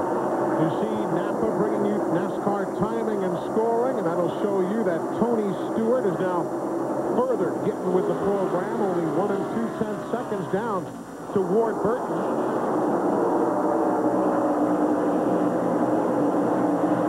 It's nice to see Ward Burton in the lead. It's been a long time since he's won a race, 107 events since he has last won, but what a great year Ward Burton is having. 0 DNFs so far this year, 7th in points. Best he's ever finished in the points is 9th. Could be a career year. If he gets 2 wins, it'll be his best ever. You realize that 22 car is the only car from a non-multiple car team that's now in the top 10 in points? I did.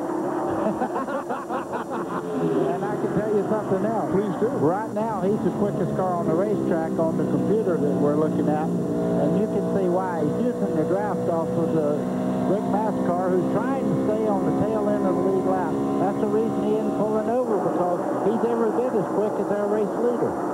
And, of course, you've got Bill Davis, who also on the occasion fields a car for Dave Blaney, but we're talking full-time, multiple car entries.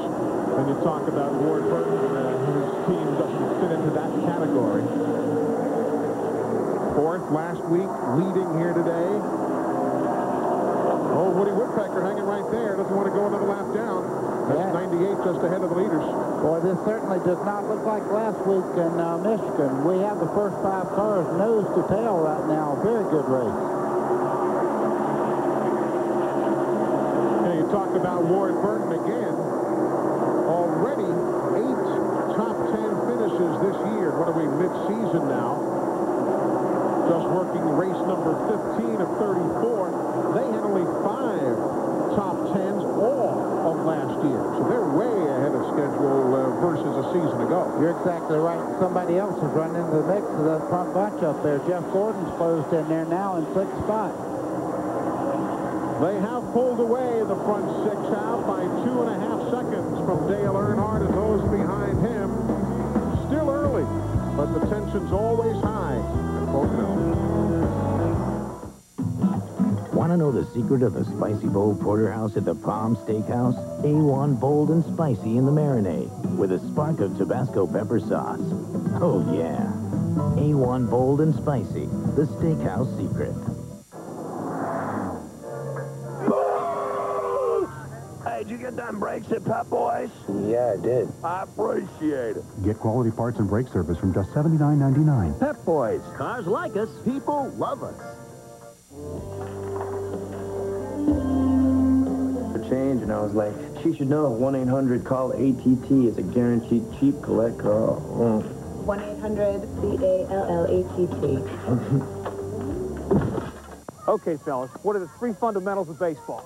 Be a team player. Yes. Keep your eye on the ball. Yes. Never play without a contract. Change is bad. The Hershey bar, unchanged since 1899. Tell Daddy what the race car does. You can do.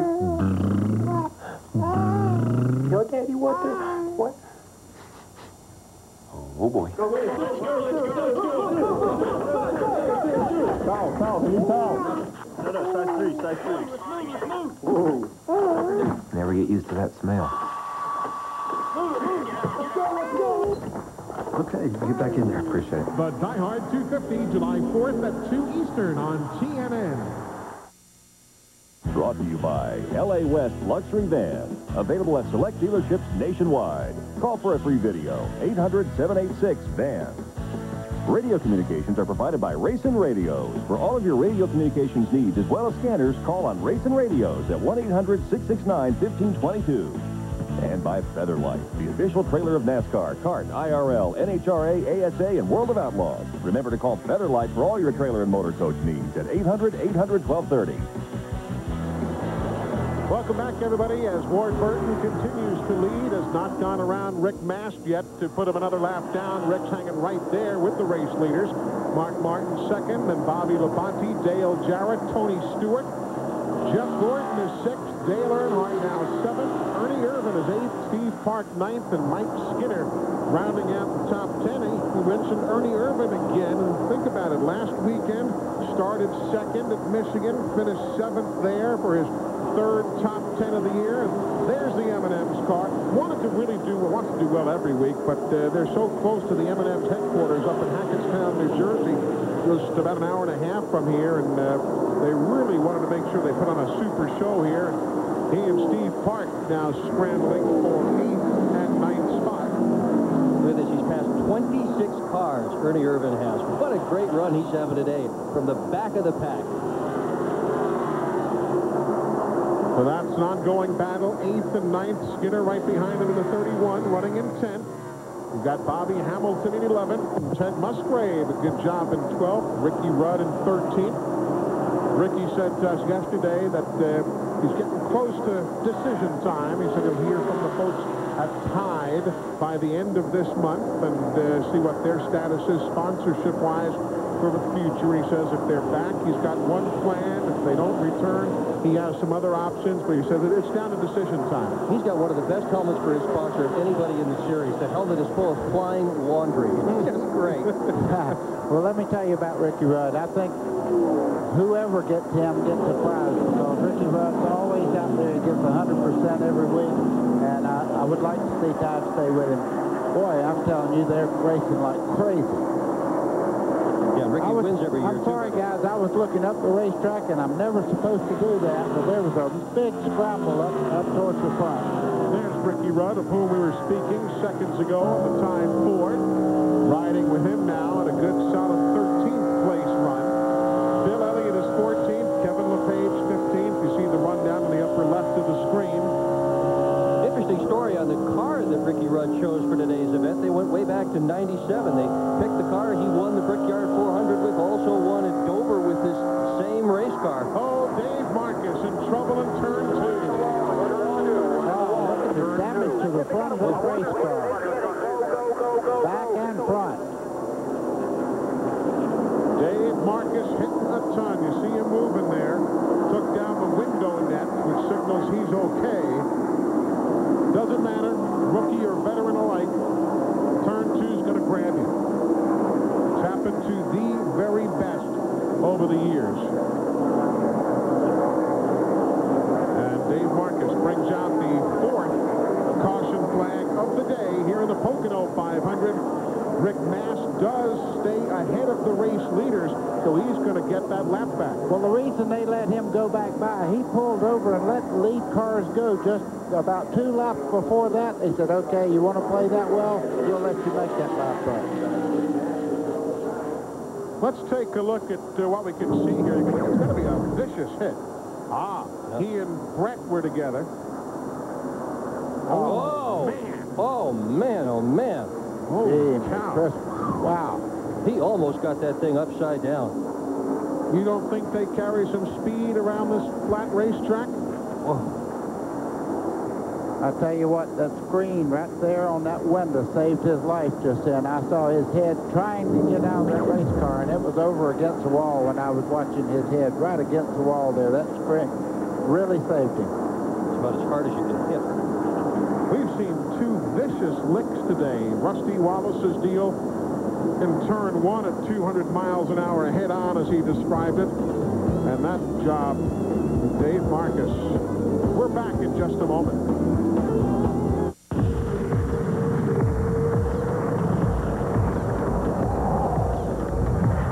Introducing Bosch Platinum Plus 4.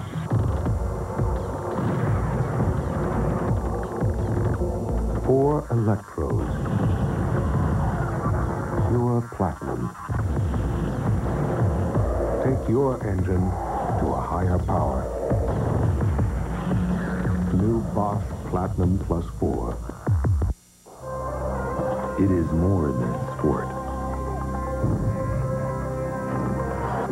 It is spirit.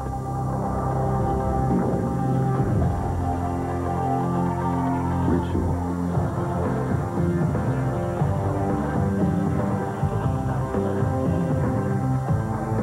Family.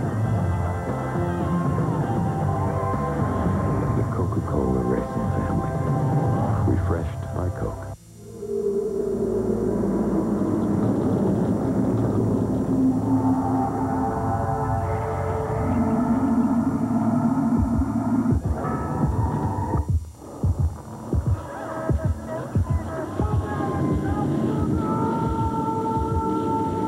You have your weekend projects. We have ours.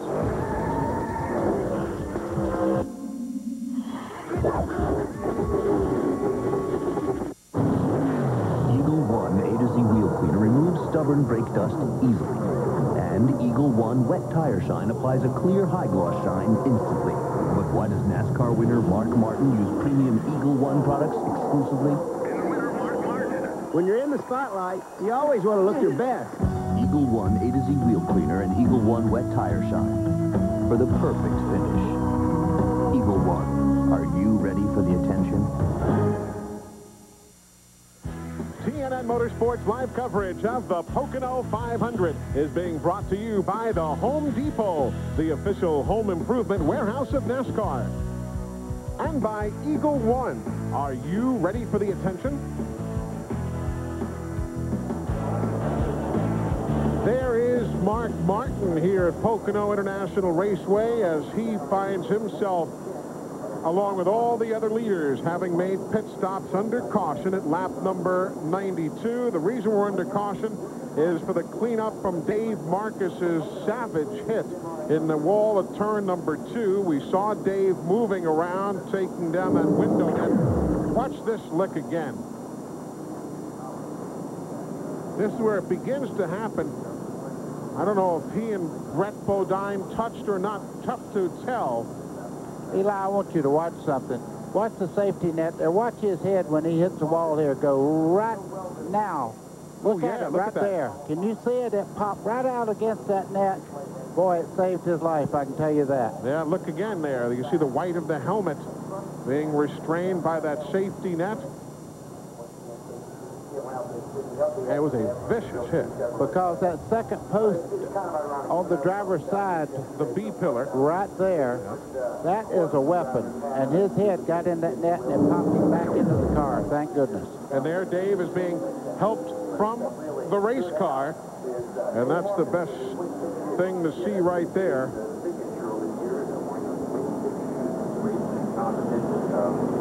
Tough cookie, Dave Marcus. 58 years old, he walks away from a crash like that. Attaboy, Dave. Yeah. A little shaky, and you can understand why. He's going to be sore tomorrow when he gets home to Avies Creek, North Carolina. But he is fine as work on pit road continues under caution. Welcome to the NASCAR Busch Series. Combination of raw speed and nose to nose, bumper to bumper, door to door competition. It takes a great driver to win here. Always has, always will. The NASCAR Busch Series. This is NASCAR.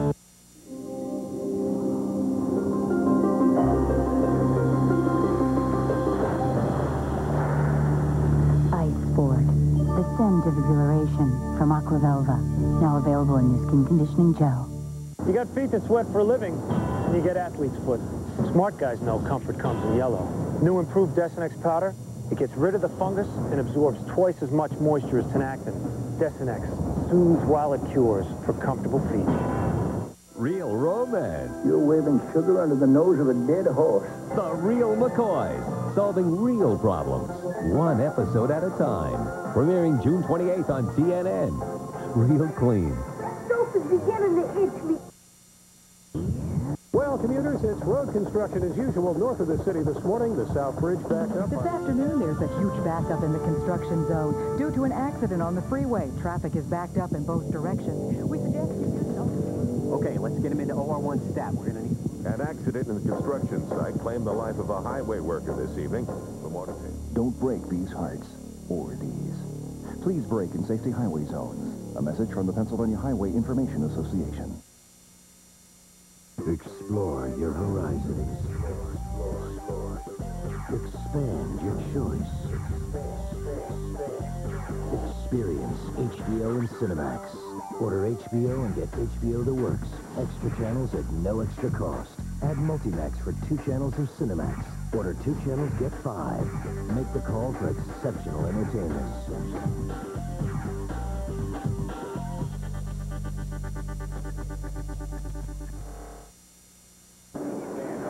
There is John Andretti in to make a pit stop. He had pitted during the caution number 3 when Schrader's tire began chunking out. So he stayed out on the racetrack while everybody else pitted at lap 92, picked up his 5 bonus points for leading a lap, and is now making his pit stop at lap number 94. So Mark Martin, Jeremy Mayfield, Jeff Gordon, who was one of the big gainers during that sequence of pit stops, are among the top 3. There's Bobby Labonte riding around in the top 6. Eli, while we're showing this, see this net right... Well, my telestrator just quit on me, but There you right go. there, that net right there keeps them from coming over to the right side of the car. You also have a net right there, plus the safety net there. So you have a lot of things to keep you from coming out of a race car and maybe getting a neck injury. And that inside net was developed basically by Jeff Burton, who then started working with Bill Simpson.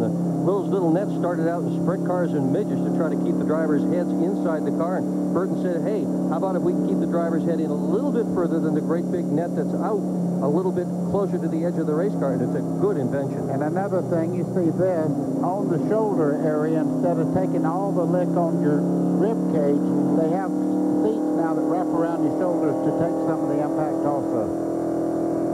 So some teams have pitted in sequence, others have not, but the bottom line, Steve Burns, is we're nearing halfway, and we're pretty well assured now these teams have got them dialed in the way they're going to run.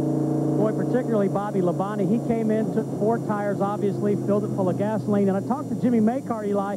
They didn't make any adjustments whatsoever. Not a chassis adjustment, not an air pressure adjustment, just gasoline and tires for the 18 of Bobby Labonte. Ralph? Well, I was down in Ward Burton's pit and spoke with Tommy Ball, one crew chief for Ward. Their car is better when they're running behind somebody. The reason being is they have the fenders pushed out so the car will corner well, but of course when you do that, that expands the frontal area of the car, which makes it like basically pushing a brick through the air down the straightaway. They made no adjustments. They did have a lug nut hang up on them on that last pit stop. Cost them a little bit of time in the pit, but they made no adjustments outside of 4 tires of fuel, Glenn. Well, guys, down in Mark Martin's pits, they made one of the best pit stops I have ever seen. Of course, they didn't have to put 2 cans of fuel in simply because they hadn't burned it all off yet. But they changed 4 tires, 1 can of fuel in less than 15 seconds. That's why Mark Martin is leading the race. Jeff Gordon, meanwhile, complained that his car needed to be freed up a little. It's a little bit too tight, so they put 1 can of fuel in, made an air pressure adjustment, and tried to, as I said, tried to free the car up for him. If we look at the scoreboard now, the number 12 of Jeremy Mayfield shows up for the first time today up in the top order. The reason Jeremy's up there, he had pitted at the tail end of the last caution and gotten fuel. When he came down pit road this time, they had to merely top off the tank, and they only changed 2 tires. They changed right side, so that's the reason Jeremy got out ahead of so many cars that were in front of him. He goes from 17th spot, Mayfield does, up to 2nd. Wasn't particularly good stop for Ward Burton, regretfully. But there you see how your favorites have done. Some interesting technical innovations here this weekend, and it's time for our Tech Fact, brought to you by the more than 2,500 AutoZone stores across America. AutoZone, the best parts in auto parts. You know, NASCAR has always been extremely safety conscious. Safety for the drivers and the crews, and now the fans as well. This weekend at Pocono, NASCAR is testing a system to secure the hoods to the cars in case of a violent crash. This base plate out here on the top of the hood, around to the back side of it, there's a cable mounted to it. The cable is secured here and looped around the roll bar. This system is being tested on Rusty Wallace's car, Jeff Gordon's car, and Bobby Labonte's car here this weekend at Pocono. If they like it, if things work out the way they want, NASCAR will make this system mandatory by the Daytona 500 next year in February. Certainly we saw Rusty Wallace's hood not go anywhere at all when he had his vicious hit. And again, one make of each car, a Ford, a Chevy, and a Pontiac, each having those experimental hood tethers literally bolted in place by up to 15 bolts on that little plate that Glenn showed you on the hood. We continue under caution. Sorry, Pops. Racing was the priority. If you end up using anything but AC Delco parts in your car, who knows where you'll end up? AC Delco. If you're not asking for it, you're asking for it. You know, I always recommend AC Delco automotive parts to all my customers. They're some of the most dependable you can buy. AC Delco. If you're not asking for it, you're asking for it.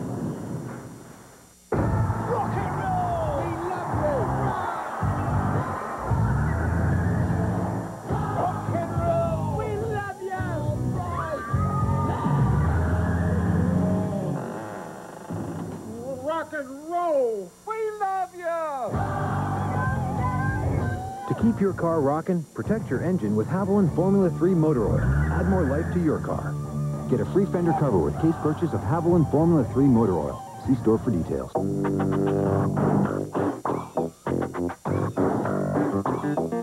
Got a noisy car? For $29.95, get our Economizer Plus muffler and our nationwide guarantee. Now $29.95. Go safely, go Midas. This Father's Day, imagine how thrilled Dad will be to wake up to Mach 3. New from Gillette. Give him the best. The first triple blade razor for a shave he'll never forget. Mach 3 from Gillette. Change, and I was like, she should know 1-800-CALL-ATT is a guaranteed cheap collect call. 1-800-CALL-ATT. My fellow chicken-loving Americans, this is still the land of plenty. Plenty of chicken, plenty of size, And plenty of summer fun with Collector's Edition Flying Star Wars Bucket Toppers. Just $1.99 with any KFC purchase while supplies last. We appreciate the signage here at Pocono International Raceway. The Pocono 500 under caution for that vicious accident involving Dave Marcus up in turn 2. Field's going to get the one-to-go signal. By the way, I want to say happy birthday to Mike Andrews, who's going to be 29 tomorrow. Mike's in the hospital, a big Bill Elliott fan, and they asked that we say happy birthday to Mike Andrews, who's watching today. 97 laps on the board. Some of the teams choosing to come in and top off just a little bit here. Ricky Rudd comes in, David Green, Johnny Benson, a host of others, mostly those who are at least a lap down, coming in to top off just a bit. Yeah, that'll help Rick Mass because he did get back in the lead lap now, and he's going to have a little advantage because he waited so long to take on fuel. He's at the back of the pack anyhow, so he's having a great day. Glenn, we've not talked much about Dale Earnhardt today at Pocono, but he's up to 4th now. Yeah, Eli, I came down to check in his pit area to see if maybe like Jeremy Mayfield, they had changed 2 tires as well, and they almost hit me. He said, no, we changed 4. They did a 15.2-second pit stop, got Dale Earnhardt out in 4th position. That was a great stop. To stop by his crew, Earnhardt's crew, and Mark Martin's crew, 2 of the best I've ever seen. I'll tell you, when you were driving, buddy, what was a good pit stop? What were the time parameters? Eli, if you had a stop in anywhere in the 20 seconds, like a 21, 22, 23-second stop, that was exceptional. But what they have now, they have the gas cans, they flow them, they'll dump out like you wouldn't believe. Everything, the tires, the wheels, everything are so much easier to get on now than they were way back. About a half lap away from going green. TNN Motorsports wants to say thank you to you folks who make all of our jobs possible. Yeah, you guys, the racing fans. It is You to Fan Week at TNN. That includes the 130,000 or so on hand here at Pocono. To the millions more watching at home, we want to thank you, and a big salute from everybody also. To those of you who are watching today on Armed Forces Television, listening on Armed Forces Radio, over 800,000 men and women in uniform in over 165 countries. We welcome you to Pocono and to You to Fan Week on TNN. No, you the man. You the man. All right, here we go. Green flag about to fly 2 laps shy of halfway.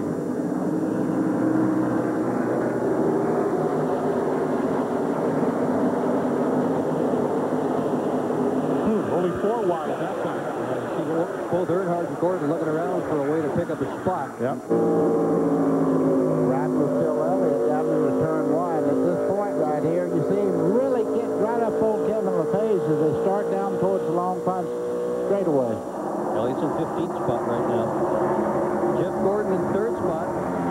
Well, if that car is running, I wonder if Ray Evernham really will cut it up when they get it back to Charlotte. Brand new car that they built, and it's identical to the car they used to call Buckhead. Remember that car? And Ray said, we all tried to build it to the exact specifications of that car. He said, we'd either come up with a great new car or I built myself a new 1995 model. You know, which he's looking on the inside there, Jeremy Mayfield, as they come down the front straightaway. Jeff Ford wanting to get into second place to try to catch up to Mark Martin, who's leading.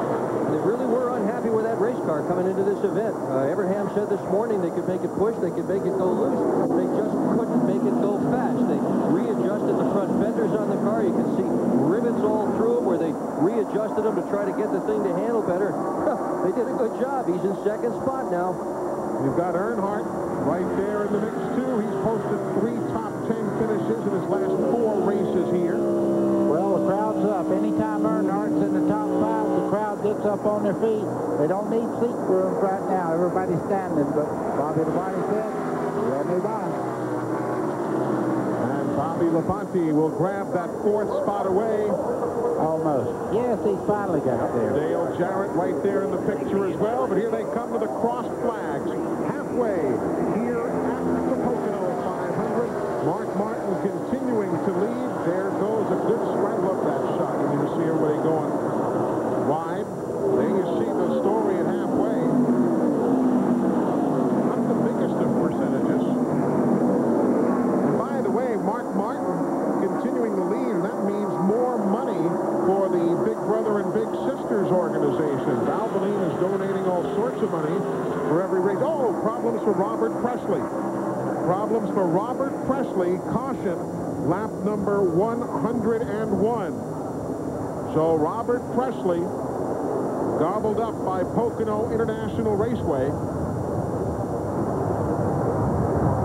And you see him just waiting for an opportunity to bring the Jasper engines machine around. As we were saying, Mark Martin gets money from Valvoline that's donated to Big Brother and Big Sisters for every race that he wins, for every Bud pole he gets, and for every lap he leaves. And they've already donated some $122,000 to Big Brother and Big Sister. And they're adding to that total today. See Robert Presley's car there, the whole left side flat where he got up into the wall. Brakes loose right there. On the driver's side, goes up hard into the outside wall. Started with 3 wide. Can't do that here at Pocono. You do it on the straightaway, right? This big front straightaway, but you don't want to try to do it in the turns, not any of them. But Robert's going to make it around to the pits for repairs to that car. Folks, the TNN Pedal to the Metal sweepstakes underway. You can write down that Mark Martin was the leader at halfway. You could win the grand prize, Ford F-150 4x4 pickup truck, or another prize, one of 4 trips to NASCAR Winston Cup races, aired right here on TNN. Just jot down your name, the age, your address, phone number, and the name of Mark Martin on the postcard. Send it to that address you see on the screen, or enter online at country.com. And you might just be the winner in the entry deadline to win a trip to the next race, the Jiffy Lube 300. That deadline is June the 28th. So enter and make sure you jot down the name of Mark Martin. Robert Presley in for service, while those in the pit vista here at Pocono look on just past halfway. There's a lot of reasons why so many people who take care of their cars turn to AutoZone each week. The low prices on the replacement parts they really need, and the large selection of the things they simply want. But most of all, they come to AutoZone because of the helpful, friendly people who work there. The kind of folks who know their stuff and who'll go the extra mile to help you out. Because after all, taking pride in taking care of people is what AutoZone is all about. NASCAR Winston Cup racing is the fastest growing sport in America, and Pocono Raceway is one of NASCAR's most competitive tracks. The sights and sounds of NASCAR Winston Cup racing are awesome. Experience the excitement for yourself. All the cars and stars of today's race return to Pocono in 5 weeks for the July 25th Pennsylvania 500. Pocono Raceway has added 15,000 high-rise grandstand and 2,000 club seats in 1999. Order your tickets now. Call toll-free 1-800-RACEWAY. That's 1-800-RACEWAY. Operators are standing by.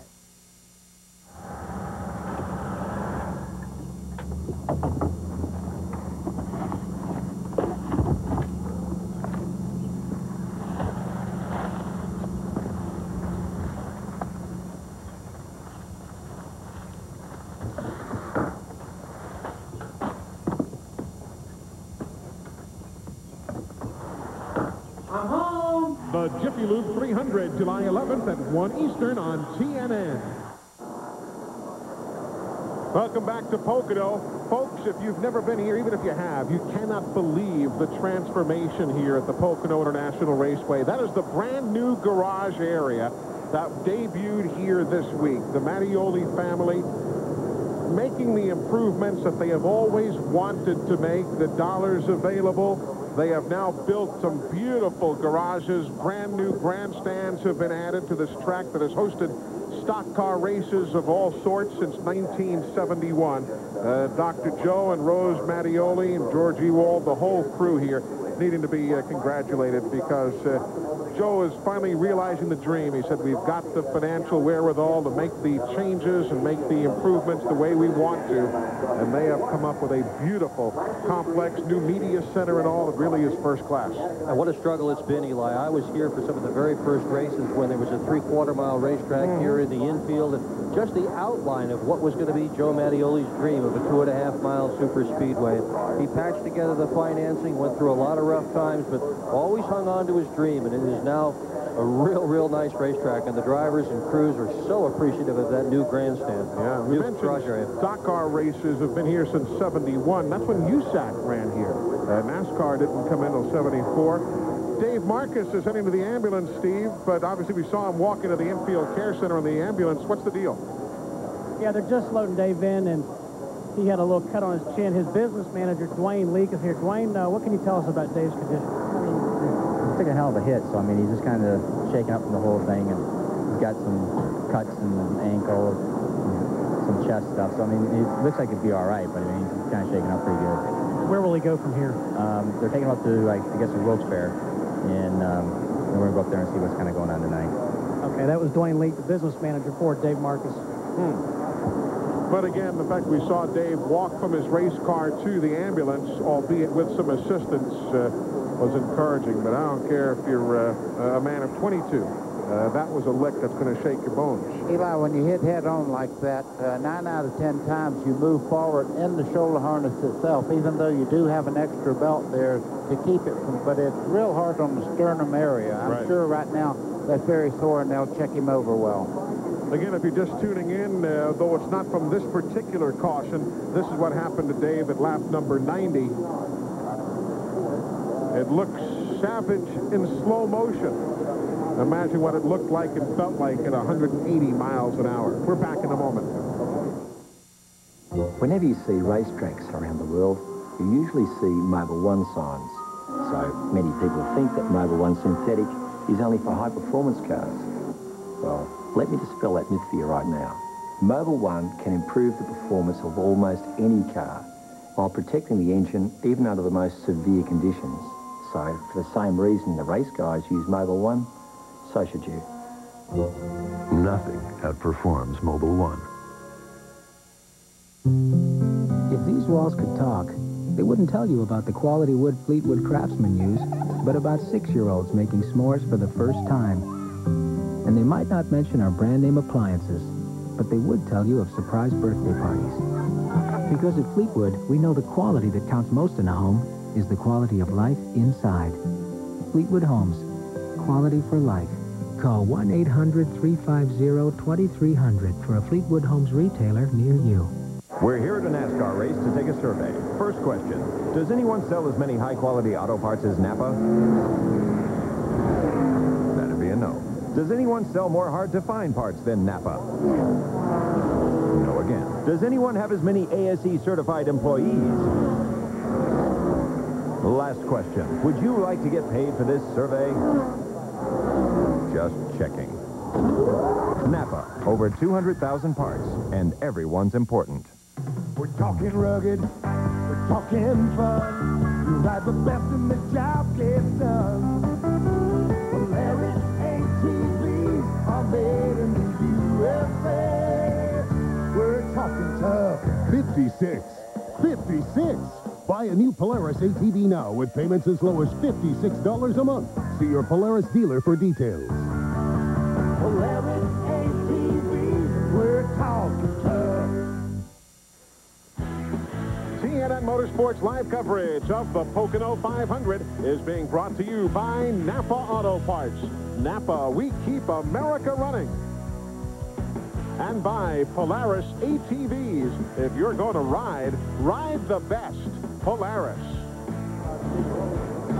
Over-the-road transit for this broadcast provided by Ryder Transportation Services.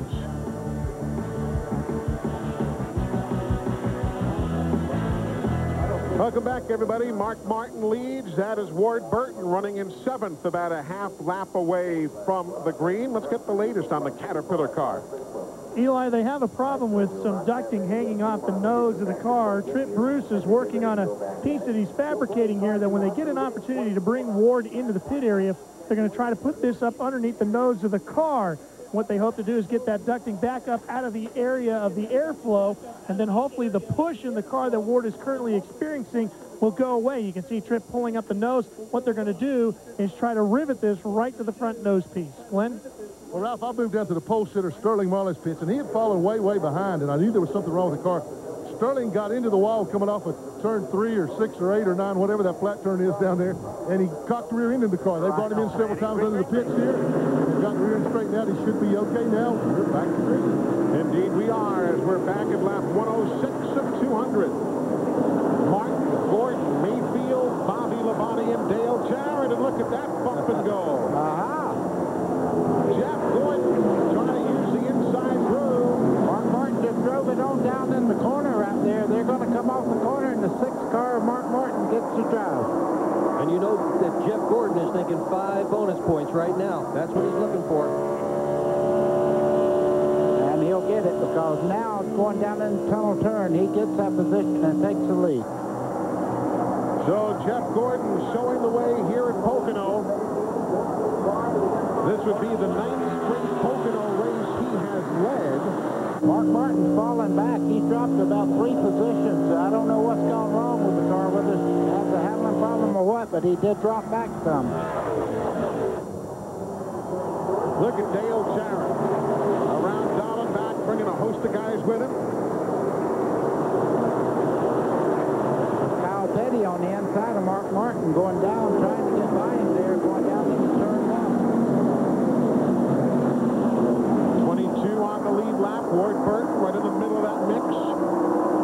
And here comes Jeremy Mayfield trying to wide it up. And look at the tape there on Mayfield's car being pulled back by the wind. That's nothing to worry about. That's what we call 200-mile-an-hour duct tape. They put it on the front of these cars. He had a little damage in a wreck earlier, right on that nose part right there. They put that tape on there. Hey, if that makes it run like it, they'll probably put another strip on it and let it fly. As long as it doesn't close off the radiator opening, he'll be fine. So Jeremy Mayfield, who won here last year, trying to hold off the challenge of Jeff Gordon. Jeff Gordon awfully strong down the straightaway. That kind of knocked their theory about that fender sticking out in the air, hurting his straightaway speed, is certainly not doing that. And you can see it. That left rear fender is sticking right out. It just hooks the air. It's amazing he's running as well as he is. That was still Jeff Gordon who led that last lap by literally half an inch. Mark Martin working with the 24 car. Jeff Gordon as they go down in the tunnel turn. Bobby Labonte just behind them. Dale Jarrett right with them as they go down through the tunnel turn. Riding with Mark Martin now. Heading to turn 3. You see Mayfield to his outside. Oh, don't do it. I thought he was coming down. That's a bad place to get touched right there. Kind of an off-camber kind of situation. Yes, it is, and the car is very light. Look at Ward going 7 or 8 wide in the cat car. That's neat. Coming off that flat turn, they just fan out. Bobby Labonte looking on the outside of Mark Martin as we watch Dale Jarrett really make a run towards the front. Jarrett's been strong all day. So is this 18 of Bobby Labonte.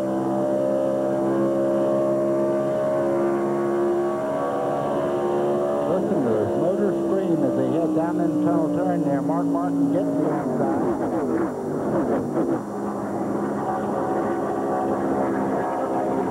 Jeremy Mayfield finally broke through with that first win here a year ago. Passing his boyhood idol, Darrell Waltrip, late in the race. Well, Dale Jarrett right now, the way that car is moving through the corner, he must have gotten that car balanced out the way he wants it, because that thing is a rocket ship down the straightaway. Tony Stewart back there in the orange car looking on the inside of Jimmy Spencer as they head down into turn one. He's in ninth, Stewart is. Jimmy Spencer, he is in 26th, a lap down. Oh, this is neat. Jarrett, power move. Give him the lead again here at Pocono. Crowd is on its feet. That would be a car I would want to draft right now, I think. If you can hang on to him. Yeah, that'd be a car you'd want to own right about now. Jarrett says he doesn't really know why that car is as good as it is. He says it's hard to tell. It just feels good. It responds to all the changes they put in it. And, boy, it's running as well today as it did in Michigan last week. Saw Martin get around Mayfield. The 6 past the 12. Now we're riding with Bobby Labonte in that mix. Bobby Labonte has a lot of trust in the 12 car there. Jeremy Mayfield on the outside, but he has the preferred line. He should get that spot without much trouble. I'd have thought Jeremy would bring the car that he won with last year, but they didn't. This is a different car. They said that they've come up with something a little bit better than last year, so this is not the same one that they won with. Into the tunnel turn, 2 by 2 there. Jeremy, you're in trouble. Yeah, here comes Ward. Not the place to be. Ward Burns will grab the spot. Kyle Petty in the 44, not on the lead lap. He's a lap down in 25th. But you know, Jeremy's always run well here. You think back in 95 when he was just on the scene, his first and only top 10 of that year was here at Pocono when he finished 8th. I think it has a lot to do with the racetrack we learned to drive on up in Nashville, Tennessee. The racetrack is very, very hard to get the cars hooked up. You have to use a lot of finesse as far as getting off the corner. This is a finesse racetrack. Jeff Gordon in second. Right behind Dale Jarrett. Something for everybody at this racetrack. Mid-stages of the Pocono 500. Sleek. Sophisticated. Stylish. And yet with an exhilarating V6. Chevy Monte Carlo lets you express that hidden part of your personality, just dying to get out. Mr. Freeman. How are you? Tommy? Monte Carlo. The side you show the world is up to you. This summer, if you can dream it up, Sonic can put it in a cup. We've got hundreds of drink flavors you can mix and match. Plus, our 44-ounce Route 44 big drinks. Enough choices to let your dreams run wild. Sonic America's driving. Peter Paul Mounds, chocolate coconut mounds. When life is like a freight train, about to crush your feet, Just grab a mound and get away. It's a 5-minute vacation. What a wonderful treat, Mounds. experience the sounds of NASCAR rock. This summer, join CBS as NASCAR hits the road with concerts featuring today's hottest performers. Feel the rush of NASCAR rock. The Real McCoys. Weekdays premiering June 28th on TNN.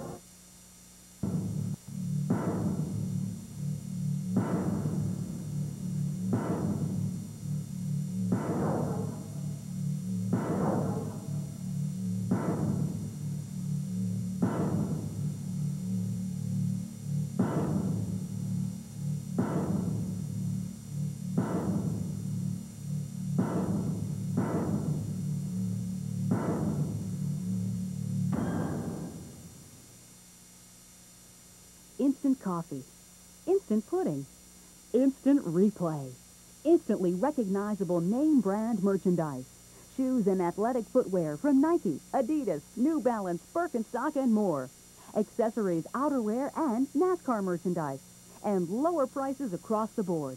Now in our 20th year with the same great selection and service. Visit our permanent location on Carlisle Street in Hanover. Instant replay. Just add water. There you see the front cars. Dale Jarrett, Jeff Gordon. They have half a second on third place. Mark Martin, Bobby Labonte fourth, Ward Burton fifth. Jeremy Mayfield all the way back to sixth now, buddy. Eli, as long as he was up there with the first four cars and they were all battling back and the air was stirred up pretty well, that nose damage didn't hurt him that much. But you can tell right now when he got in clean air, that nose damage he has right there on the nose of that race car, the tape's pulled back and it's actually lifting the nose of the car. So he's going through a pretty hard time right now. They'll have to retape that to get him back up to speed. Is that going to be enough, Glenn, just to retape it, or what else do they have planned? Well, Eli, that's the main thing they want to do right now. They see the tapes coming off. They're watching the television monitor down in the pit, and they know that that's causing a lot of problems for Jeremy. Kills the downforce on the nose of the car, and we were watching him when he was in traffic there, like Buddy says. When he's right up under somebody, it's fine. But when he's out in clean air, it lifts the nose of the car and makes it push, and he can't keep it down on the racetrack the way he wants to and run the kind of speeds through the corner. So, yeah, I think that's the first thing they're going to do is to try to tape that nose so that he's got a little bit of aero package on the car. Jeremy Mayfield running in sixth, ahead of Dale Earnhardt now in seventh.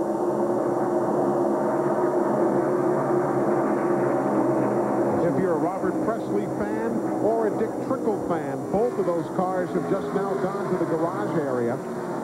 So the attrition list right now includes Rusty Wallace, Joe Nemechek, Jeffrey Bodine, Jeff Burton has been on and off the racetrack. He's back on now. Dave Marcus, Robert Presley, and Dick Trickle. Here comes Tony Stewart. Now he's looking on the inside of Earnhardt down the front straightaway with Ernie Irvin right behind him. Tony Stewart. Not yet. Catching Earnhardt and passing him are two different things.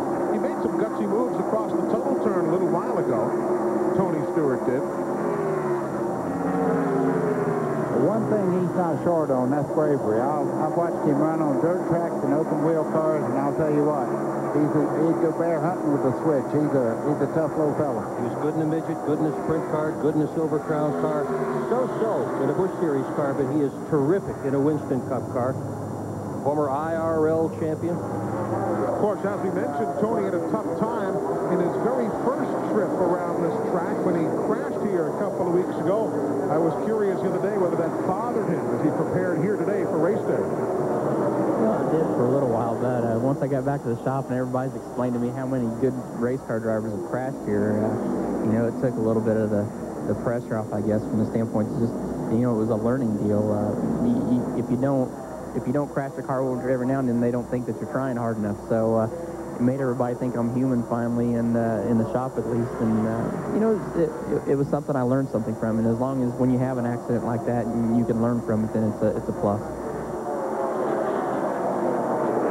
Rookies are doing real well today. Stewart right now running an A spot. Steve Park would also not run here at Pocono on the big racetracks, running in 11th position. Dale Jarrett leading, Jeff Gordon second, Mark Martin running third. You know, each of those guys finished in the top 5 in both races here at Pocono last year. Jarrett was third and fifth. Jeff Gordon was second and first. Mark Martin was fifth and second. So, again, Glenn, I guess we shouldn't be surprised, huh? No, those guys always seem to have a pretty good package for this racetrack. And talking about Jeff Gordon, I just talked to Ray Evernham. He says that Ray says that Jeff is saying the car is a little bit loose right now. The next regularly scheduled pit stop is not until around lap 135, so he's just going to have to ride it out right now. Normally, when a car is up real close behind another one, like Jeff is to Dale Jarrett, it'll tend to make the car a little tight. But Jeff's reporting a loose condition right now. Just going to have to ride it out. And we're just at lap number 118, so referencing Glenn's lap 135 there, you can tell it's going to be just a bit. There's third and fourth place, Mark Martin, Bobby Labonte. Right behind them is Ward Burton. We're at lap 119 of 200. That'll make up the distance in today's Pocono 500. Pep Boys knows how to give you a great deal on tires. They don't run specials on just one size. Pep Boys discounts every size in stock. That means all 35,000-mile tires are 4 for $99. All 70,000-mile tires are 4 for only $169. Call it a bonanza, an extravaganza. It's how you save on tires and protect your tires with a computerized wheel alignment. Cars, trucks, or SUVs now only $44.99. Pep Boys. Cars like us. People love us. Eagle One A to Z wheel cleaner removes stubborn brake dust easily. And Eagle One Wet Tire Shine applies a clear high gloss shine instantly. But why does NASCAR winner Mark Martin use premium Eagle One products exclusively? When you're in the spotlight, you always want to look your best. Eagle One A to Z wheel cleaner and Eagle One Wet Tire Shine for the perfect finish. Eagle One, are you ready for the attention? Edgar and I have so much in common. It's like we were long-lost brothers. We both have larger than average ears. We both have pretty straight hair. It's creepy. And get this, we both love the taste of Miller Lite because of the choice hops. It's like we were separated at birth. Actually, George, I think Miller Lite tastes great because it's smooth. Excuse me? I like the smoothness. Who are you? Miller Lite, the great taste of a true Pilsner beer. This is a sport where the work of weeks and months is measured in hundredths of a second. This is a sport where glory and fortune can all come down to a gallon of gas. This is a sport where fans buy seats they never sit in, and they couldn't be happier about it. This is a sport that truly revolves around its fans. In fact, the drivers even go door to door to get the fans to come to the track. This is NASCAR.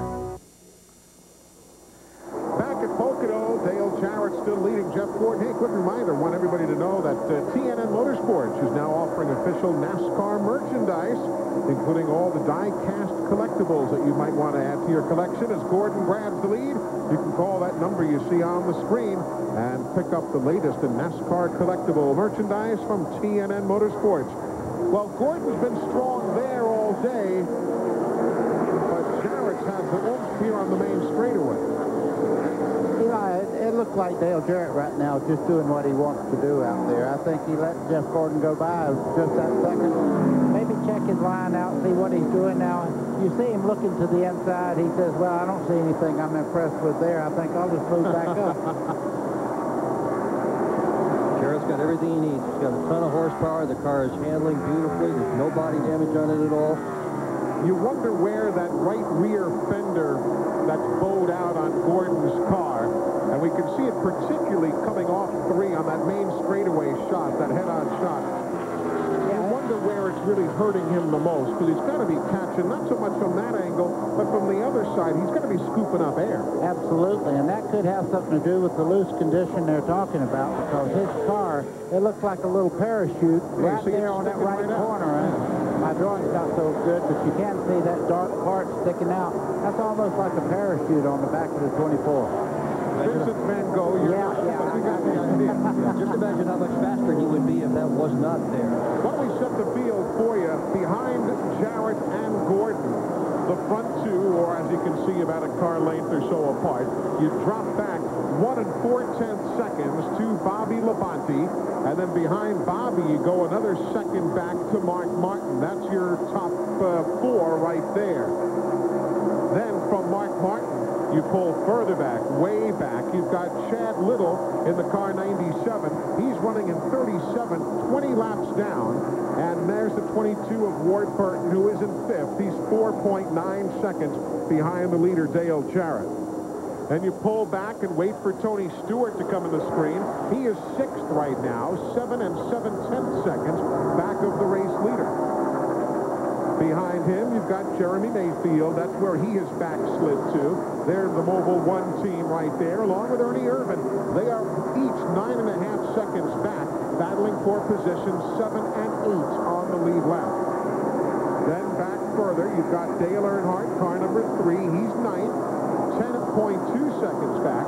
Kyle Petty in the 44. He's in 25th, a lap down. And the 4, that's Bobby Hamilton, who is on the lead lap in 10th. So Hamilton battling with the 3 of Earnhardt for position. Steve Park, he's in 11th. He is 10 7/10 seconds back of the race leader. Then the 75, Ted Musgrave, a good one, always runs well at Pocono. He is in 12th, 11 1/10 back of the leader. Then Jimmy Spencer comes into view. He's in 26th right now. He is a lap down, Spencer is. Behind him on the racetrack is Kenny Wallace in car 55. He's 32nd. He is 3 laps down. Made a few unscheduled stops today, Kenny has. Next on the racetrack is Bill Elliott, who is in 13th on the lead lap. And there is Bill right now as we ride with him across the tunnel turn. He is 13 seconds behind the race leader, Dale Jarrett. Others on the racetrack behind him, you've got Mike Skinner. He is in the position on the lead lap in 14th spot. Kevin LePage in the 16. He too on the lead lap. They're 14th and 15th. Skinner and LePage are 14 and a half behind. Then Rich Bickle in car 45. He's 33rd. Bickle is a couple of laps down. Again, LePage battling Skinner. That is for position. Behind those cars right there as LePage makes the pass and grabs 14th. You've got Kenny Schrader in 34th spot, car 33. Schrader is 4 laps down. Gives you an idea of what these guys deal with, albeit back in 15th and 16th spot. You see them head back off in the turn number 1. LePage to hold on to that spot now, taking it from Skinner. Then further back, next in line, you've got Ricky Rudd in car number 10. Ricky is being shown in 16th spot, 17 seconds back. The 98 right behind him is Rick Mast. He's also on the lead lap. Rick, you see him if we look rearward from Ricky Rudd. Rick Mast is in 17th, 17 and a half seconds back as well. Then we pull further back, you'll see Sterling Marlin behind Chad Little. We saw Chad a while ago. We'll go bypast him into the 40 of Sterling Marlin. He is on the lead lap right now in 18th spot. The 21 is Elliott Sadler. He is in 27th position, 2 laps down, driving for the Wood Brothers. And that is Elliott Sadler right now. See him shifting as he heads towards turn number 1. 189 miles an hour. He's just a little bit off to the top speed of some of the faster cars out there, but Elliott Sadler's getting a lot of experience right now, and I guarantee you before it's all over, he'll be one of the front runners. Then continuing our run down through the field, you've got the 26 of Johnny Benson. He's 28th right now. Johnny is being shown a lap down. Then Jerry Nadeau on the racetrack. He is in 29th spot. Trouble. Kenny Irwin. Caution on the speedway. Everybody gets walked down. Kenny Irwin. You can see flame coming out of the car. There's nothing wrong with it. That's unspent fuel in the exhaust pipes itself when he was trying to refire the car there. Kenny was on the lead lap in 19th spot. See his hood, roof flaps there. They have already employed on top of the car, so he went all the way around. Caution on the speedway right now. 6th time it comes out, lap 128.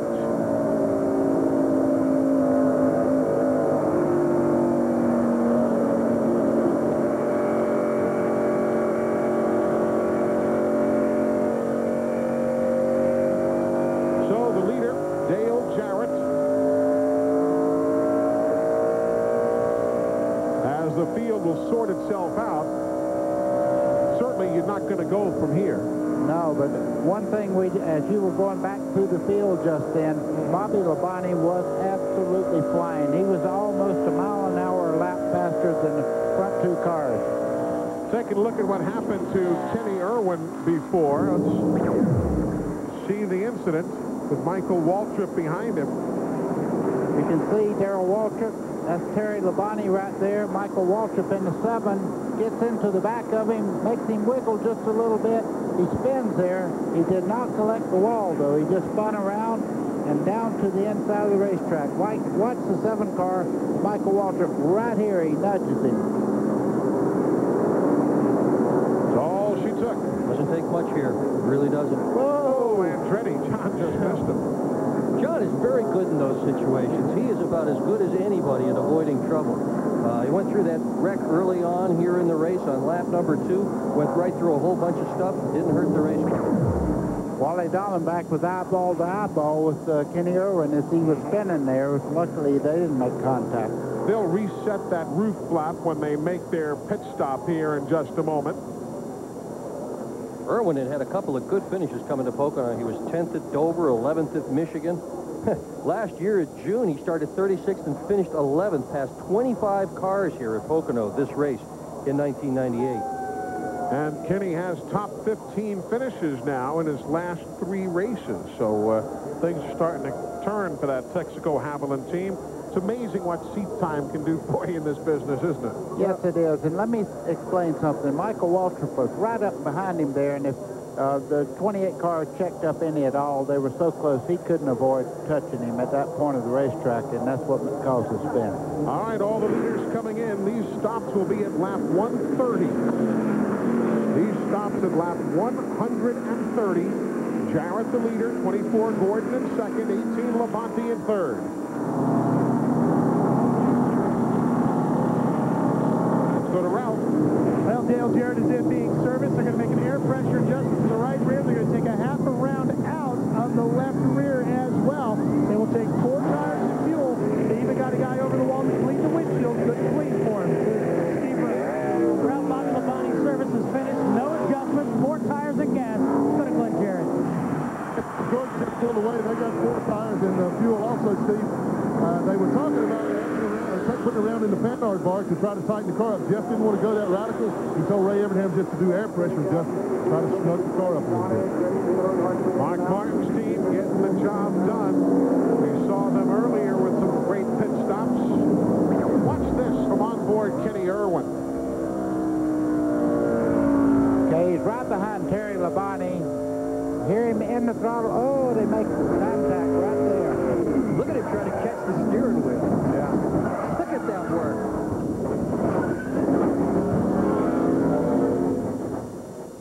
It's a handful of that shot. Under caution. Lap 130 here at Pocono International Raceway. 70 laps from the finish of the Pocono 500. It knows 2 speeds. Stop and go. It just beat a series of the toughest stop-and-go driving tests in the world, and it's brand new. Go ahead. Guess. You have 4.3 seconds.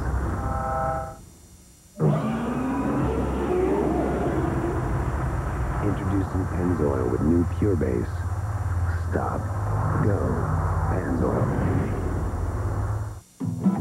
Want to know the secret of the Spicy Bowl Porterhouse at the Palm Steakhouse? A1 bold and spicy in the marinade with a spark of Tabasco pepper sauce. Oh, yeah. A1 bold and spicy, the steakhouse secret.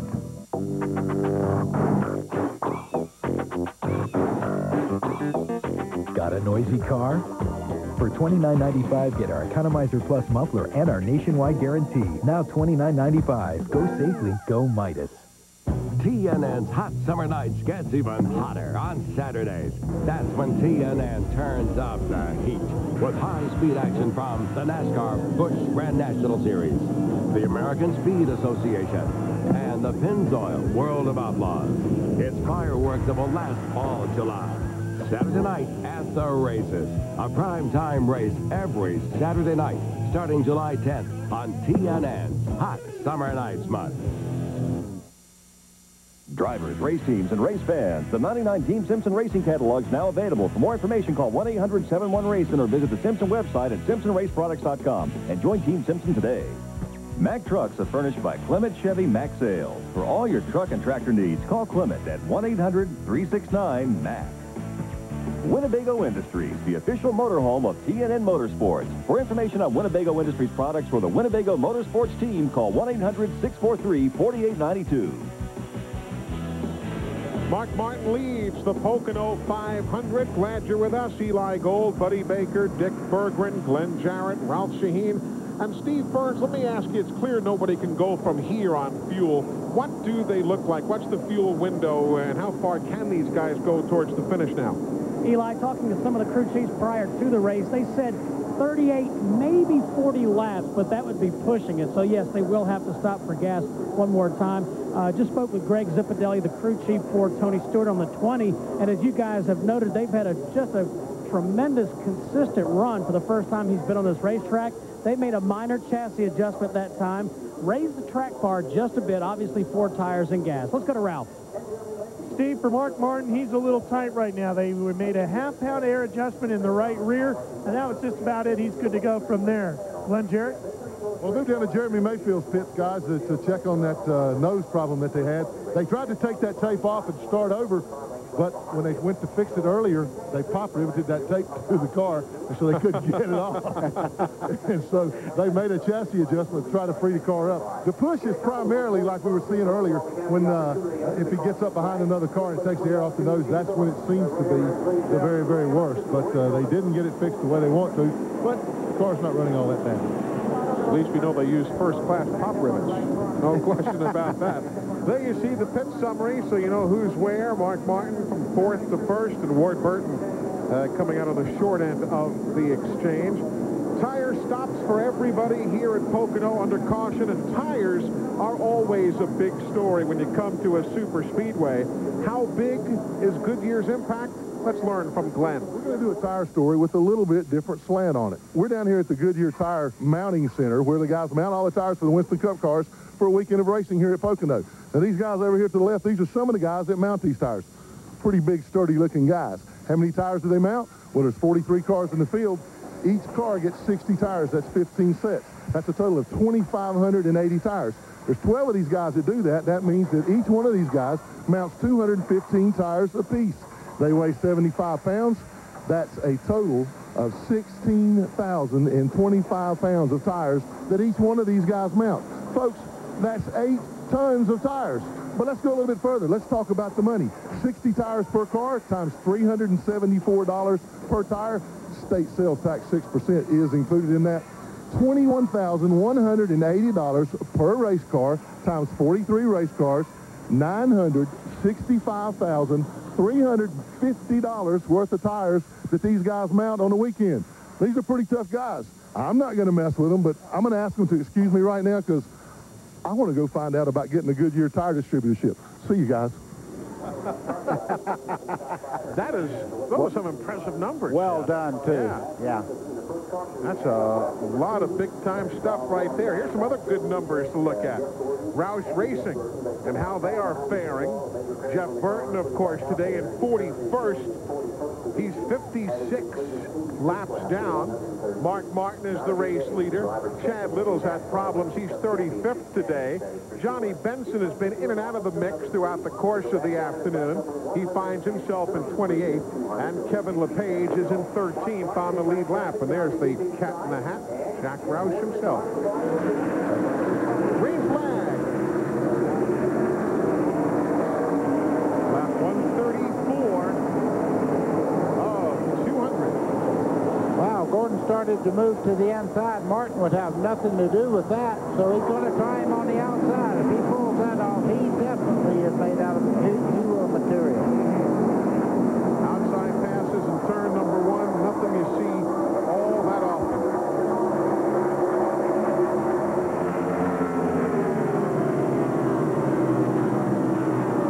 Kyle Petty's laps down, but looking awful racing. Ethan Dyson with the lead. He's lapped down at 25th, but you're right, he's right there among the fastest cars of the day. Well, this is probably one of the most dangerous parts of the race is on a restart when the tires are not up to pressure yet. They drop the air pressure, and as they run along and the tire gets hotter, of course, the air pressure comes up. So right now, it's like riding on a bag of worms almost. That thing is not handling like you want it to. So these laps right now, they really have to be cautious. In the middle of all that, some pretty good battles for position. Bobby Hamilton in the 4, and Dale Earnhardt just ahead of him, or behind him there. They swapped the position around on the racetrack now. Earnhardt ahead of Hamilton. They're working 6th and 7th. As you see, NASCAR timing and scoring. Brought to you by OnNet from MCI WorldCom, your one connection to the world. Tony Stewart just behind Jeremy Mayfield. Jeremy's car is easy to see. There's a piece of tape on the left front for anybody just joined us. You can see it flapping in the breeze there. It don't seem to hurt the car as long as it's in a lot of traffic, but he gets out by himself and the front of the car lifts up. Very hard to steer in the corner. Took an aluminum hook to that piece of tape as well. They had tried to plug up the front of the grill area to solve an aerodynamic problem caused by damage, but came undone. Came undone. Ward Burton in the 22, following right through behind Jeremy Mayfield there. I went there last year on a cruise. Came undone. Never mind. Okay, enough of that. Here comes Tony Stewart just behind Jeff Burton. These two cars are capable of running with the leaders, but right now they have pretty bad track position. They need to get up through these flat traffic and get back up to the front. A lot of time yet. See Tony Stewart in that orange number 20, battling with Bobby Hamilton. You hear all the time about how intense the race drivers' lives are. Tony Stewart got to Pocono and unwrapped his fishing gear. He's caught 9 bass on 2 nights since he's been here. He said nothing big enough to clean, but fun to catch them anyway. He went fishing in one of the lakes up here at Pocono. Very frustrating. I remember going out, seriously, went out there one time and dropped the line in. The first 3 times I put the line in, the fish just jumped in the boat, one of those little lakes up here, and then the rest of the 2.5 hours we were up there, not even a nibble. So I don't even have the luck that Tony Stewart does on the racetrack or on the fishing pond. That's the battle for the lead, and there's the legendary Morris Metcalf, NASCAR's chief of timing and scoring. He'll retire after next year's Daytona 500. Hi, I'm Jeff Burton with an exciting message for NASCAR fans. Buy any Exide NASCAR Select product and get a Motorola pager free. It's a great way to enter the Exide NASCAR Select 99 sweepstakes. Every month you'll be paged with another chance to win cool prizes. You could even win $50,000 and be an honorary member of the Exide Racing Team Pit Crew for the first race of the next century. Look for details wherever Exide NASCAR Select is sold. Holy, man, I gotta find the phone. I've been everywhere, man, across the desert, bare, man. If the technology in SuperGuard motor oil can protect these high-performance engines, imagine how it'll perform in your new Ford Taurus SHO. Visit our website, Citgo.com, and you could win a 1999 Ford Taurus SHO or one of 500 other valuable prizes when you play the SuperGuard Online 500 Racing Challenge. Register to win at Citgo.com. I've been everywhere. With just moments before the new millennium, the dreaded Y2K bug still threatens worldwide bank disruption and computer failure.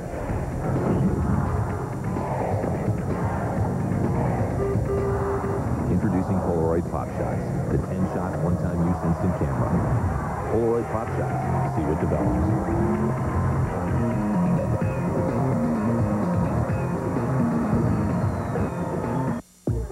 Know what I call this?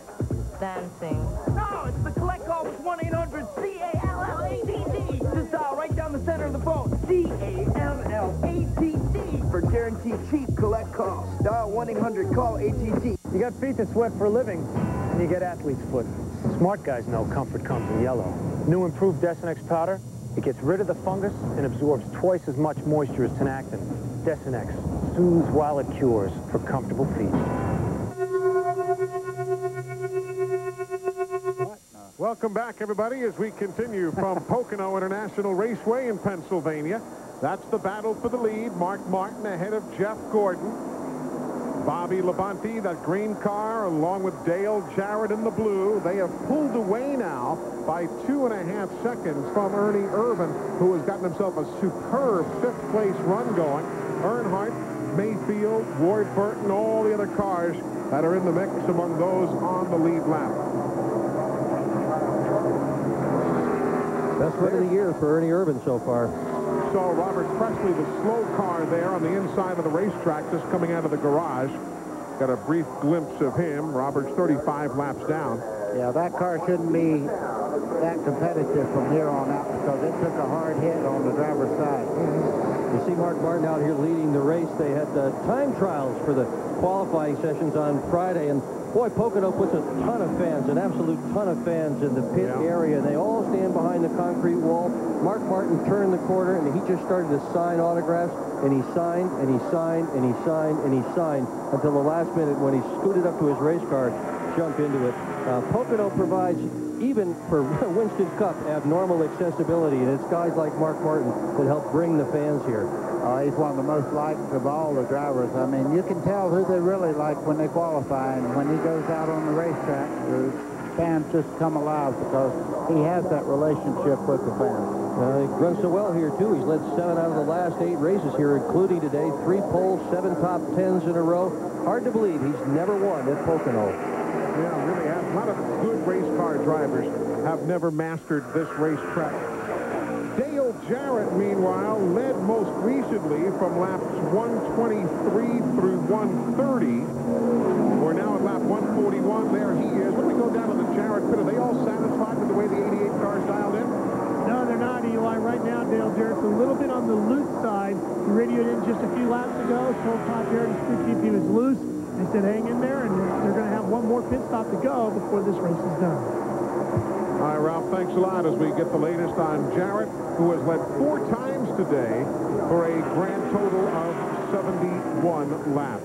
Well, the people that just turned in and really hadn't watched auto racing a lot, when you hear somebody talking about loose or push, what they're talking about, when they say it's pushing, that means the front end of the car won't turn and it's losing grip on the front. And of course, when it's loose, the back end is trying to come around on the race car.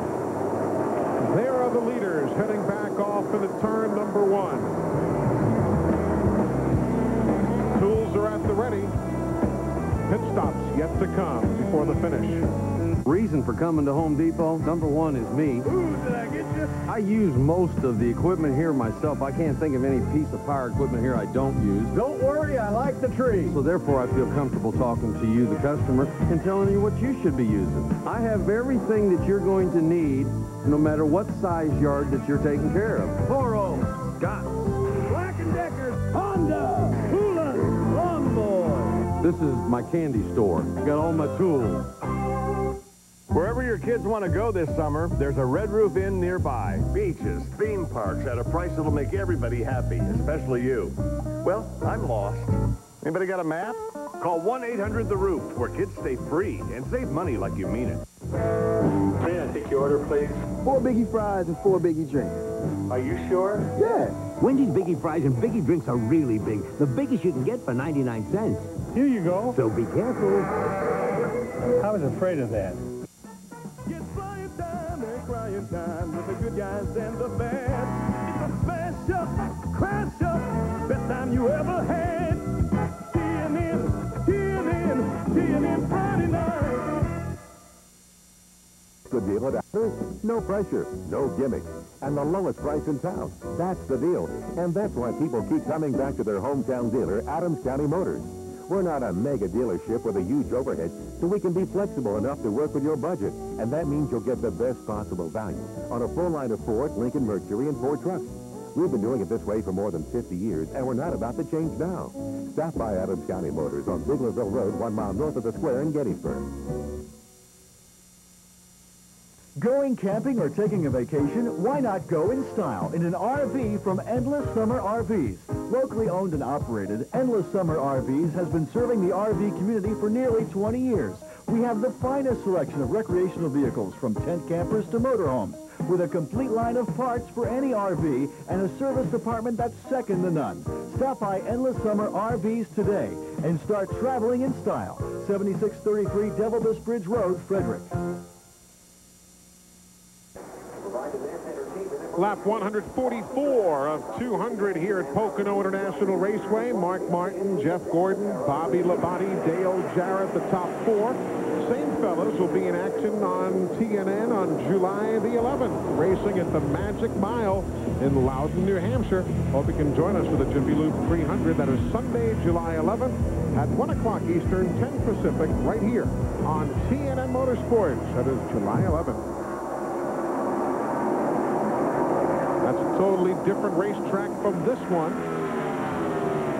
That New Hampshire Oval. Lap 145 now. Mark Martin still showing the way. Oh, David Green slowing on the racetrack. We just saw the Kodiak Chevrolet as the leaders went by him. He's got a long way to go before he gets to the pit area. He does that. If he's under power, because if he's not, maybe he can find one of those little turnoff roads. Yeah, there's a turnoff road. You see him turning in off the racetrack right there. That takes him out of harm's way as the race cars go by on the outside there. I've got a lot of little infield roads that join up with the big triangular racing surface as part of their road courses and so on. But he still has to make it back to pit road or a caution will come out because he's trying to get to the front straightaway here, and he's barely moving. So we'll keep an eye on that while we see Mark Martin looking back towards Jeff Gordon, just a tenth of a second back. Of course, Mark Martin only one win here in 1999. He had 4 at this point. Just watching Jeff Gordon's car there is really balanced out pretty well right now. We were concerned about the right rear corner of that car being torn up a little bit. Caution. That does not seem to hurt it. You see David Green sitting right there. Caution is on the speedway. 7th time. Lap 147. There's David Green's Kodiak Chevy. Now, we're at lap 148 when the teams make their pit stop. Still cannot make it the distance. I agree. I don't think they can. They're still going to have to do another pit stop after this one. If they're going, like Steve told us, 38 to 40 laps, well, they'll be looking at 52. They certainly can't make it from that point. That'll come down to a splash and go. I would imagine if they do that, nobody will change tires on the last stop. They'll just run in there, get a splash of fuel, and go at it. Of course, you never know what's going to happen between now and then. As we ride with Robert Presley, who is 36 laps down now in 38th spot after spending a good bit of time in the garage area. He, of course, spun and brought out caution number 5 of the day back on lap 101. All the lead cars pitted 17 laps ago. They'll be coming in again at lap 148. And that'll leave them roughly 15 laps shy of the finish. Yeah, that's still a long ways on this racetrack. And this is one racetrack you can't just say, I'm going to try to make it, because if you ever run out of fuel as you go by the start-finish line, you're toast for the day. You just won't make it back. Absolutely cannot make it back. And with no banking to keep the speeds up here, this is a long 2.5-mile layout. What do you do now? Pit? Oh, yeah. Got to at this point. David Green is now on pit road, and he is stopped near Victory Lane just to get out of everybody's way. I bet Bobby Labonte's starting to hyperventilate a little bit because the 41 is just in front of where his pit stop. But they're pushing the David Green car towards Victory Lane to open up all the pit road for everybody else. Well, Bobby made it in. You can see him sliding the tires as he come into his pit stop there. Number 18 there I'm talking about. Martin, Gordon, Bobby Labonte.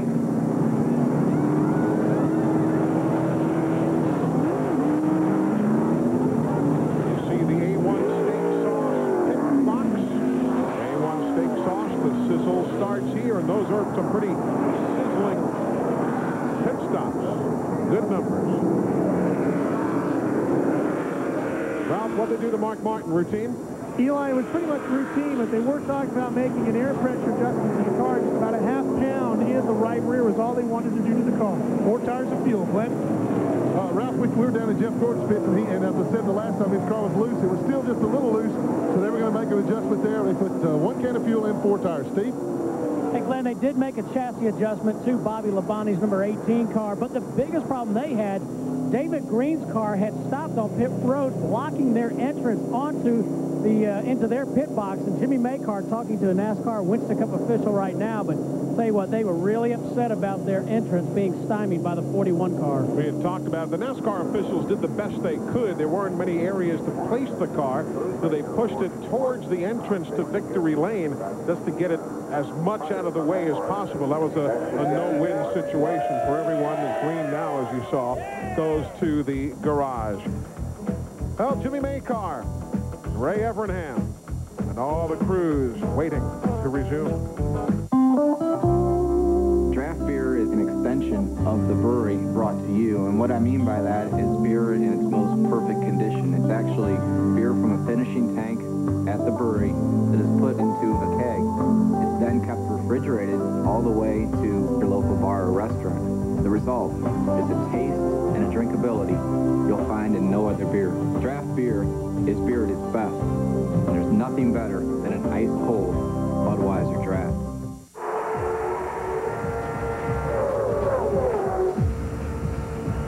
In the racing business, the right hardware at the right time can make the difference between winning and losing. Get the toolbox that rocks at True Value. It's just $24.95 when you spend $20 or more on your Visa card at participating True Value hardware stores.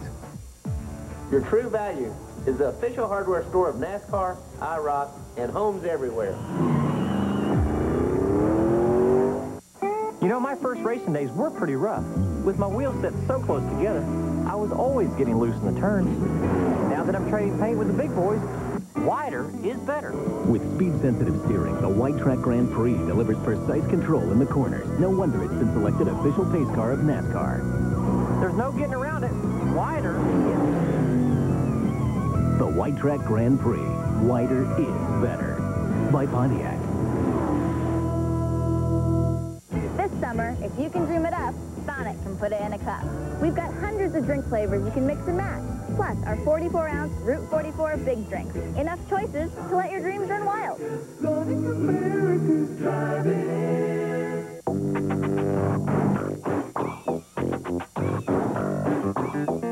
Got a noisy car?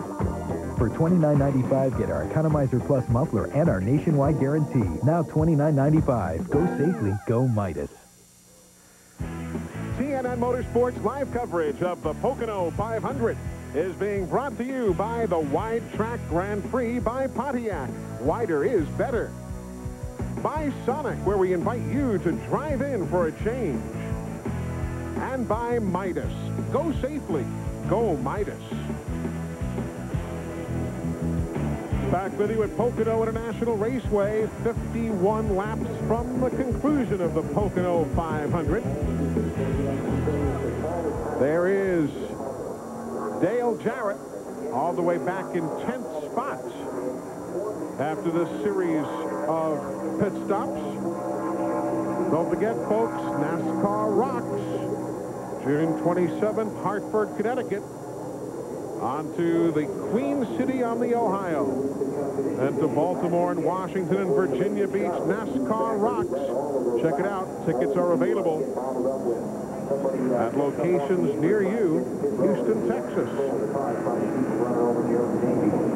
Check it out. It'll be a good time. We saw Dale Jarrett, Ralph, all the way back in 10th spot. What's the deal? Eli, he came in, he took one round of wedge out of the car and took 1 pound of air out of the left rear as well. Now, Ward Burton, on the other hand, in the 22 car, he only took 2 tires. Jarrett took 4 egg fuel. He took right-side tires and adjusted air pressures on the 22. What, Jarrett? Well, Ralph, Dale Earnhardt made another big gain on pit road here. These guys cranked off another 15.25 pit stop, changing 4 tires, putting a can of fuel in the car, and also taking a round of bite out of the car. Dale's been fighting a tight condition all day. Also, the car that Dale owns, the car of Steve Park, moved way up in the field. He came in and took fuel and only 2 tires. Here's Steve Burns. Hey, thanks, Glenn. Tony Stewart, the number 20, came in. He's also fighting a tight race car. They made a wedge adjustment to try and loosen him up, and obviously 4 tires for Tony Stewart. Stewart, by 51 points, leads the NASCAR Winston Cup Rookie of the Year battle. Elliott Sadler is second, 51 points back, and Buckshot Jones not here this weekend, 116 back. And there you see in graphic form what the fellows were just telling you. Good deal for Jeremy Mayfield.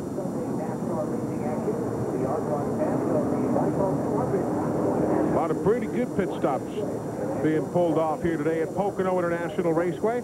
Across the tunnel turn, we're a half lap away from going green. NASCAR here in the state of Pennsylvania, where they have raced since 1949. Remember that great circular 1 mile track, Langhorne Speedway? Boy, that was a nasty, nasty joint. It was dirt, and the drivers would just set the cars sideways at the drop of the green flag, and they just stay sideways all the way around. NASCAR even ran near Pittsburgh. A lot of folks might remember the old Heidelberg Speedway. Lee Petty won there outside of Pittsburgh. And somebody named Buck Baker won at Langhorne, so yeah. There you go. Got to stick up for your daddy here on Father's Day. Anytime. Happy Father's Day. I guess it's one to go, huh? All right, Mayfield, tell us you're ready. Mayfield seems like he's gotten that piece of debris off the hood. What he has to contend with right now is some of these cars like Kyle Petty and a bunch of these cars that are a lap down right now have adjusted on their cars, and they're not that bad. Final 49 laps of the day.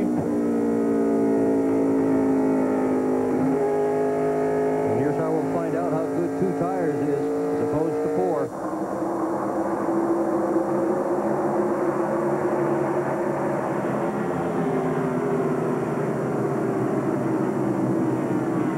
One more pit stop yet to come.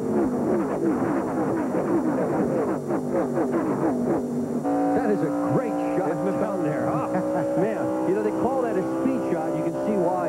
It's hard when you sit way back in the grandstand to get the impression of just how fast they're going, but that speed shot proves it. They're whistling through there. You can see riding along there with Ricky Rudd.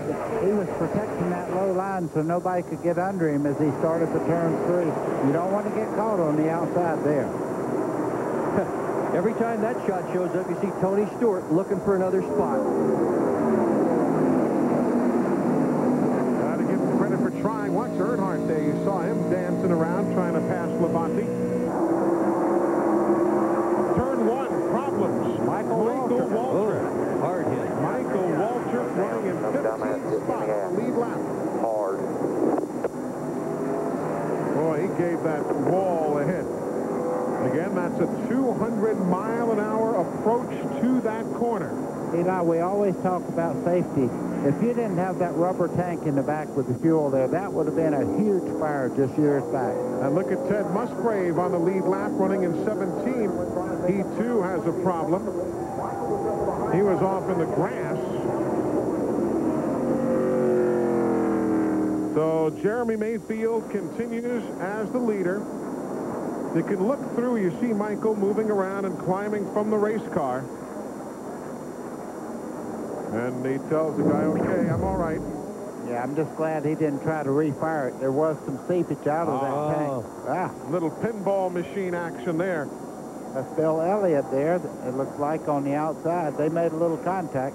And you see Musgrave there on the right after he got touched by Michael and ends up in the grass.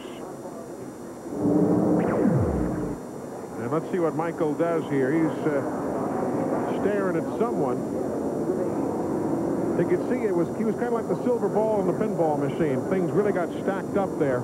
Yep, he was going for a ride. Michael's career best finish was here in 1988, June of 88. Started 30th, finished 2nd. The old Country Time Lemonade car. Remember that bright yellow car with the green lettering? But not today for Michael Waltrip. Let's watch again and see if we can pinpoint exactly who hit whom first. Okay, they were real tight there. That's Bill Elliott right there. They made slight contact there. That got him up in the... Oh, man, I'm telling you right now. Almost looked like Bobby... Ted Musgraves came so close to T-boning Michael Waltrip. And John almost, like Bobby Hamilton had checked up in front of Michael. And did you see the 43 car, John Andretti, right through again? Well, Eli, you're running so close there. Somebody does that. I mean, there's no way to get to the brake before you're already back in the throttle at that point of the corner. And they were just all stacked up there. Hard to point the finger at anybody, blame anybody for that one. Yeah. Michael Waltrip's machine up to the record. His car heavily damaged to the crash. Jimmy Spencer unlapped himself, by the way. In all of that, he is now back on the lead lap in 23rd position. Just because you're in front doesn't mean you sit back and watch the others try and catch up. If you can make a great thing better, you do it. And that's what they've done with new Mobil 1 Tri-Synthetic. That's a bit of a mouthful, but basically it means new Mobil 1 protects against engine wear better than ever before. Helps your anti-pollution gear work better too. For me, using anything less just isn't an option. Nothing outperforms Mobil 1. Call it a bonanza, an extravaganza. It's how you save on tires. Now at Pep Boys, all 35,000-mile tires are 4 for only $99, and all 70,000-mile tires 4 for $169. Pep Boys, cars like us. People love us.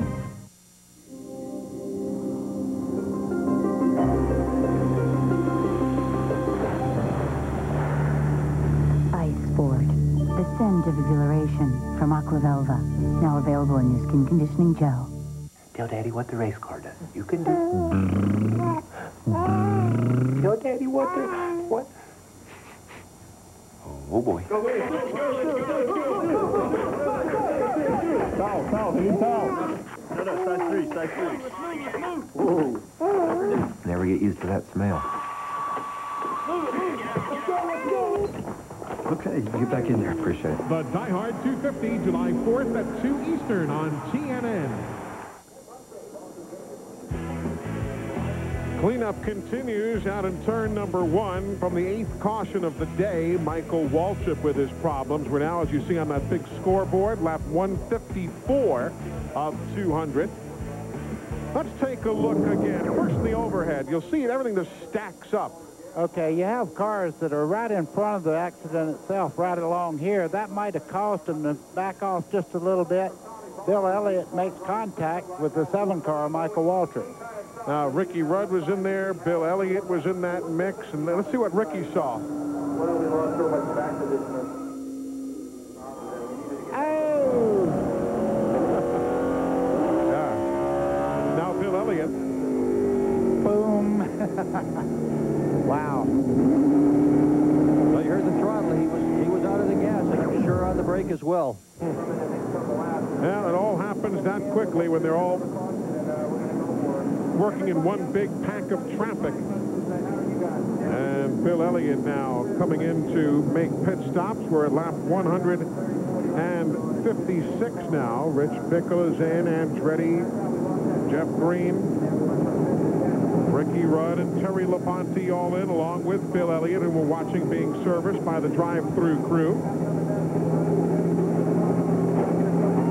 Remember, 38 to 40 laps. Well, 40 laps from now is 196 of a 200-lap race. We're getting close to this being a fuel mileage deal again here at Pocono. That's a tasty-looking burger. Yeah, it's a Whopper. Extra pickles. Give you $5 for it. 10. No, 11. $22.50. 50 cash money. 36F has a Whopper. You say Whopper? I'll double it. I double is double. I'll marry you. I'll let you fly the plane. I'll let you land it. Really? When you have it your way, it just tastes better. Hey! What are you doing up here? So, you've been using 10-10-3-2-1? What? Oh, I keep forgetting about that. Well, you should try to remember. You get 50% off calls over 10 minutes. Every day. Anytime. Oh, I like that. But there's got to be a monthly fee, right? Not with 10-10-3-2-1. Dial it, and you'll see the savings on your phone bill. All right. I'll give it a try. Cool. Hey! Get away from my car! Just dial 10-10-321. This man has found that a 1966 Mustang is a finicky little lady. She demands love, devotion, and a 4-barrel Holly carburetor. At Advanced Auto Parts, it's our job to see that she gets the carburetor and any other hard-to-find part overnight.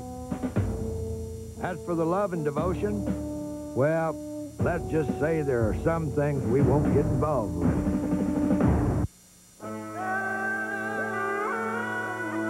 I travel light. I can pack everything I need into a weekend.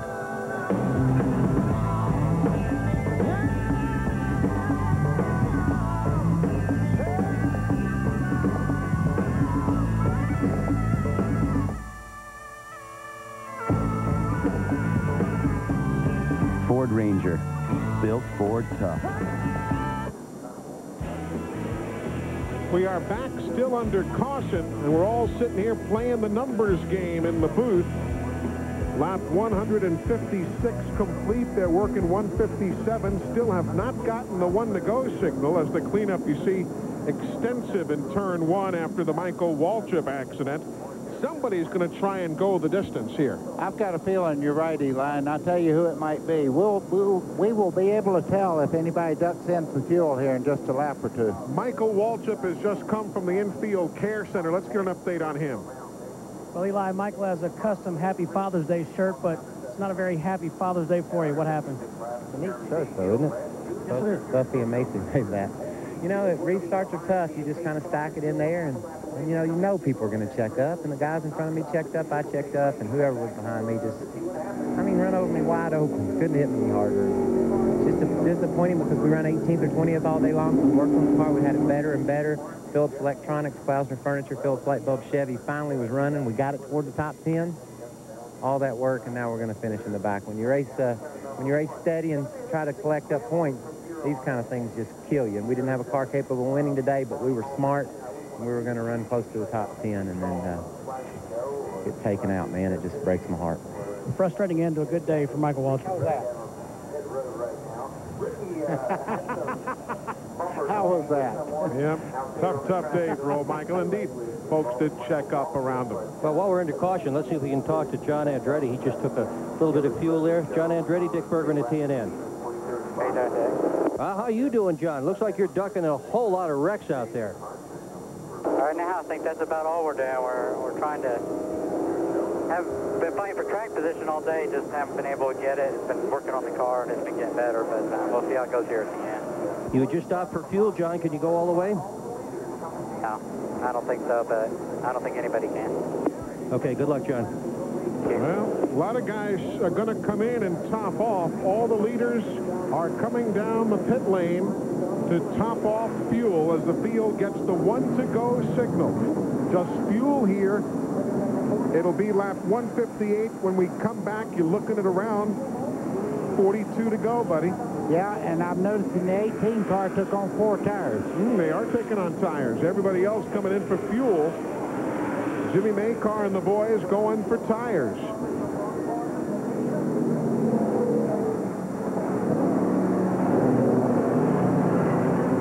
Gonna be close. Gonna be close. Of course, it might go out the window if we have another caution, but gonna be interesting to see. And Steve Park picked up a couple of tires, so he's got fresh left sides on his race car now. Glenn, we've heard from Steve talking about anywhere from 38 to 40 laps. How much of a fudge factor do you think there is in here? Well, Eli, at this racetrack, because it's so long and it's so flat, I can't imagine there's more than a lap of the fudge factor. I don't know. These guys are they're stretching it awfully long way. I've seen cars go 41 laps today, and I believe that the either the 20 or the 18 did go like 42 laps. So, you know, it's possible. You know, that the guys that came in, obviously they're thinking they can make it, particularly if they get another caution flag right away. But then that's going to allow those other guys to come in and top off too. So I don't know. It's a gamble anyway. It's going to be fun to see. It is going to be fun to see, and of course you're right. Bobby Labonte always gets great fuel mileage. He does that. It starts right now when the green flag comes out. You have to think of taking care of the fuel on these race cars. There you see pit stops again. Jimmy Fennick not as tickled this time as he and Jack Roush were last time after the pit stop. You see they're checking the overflow can, the catch can, to see what was in there. All right, here we go. Lap 158 will wrap up with that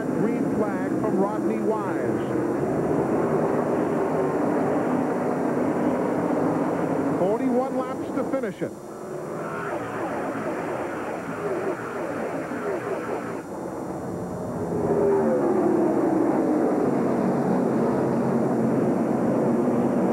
Everything's sorting out cleanly enough on this restart. How about Darrell Waltrip in 5th place right now? He had been just a lap or two before the leaders and taken on his fuel. Darrell came in at lap 157. The others came in at 158, so he got track position with that. I don't care. It's nice to see Darrell Waltrip in fifth. I don't care how he got there. Well, let me tell you something. He is a master of fuel mileage also. He knows how to stretch a gallon of fuel, so I wouldn't count him out yet. And he's a master of strategy as well. Hey, Ralph, what was the deal with Mark Martin's crew there? Well, we're going to talk to crew chief Jimmy Fennick here and see if we can find out. Jimmy, can you really make it all the way? Yeah, we should be good to go to the end. Are you going to tell him to stop shifting or watch his shift to help conserve fuel now? We're going to watch it near the end, see where we're running. But right now, we think we can go all the way. It's going to be close, Eli. It is going to be close. You see the cat car for Ward Burton. You saw him be bypassed there on the main straightaway. Settles in now behind Earnhardt, back in 10th and 11th spot. Eli, it was like something maybe in the shifting of the 22 car or something went wrong because he pulled over. Now he's back up to full song. We've seen guys miss shifts here in the past. You remember it vividly when Jeff Gordon lost the race. Terry Labonte was handed. Something definitely happened to Burton's car. He was decidedly off the pace there for a little bit, but he seems fine now. Are we close enough? You know one thing, Jeff Gordon and Johnny Benson right there were rubbing a little sheet metal down the front straightaway as Jeff Gordon tried to get that inside line on him. Ralph, what are you hearing from Ward Burton? What was the deal there? Just talked to crew chief Tommy Baldwin, said it popped out of gear real quick. He was able to shove it back into gear and he's good to go. So there's the word on Ward Burton, and now starts scrambling back up in that car. Has the horses to do it. He's going to challenge Earnhardt for 10th with Skinner right behind him in the 31. Yeah, so long as he didn't hurt the motor when that thing popped out of gear. Exactly, because 9 out of 10 times when it pops out like that, the engine will go to 9,000 before you can get your foot back. There's Dale Jarrett making a move around Darrell Waltrip, who's then shoved out of the way by his Tennessee neighbor, Sterling Marlin. There'll be some Tennessee talk about that when this is over. So. And now DW has to wait to find a spot to get back in line. Well, he lost a lot of momentum by sliding out there, so it'll take him that full straightaway to get back up to full song again. Steve, tough way for Waltrip to be rooted out there. Yeah, and just a second ago, I talked to his crew chief, Felipe Lopez, to see if I could back up what Buddy Baker said about Darrell stretching the fuel mileage, and he said, hey, Darrell told me he's going to make it, so I believe him. So do I. He's pretty good at it, I'll tell you. He won Daytona one time by stretching the fuel. So Darrell Waltrip settles in line. He's back in 13th spot, but Jeremy Mayfield is up with team owner Michael Franifus watching. It knows 2 speeds. Stop and go. It just beat a series of the toughest stop-and-go driving tests in the world, and it's brand new. Go ahead. Guess. You have 4.3 seconds.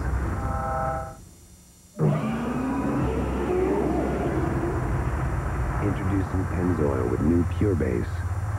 Stop. Go. Pennzoil.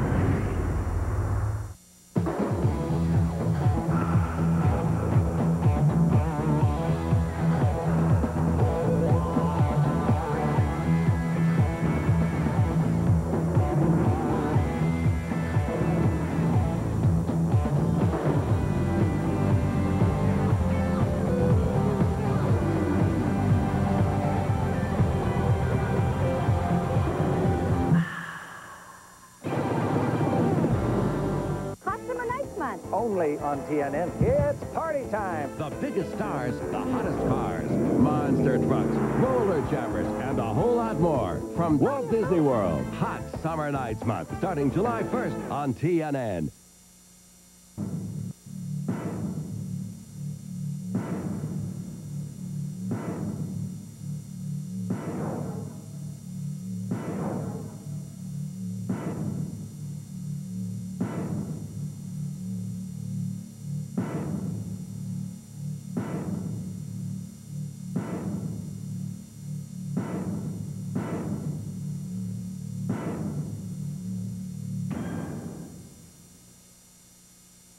What's the deal at Adams County Motors? No pressure, no gimmicks, and the lowest price in town. That's the deal.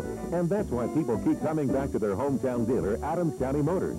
We're not a mega dealership with a huge overhead, so we can be flexible enough to work with your budget. And that means you'll get the best possible value on a full line of Ford, Lincoln, Mercury, and Ford trucks.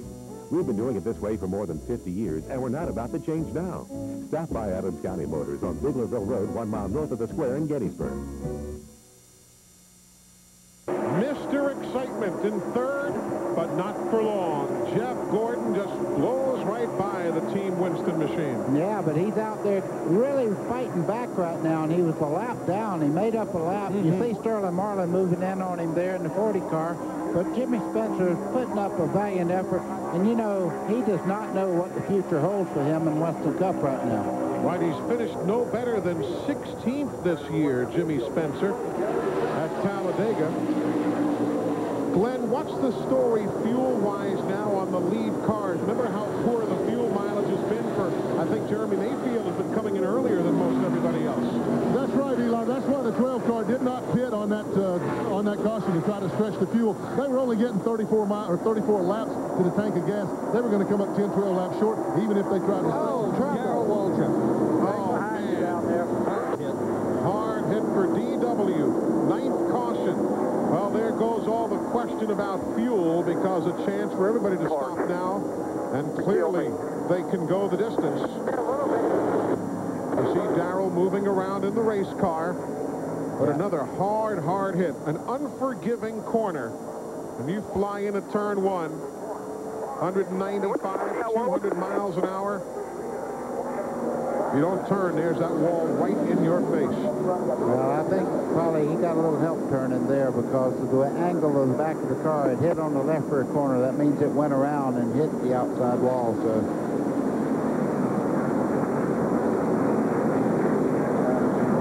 So Darrell Waltrip, caution for the 9th time. The other boy all right? And clearly, Glenn, this throws all fuel questions out the window now. Well, it does, but some of the guys are talking about staying out.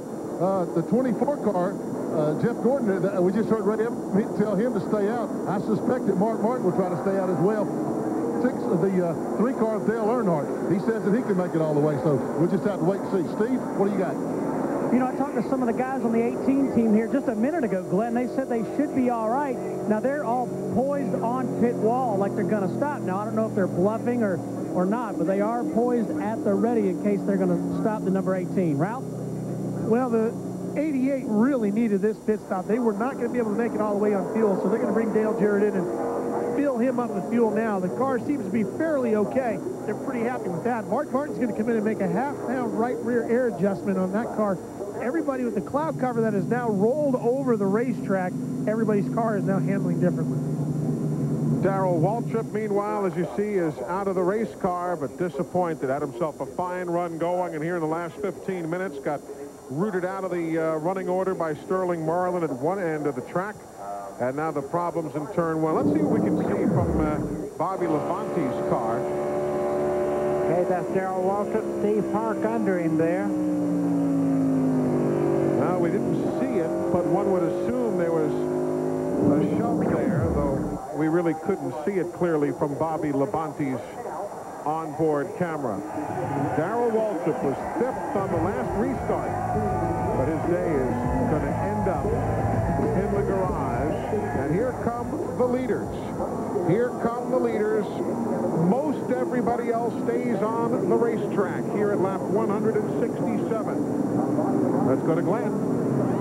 And Jeremy will come in as Dale Jarrett needed his pit stop. So did the number 12 car of Mayfield. He absolutely could not make it. And when the caution came out, all these guys down here jumped for joy.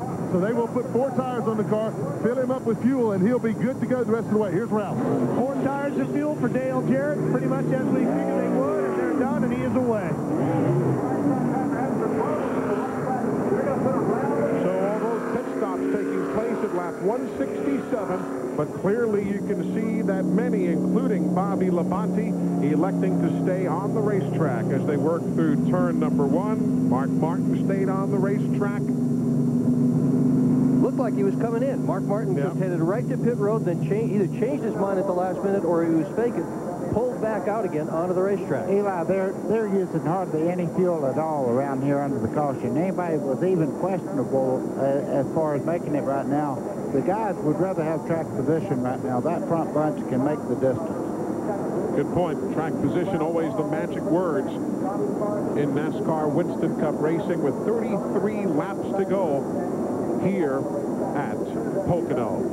We're going to come right back and continue our coverage of the Pocono 500. Little cloud cover. That's a wonderfully comfortable day for those fans and hopefully for you. While these two trucks appear to be exactly the same, there is, however, one measurable difference. The brand of brake pads. Performance friction carbon metallic. The power to stop the best. Ask for them at AutoZone. Hey there, from Plank Road. We're down here side by each in my custom bomb shelter, which of course is stocked with plenty of canned goods, and I'm not talking about lima beans, okay? I'm talking about the beer with the never watered down taste. Ice House. Yes. Down here, we have the freedom to do whatever our hearts desire. This is awesome! What can we say? Out here, our world is beer. If this house could talk, it wouldn't tell you about the custom cabinets in each Fleetwood home, but about Cocoa and heart-to-heart talks. And it wouldn't go on about our wall-to-wall warranty, but about kids growing 2 inches in a year. Because at Fleetwood, we know the quality that counts most in a home is the quality of life inside. Fleetwood Homes, quality for life. Call 1-800-350-2300 for a Fleetwood Homes retailer near you. This summer, if you can dream it up, Sonic can put it in a cup. We've got hundreds of drink flavors you can mix and match, plus our 44-ounce Route 44 big drinks. Enough choices to let your dreams run wild. This Father's Day, imagine how thrilled Dad will be to wake up to Mach 3. New from Gillette. Give him the best. The first triple blade razor for a shave he'll never forget. Mach 3 from Gillette.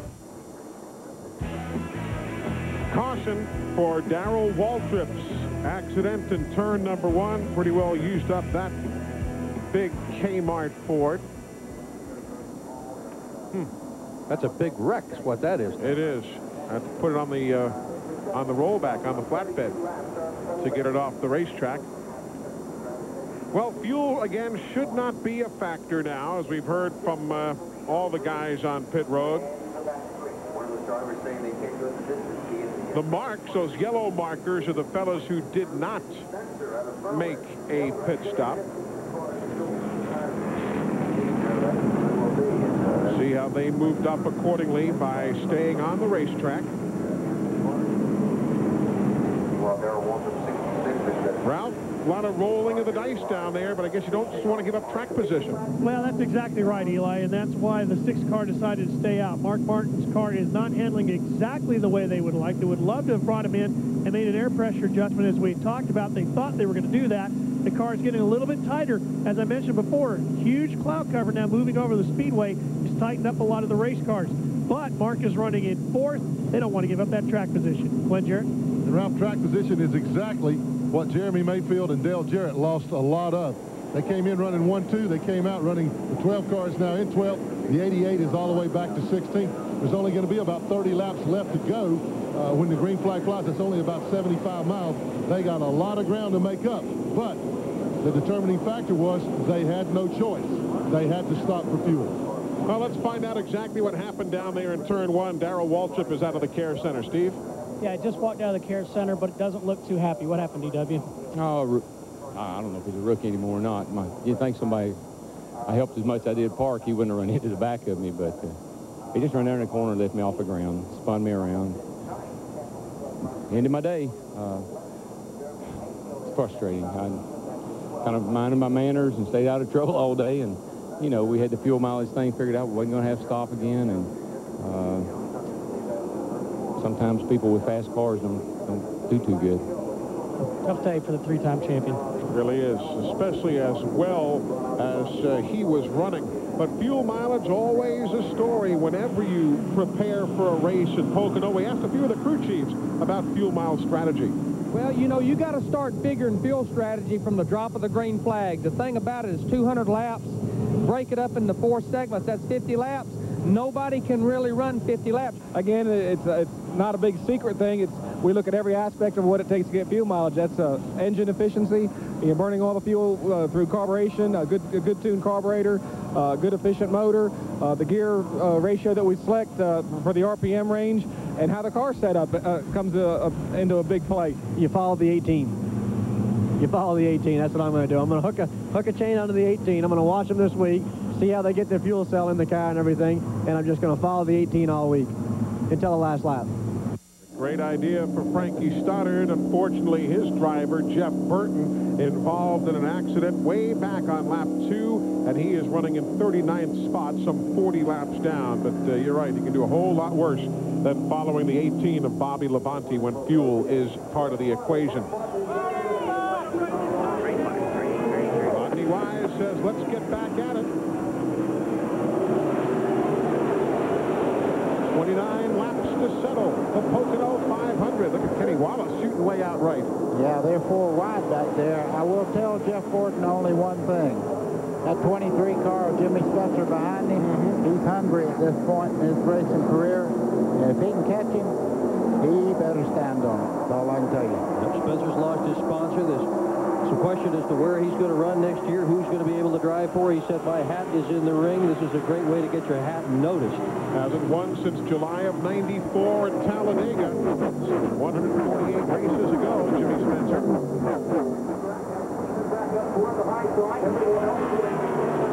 Tony Stewart there on the move in the 20 as he gets under Johnny Benson going down in the corner. Well, he passed a whole bunch of cars again on the green flag, dropped way down low, went by a lot of them. He's 7th, Stewart is.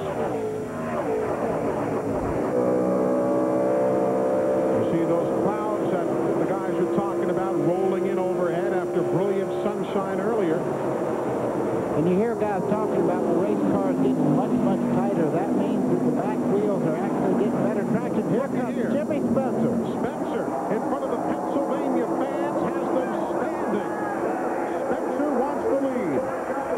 Well, I'm going to bet you he gets the lead going in this tunnel turn. He's got it. Mr. Excitement. Oh, get together. Listen to the fans here at the Poconos. They are eating it up. Oh, yeah. The homeboy is leading. Well, they watched this guy run modifieds here. They watched his father run modifieds all over Pennsylvania. They love Jimmy Spencer. The crowd is deafening here. I think everybody's up to greet him as he comes by leading the race. It's also an underdog situation. Jimmy Spencer's best finish here in a Winston Cup car, 4th in 93. But Mark Martin says, I love you, but I may have to spoil your party. Yeah. Jimmy Spencer fighting back. It's a great job coming up down the Long Pond straightaway back into the lead. Yep, Spencer says, not so quickly. The Spencer family legendary in these parts. Sterling Marlin doing very well in 3rd place here in the 40 car, but look at Dale Earnhardt making a drive towards the front. Spencer family legendary in a lot of places. Yes, they are. Patriarch Ed Spencer won a bunch of races here in Pennsylvania and other parts of the country in modifieds. You know, we talked about John Andretti just a little while ago. He's moved all the way up to 5th place in the 43 car. Yeah, here comes the 18. Bondi and Jeff Gordon at 6th and 7th spot. Into turn 1.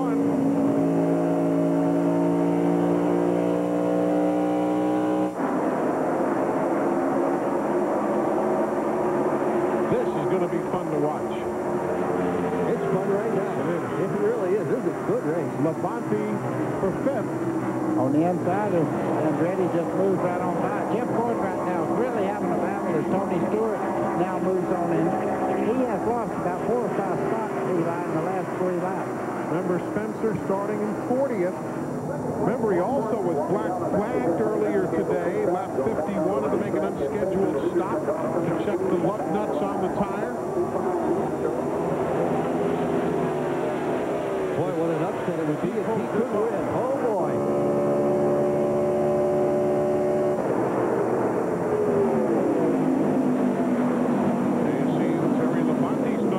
Starting 27 back in 1995 here, the day that Jeff Gordon missed that shift late in the day.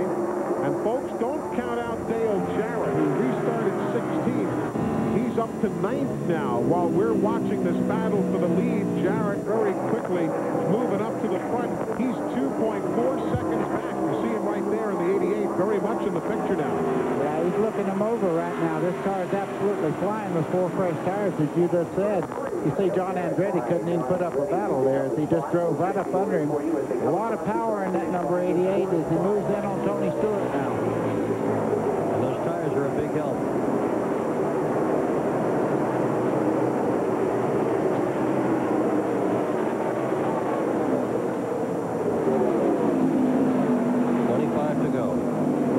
This. If they get by the 23 of Jimmy Spencer, they will earn every inch of the real estate that they use to get by him, because he is one of the most tenacious drivers that's ever been behind the steering wheel. A lot of nervous folks around the Poconos now trying to figure out exactly who's doing what. They go around Wally Dallenbach. On Father's Day, there's Ed Spencer. Yeah, Jimmy's dad. And Ed Spencer can outrun 80% of the people that's out there right now. Tremendous driver. It's quite a shot with the Pocono in the background, the American flag over the top of his head. On Father's Come Day, on, Jimmy. Come on, son, you can do it. You can tell he's pulling for him. Ed Spencer's in every one of his son's races. They were trying to figure out how many dirt track races Ed Spencer had won, and they just give up after a while. He just won a ton of them. The whole family, brothers, cousins, all involved in racing. Wally Dallenbach's taking the Budweiser car to the garage if you're keeping tabs on him after the early accident today. Wally's going to park it. He's in 38th spot, done for the day. He made a whole bunch of pit stops recently and just decided that's it. Yeah. Bobby Labonte making a move on Earnhardt as they head down towards the last turn there. Number 3 makes the pass. Got the pass. He got it. So Labonte now in 4th. Earnhardt back to 5th. Gordon in 6th. Earnhardt's had a good run today, though, hasn't he? He really has been strong all day long. With a race car they thought this morning was not going to be all that good. Dale's run this racetrack well at times, and at times it has not been a good one for him. As you see, Tony Stewart powering with Jarrett. That's 7th and 8th spot. Just tuning in, Jimmy Spencer is the leader. Took the lead from Gordon at lap 172 with this maneuver. Okay, they're looking down the back straightaway. Jimmy Spencer in the 23 there pulls even as they head down Long Pond straightaway. Now, this is a one-groove racetrack going into the tunnel turn. Watch Jimmy Spencer just stay in the throttle. Jeff Gordon on the outside, he says, I'm not worried. 8 tires work better than 4. And that was lap 172 as Spencer took the lead. But he does have a snarling group right behind him. Mark Martin, Sterling Marlin, Bobby Labonte and Earnhardt, Gordon Stewart, Jarrett and Andretti. Mark Martin looking give up an inside like that. Yeah, but say one thing about the 23 car that Jimmy Spencer has. It seems to run well up out of the corner on the high side of the racetrack. 3rd spot, swap it around, give it to Bobby Labonte. He'll grab it away from Sterling Marlin.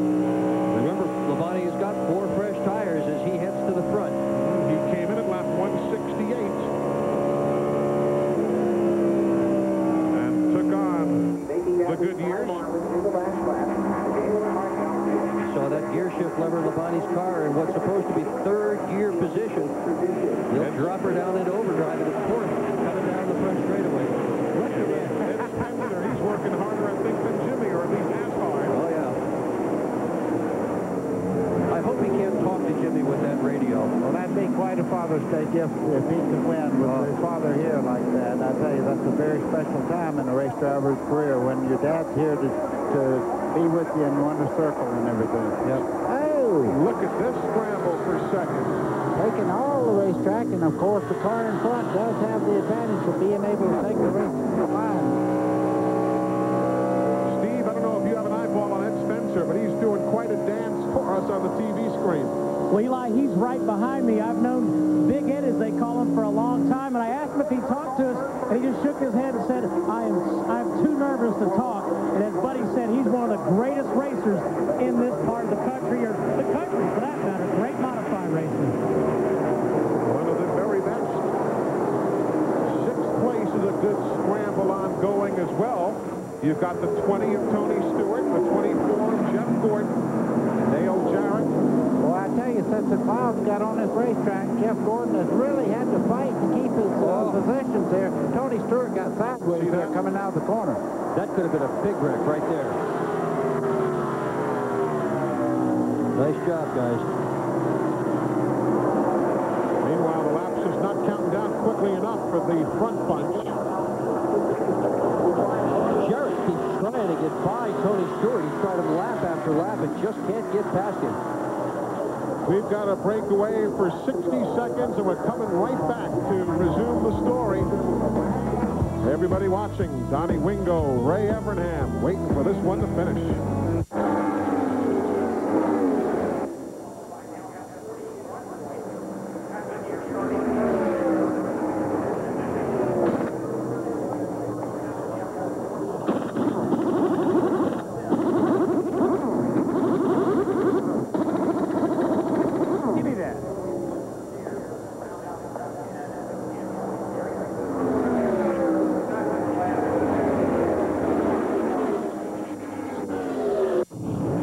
Wet car polish provides a rich, deep shine. But why does NASCAR winner Mark Martin use Eagle One products? You always want to look your best. Eagle One. Are you ready for the attention? Free Hot Wheels with every purchase of Eagle One wet polish and wax while supplies last. Hey, did you get them brakes at Pep Boys? Yeah, I did. I appreciate it. Get quality parts and brake service from just $79.99. Pep Boys. Cars like us. People love us. A Ford. Then the Pontiac. That's a good battle for the lead. Welcome back to Pocono. Jimmy Spencer, Mark Martin, Bobby Labonte. Labonte might still be the quickest car on the racetrack. Absolutely. If he moves to the inside of the 6 car there, Mark Martin, he's a rocket ship down the straightaway. Jimmy Spencer has some more problems to deal with.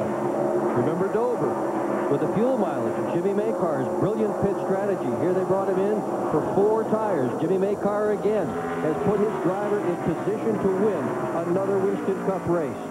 Let's listen as he comes off the corner towards the straightaway.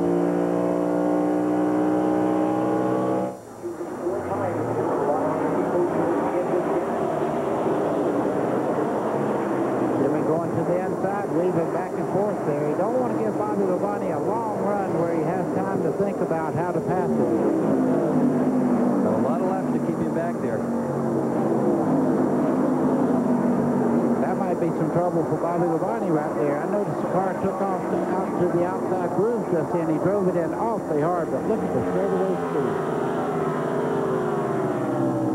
17 laps from the finish.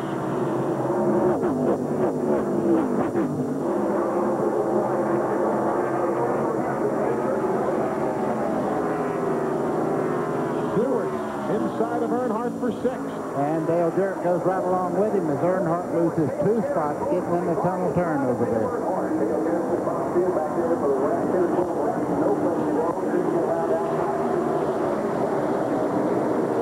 All of these little storylines unfolding behind Jimmy Spencer. And no one has ever come further from the back to win than potentially Spencer would today, starting 40th. You see Labonte just sliding up a little bit. Couldn't keep it down there. One thing they have right now is a taller rear spoiler, and they've had in a long time. Even though the front part of the race car is closer to the racetrack, I have heard people say that behind another car, if you're a certain amount of distance back, you get a little front end lift because of all the rear spoiler these cars have.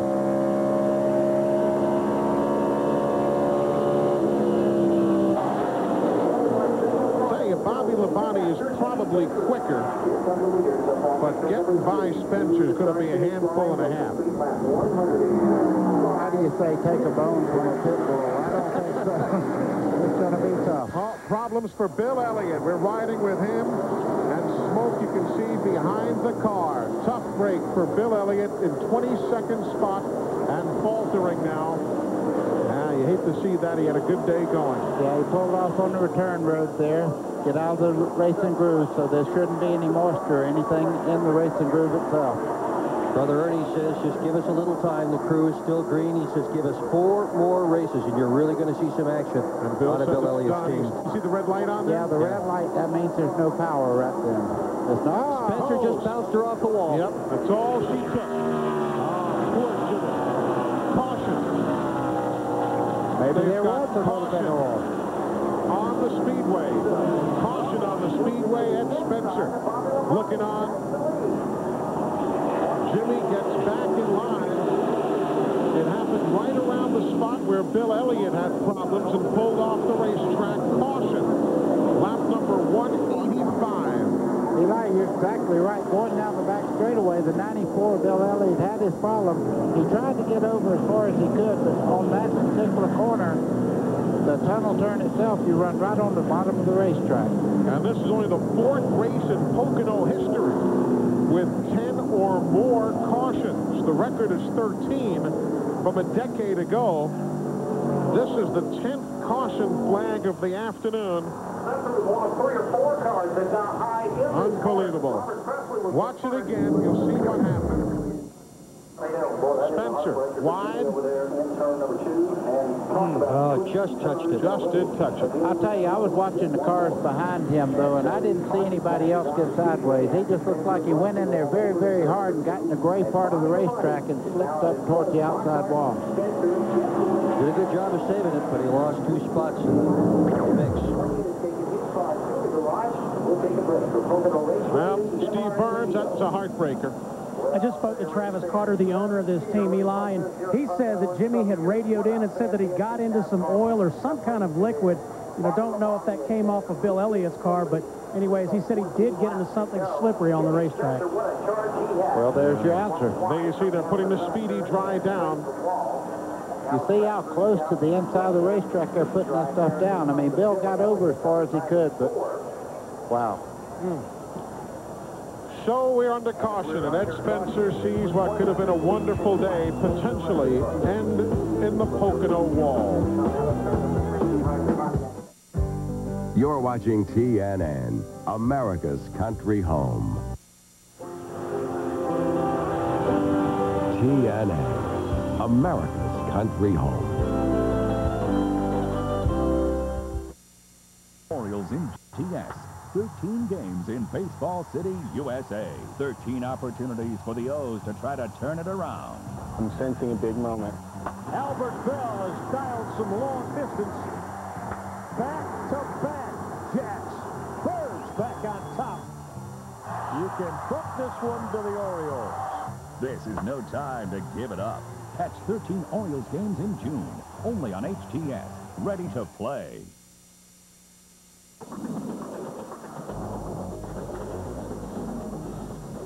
No, I was into all that extreme stuff when I was your age. Just didn't have a fancy name for it. Of course, I never had a Subaru Outback Sport either. Too bad, Uncle. This beauty's got a ton of cargo space.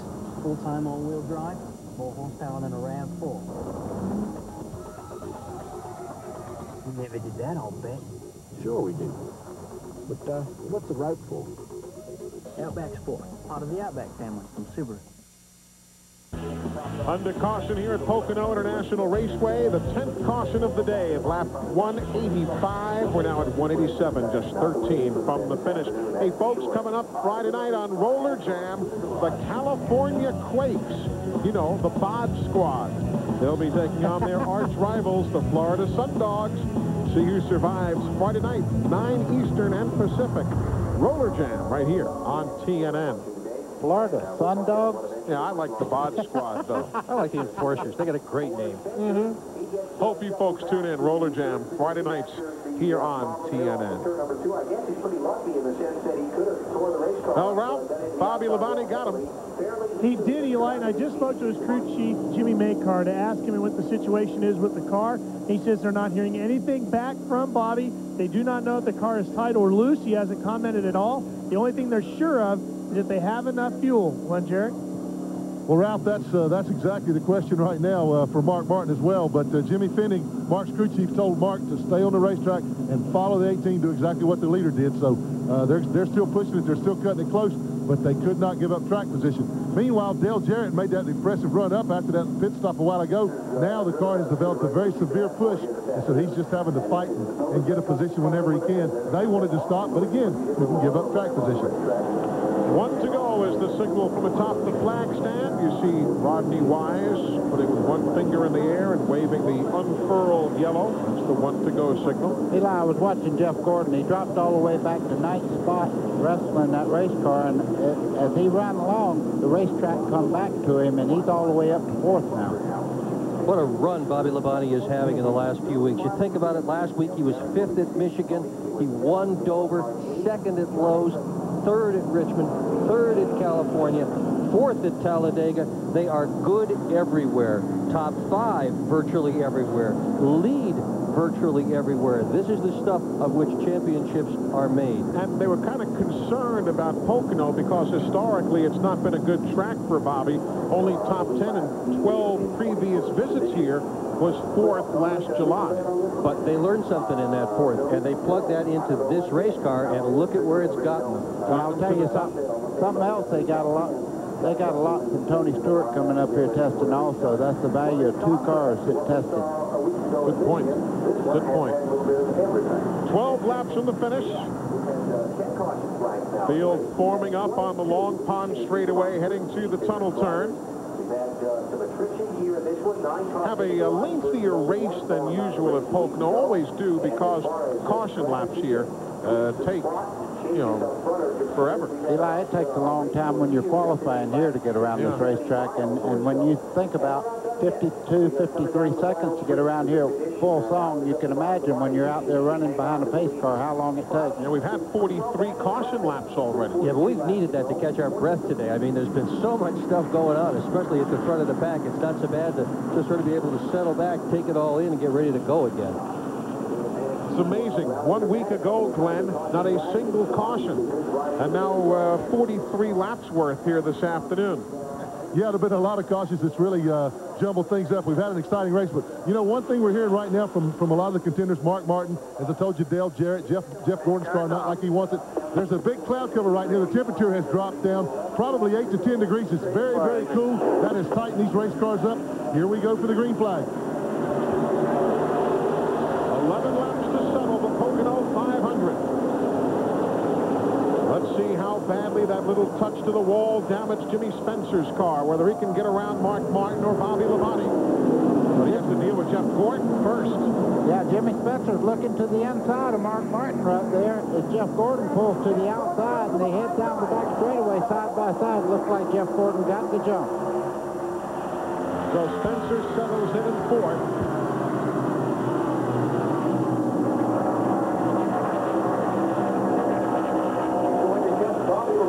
Bobby Labonte by a couple of car lengths. Let's see what Spencer's got. Look at Jarrett. Here's Marlin in the 40. Jarrett in the 88.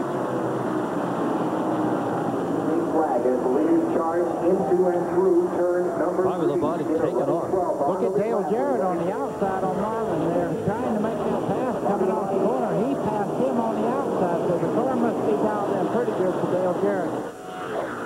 Mike Skinner just nudged the wall coming out of the corner a moment or so ago. He has continued on.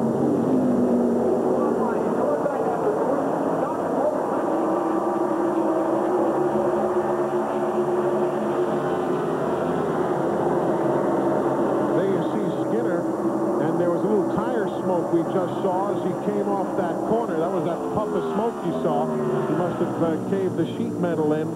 There, you see it right there? That's tire smoke off the right rear. Skinner back in 21st spot now. Running a very high line, and the right front wheel looks like it's out under the fender there a little bit. He's got a lot of damage to that car. So he'll be stop here.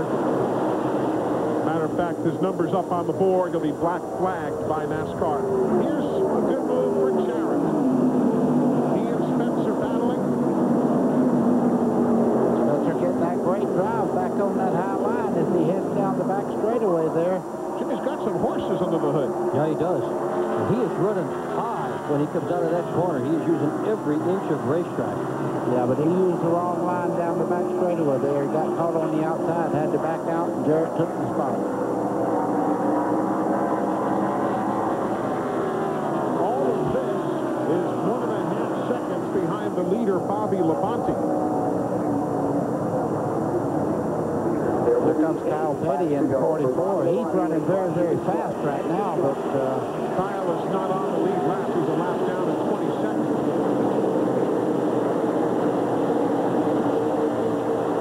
I'd speculate that Jimmy Spencer probably damaged the car when he brushed the wall up there. Maybe the toe end knocked out a little bit. The car's not driving like it did before he got in the wall.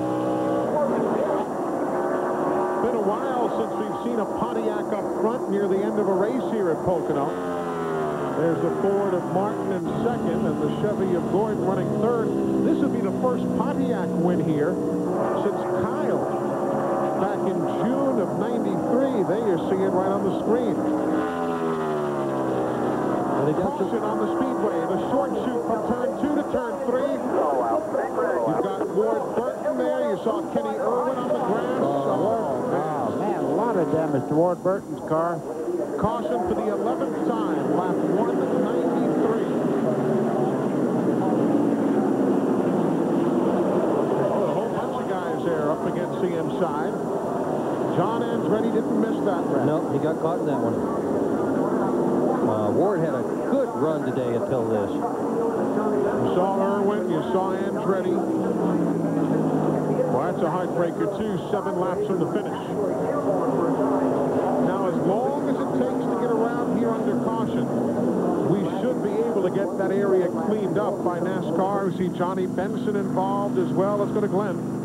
And Ward Burton was also involved. The whole nose is caved in on the Pontiac. There is mud, grass, dirt, and water all coming from the front of this car. He is really bashed in. I have to suspect that the water we're seeing is coming out of the radiator. With all that damage, he would have had to have punctured something there. So tough break. He had a good race car all day long. Got caught back in that traffic. And looks like this might be the end of it for the day. Eli, that's definitely the radiator, and what happened there, it hit so hard it just shoved it right back into the motor. Look at John Andretti's car. The rear end housing turned completely left in it. They're going to have a real tough time trying to square that over. Yeah, I mean, as long as it'll take to make a few caution laps here, there's not enough time certainly to fix a radiator for Ward. No, I don't think so. It's really pushed back there, and all the water is running out of it, so it'll tear the motor up. They're pushing it back towards the pits as we speak. Yeah. Johnny Benson is on pit road, too, and his car not tracking well. He has that flat that you see, but it's a lot worse than that. He's going right to the garage area. So Johnny Benson going to park it. Let's see what happened there on the short shoot. Banking off the wall. Ward Benson tangled together. See John Andretti backed it into the wall.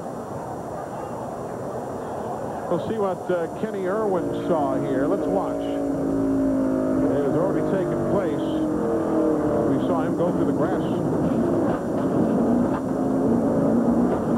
Wow. You hear the car bottom? Yeah, it's bottoming out. Well, he'd go through the grass, and it would hit the table, and then it'd hit the paved part over there and jump and squall and carry on as he went across through there.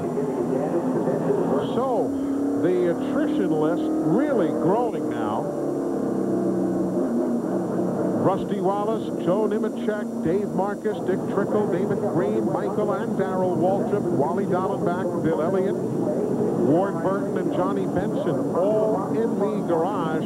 And remember this, folks, that Ward was one of only 3 drivers with no DNFs this year. He's been around at the finish of all the races, along with Schrader and Bobby Labonte, and it looks as though that little exclusive club will be down to just a couple of members when this day ends. Jimmy Fennick's driver is Mark Martin. They're in second with the laps winding down.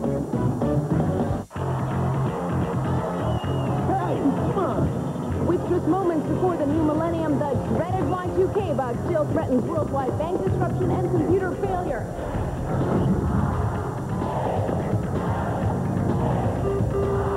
Introducing Polaroid Pop Shots, the 10-shot, one-time use instant camera. Polaroid Pop Shots. See what develops.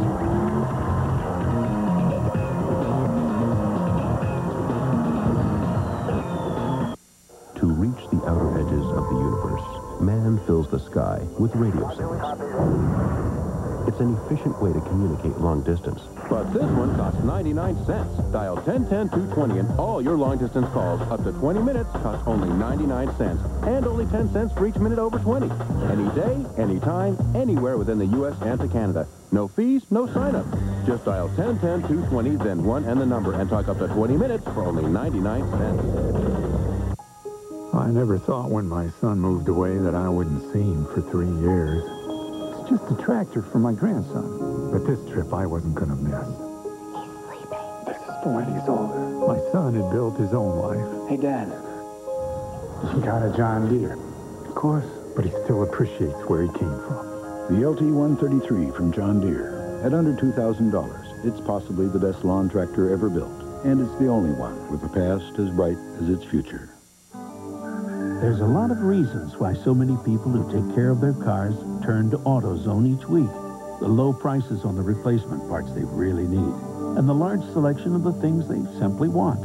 But most of all, they come to AutoZone because of the helpful, friendly people who work there. Kind of folks who know their stuff and who'll go the extra mile to help you out. Because after all, taking pride in taking care of people is what AutoZone is all about. All right, here's the situation at Pocono. Right now, the field is getting the 1-to-go signal. At the same time, they're getting 5 laps remaining in the race. So when they come back around, there will be 4 laps of racing to settle it.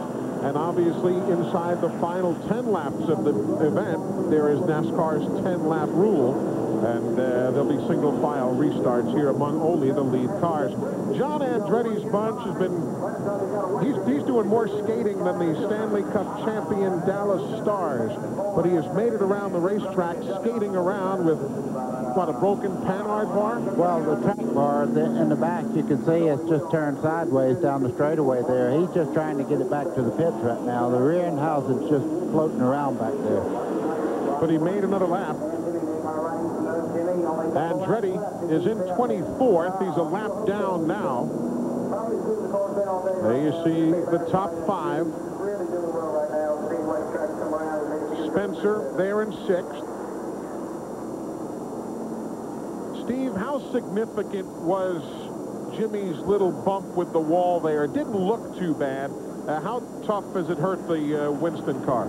Well, I asked them, Eli, and they said that he just barely grazed the wall. What they were concerned about was that in clean air out front, he was very fast, but once he got past and got behind, that he picked up the aero push that Buddy Baker's been talking about. So, truth of the matter is, it's probably a combination of hitting the wall and that aerodynamic problem. Yeah, a touch to the wall never helps. No, that's if it did, they'd just go into the wind tunnel and run it in the wall. So, yeah.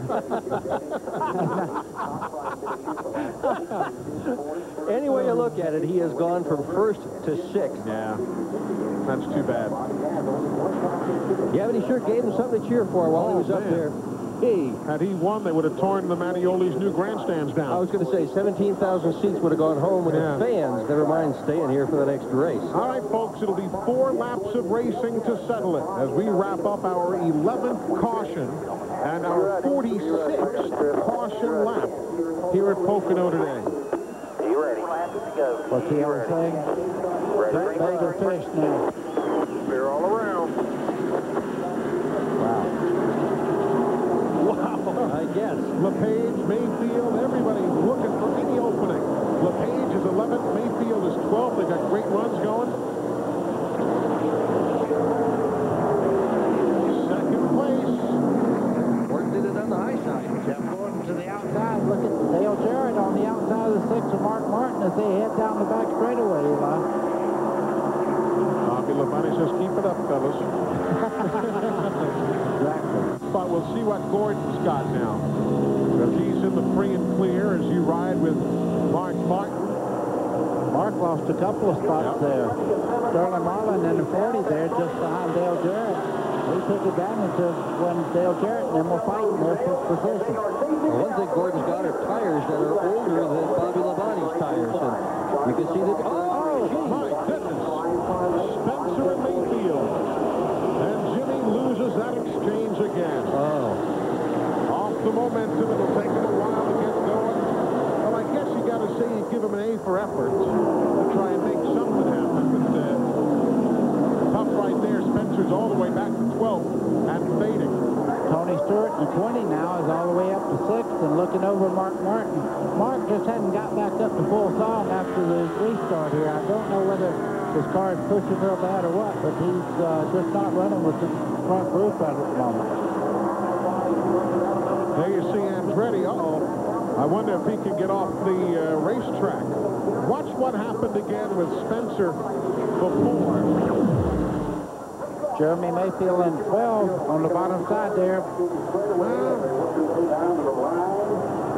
That could have been real ugly. Yeah. Jeremy came up, Jimmy came down. 2 laps to go. Gordon's moving in on the back bumper there, the 18 car. Glad Mark Martin was no factor now.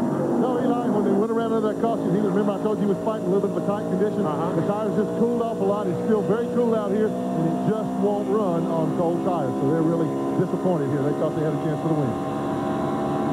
Jeffrey Bodine can't make it to the finish. He takes his car to the garage.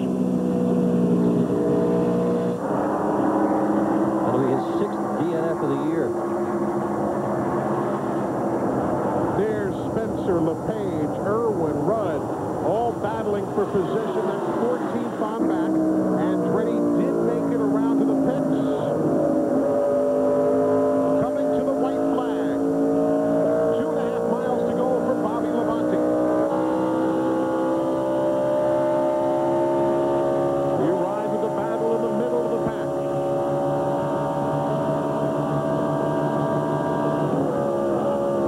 Up front, Labonte by a car length and a half. And the blocking game is on. It is that. You see him swinging to the inside there, the 18 car, Bobby Labonte. The 24, Jeff Gordon, right there. Any little slip right now, and Jeff Gordon would be on him. Tunnel turn, 1 more corner to go. It would be Bobby's first Pocono win in his 13th start here. And the first Pontiac win since 1993. Second win of the year. The Interstate Batteries Pontiac wins at Pocono. Bobby Labonte is heading to victory lane. Is Jordan Jarrett, Marlin, Martin, Tony Stewart, and then a big pack of cars across the line. We'll, of course, send it all for you as part of our post-race coverage. Bobby Labonte wins at Pocono. He does, and that's the 3rd week in a row that Jeff Gordon spent second. Jimmy Maycar calling the shot, Steve, and he did it well. Well, I'll say, Eli, Jimmy, that was a hard-fought victory here at Pocono. I tell you, it was a really weird day. I mean, a lot of stuff happened. Early in the race, we thought we were in good shape. We were sitting there, and the car was reacting really well to some of the changes we made. And, we made a call. I made a call there to stop and get 4 tires and gas. And after it was all said and done, I thought, man, I just messed up. I made a mistake there. Should have just got gas only. But, it played out to work out for us really good. We were really fortunate. The good Lord smiled on us today, and things really worked out. But, Bobby's been telling me all week, he said he's come back to his favorite racetrack here. And he sort of said that facetiously because we've had a lot of trouble here, and we struggled a lot. But I think Bobby's just figured out how to get around Pocono for sure. Congratulations on win number 2 of 1999. Eli? For Jeff Gordon, his 7th Pocono top 2 in the last 8 races. A remarkable streak for Gordon, but he'd rather be in victory lane. Good morning, Mr. Clark. Morning, Tommy. Good morning, Mr. Clark. Morning, Tommy.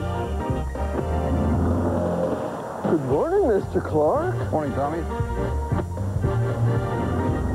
Amazing. That car never ages. To help keep your car young, protect your engine with Haviland Formula 3 motor oil. Add more life to your car. Get a free fender cover with case purchase of Haviland Formula 3 motor oil. See store for details.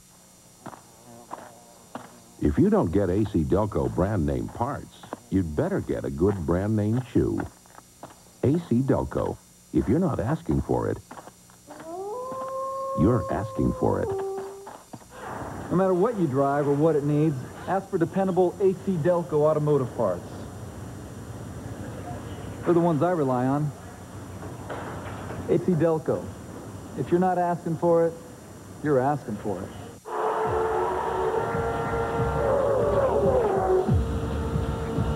In the racing business, the right hardware at the right time can make the difference between winning and losing. Get the toolbox that rocks at True Value. It's just $24.95 when you spend $20 or more on your Visa card at participating True Value hardware stores. Your True Value is the official hardware store of NASCAR, IROC, and homes everywhere. Want to know the secret of the Spicy Bowl Porterhouse at the Palm Steakhouse? A1 bold and spicy in the marinade with a spark of Tabasco pepper sauce. Oh, yeah. A1 bold and spicy, the steakhouse secret.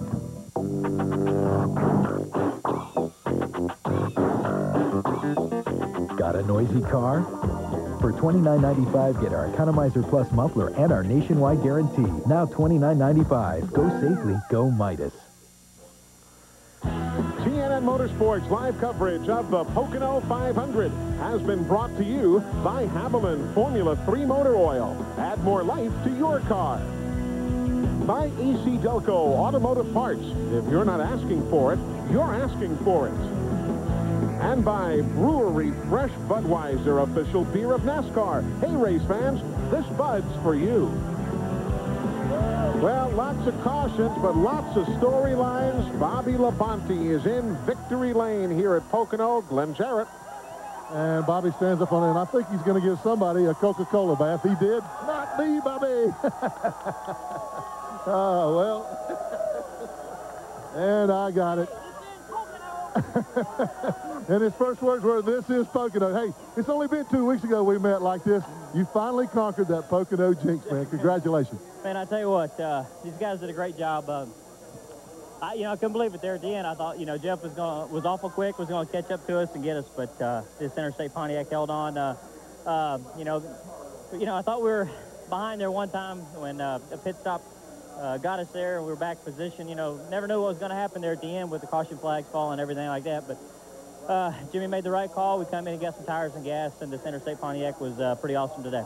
I'd say it was. It was real good all day. Other than the caution flags there at the end, and watching Gordon in the mirror, he's always tough, but you really probably felt like you had the car to stay out there.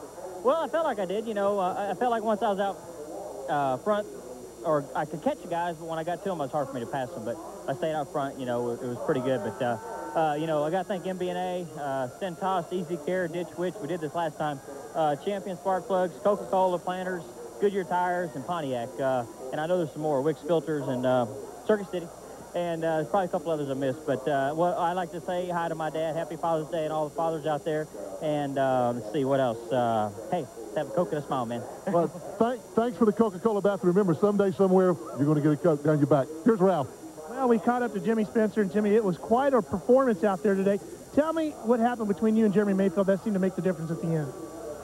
Well, we bumped there coming off of turn 4, and that really messed us up, and cost us from a top 10 finish. Hit oil. I hate to make excuses, we've had a tough year, and that's just a sign of what we can do as a team, and they did really good today. We got caught with a loose lug nut, and that cost us a lap, and we got it back. And then when we were leading the race, the car was really good by itself there. And anybody that was leading the race was in good shape, and you needed to be in the lead kind of the aerodynamics. And we hit oil in turn 3, the tunnel turn, and got us back to 3rd, and then we just didn't have the ponies to maintain it. And I was pretty hard on my tires, too, so they had 3 or 4 laps less on their tires than I did. But I'm just happy, because, I feel like we had an opportunity to win, and that's where I want to be. I could care less about where we finish as long as you're contending to win a race. A lot of turmoil the last couple of weeks. How did it feel to be running so good in front of the hometown crowd today? Man, they were going crazy, I was watching them, and they were cheering, and I think that's special for me. You know, it meant a lot to me, and but then I had to realize that I had some of the best drivers in the world to beat right behind me, and yeah, they all raced me good. You know, it was a good, clean race for me on that end, and I just come up short with Team Winston, but we always got next week. No, forget Sears Point. We got the week after that, wherever we are. Eli, up to you. Well, Jimmy's run Sears Point for years, and it is not his favorite racetrack. Well, that's where they all came home today, and look at old Tony Stewart again. First time here, and look what he does. Boy, he's good every week, and anybody calls him a rookie, I can't imagine.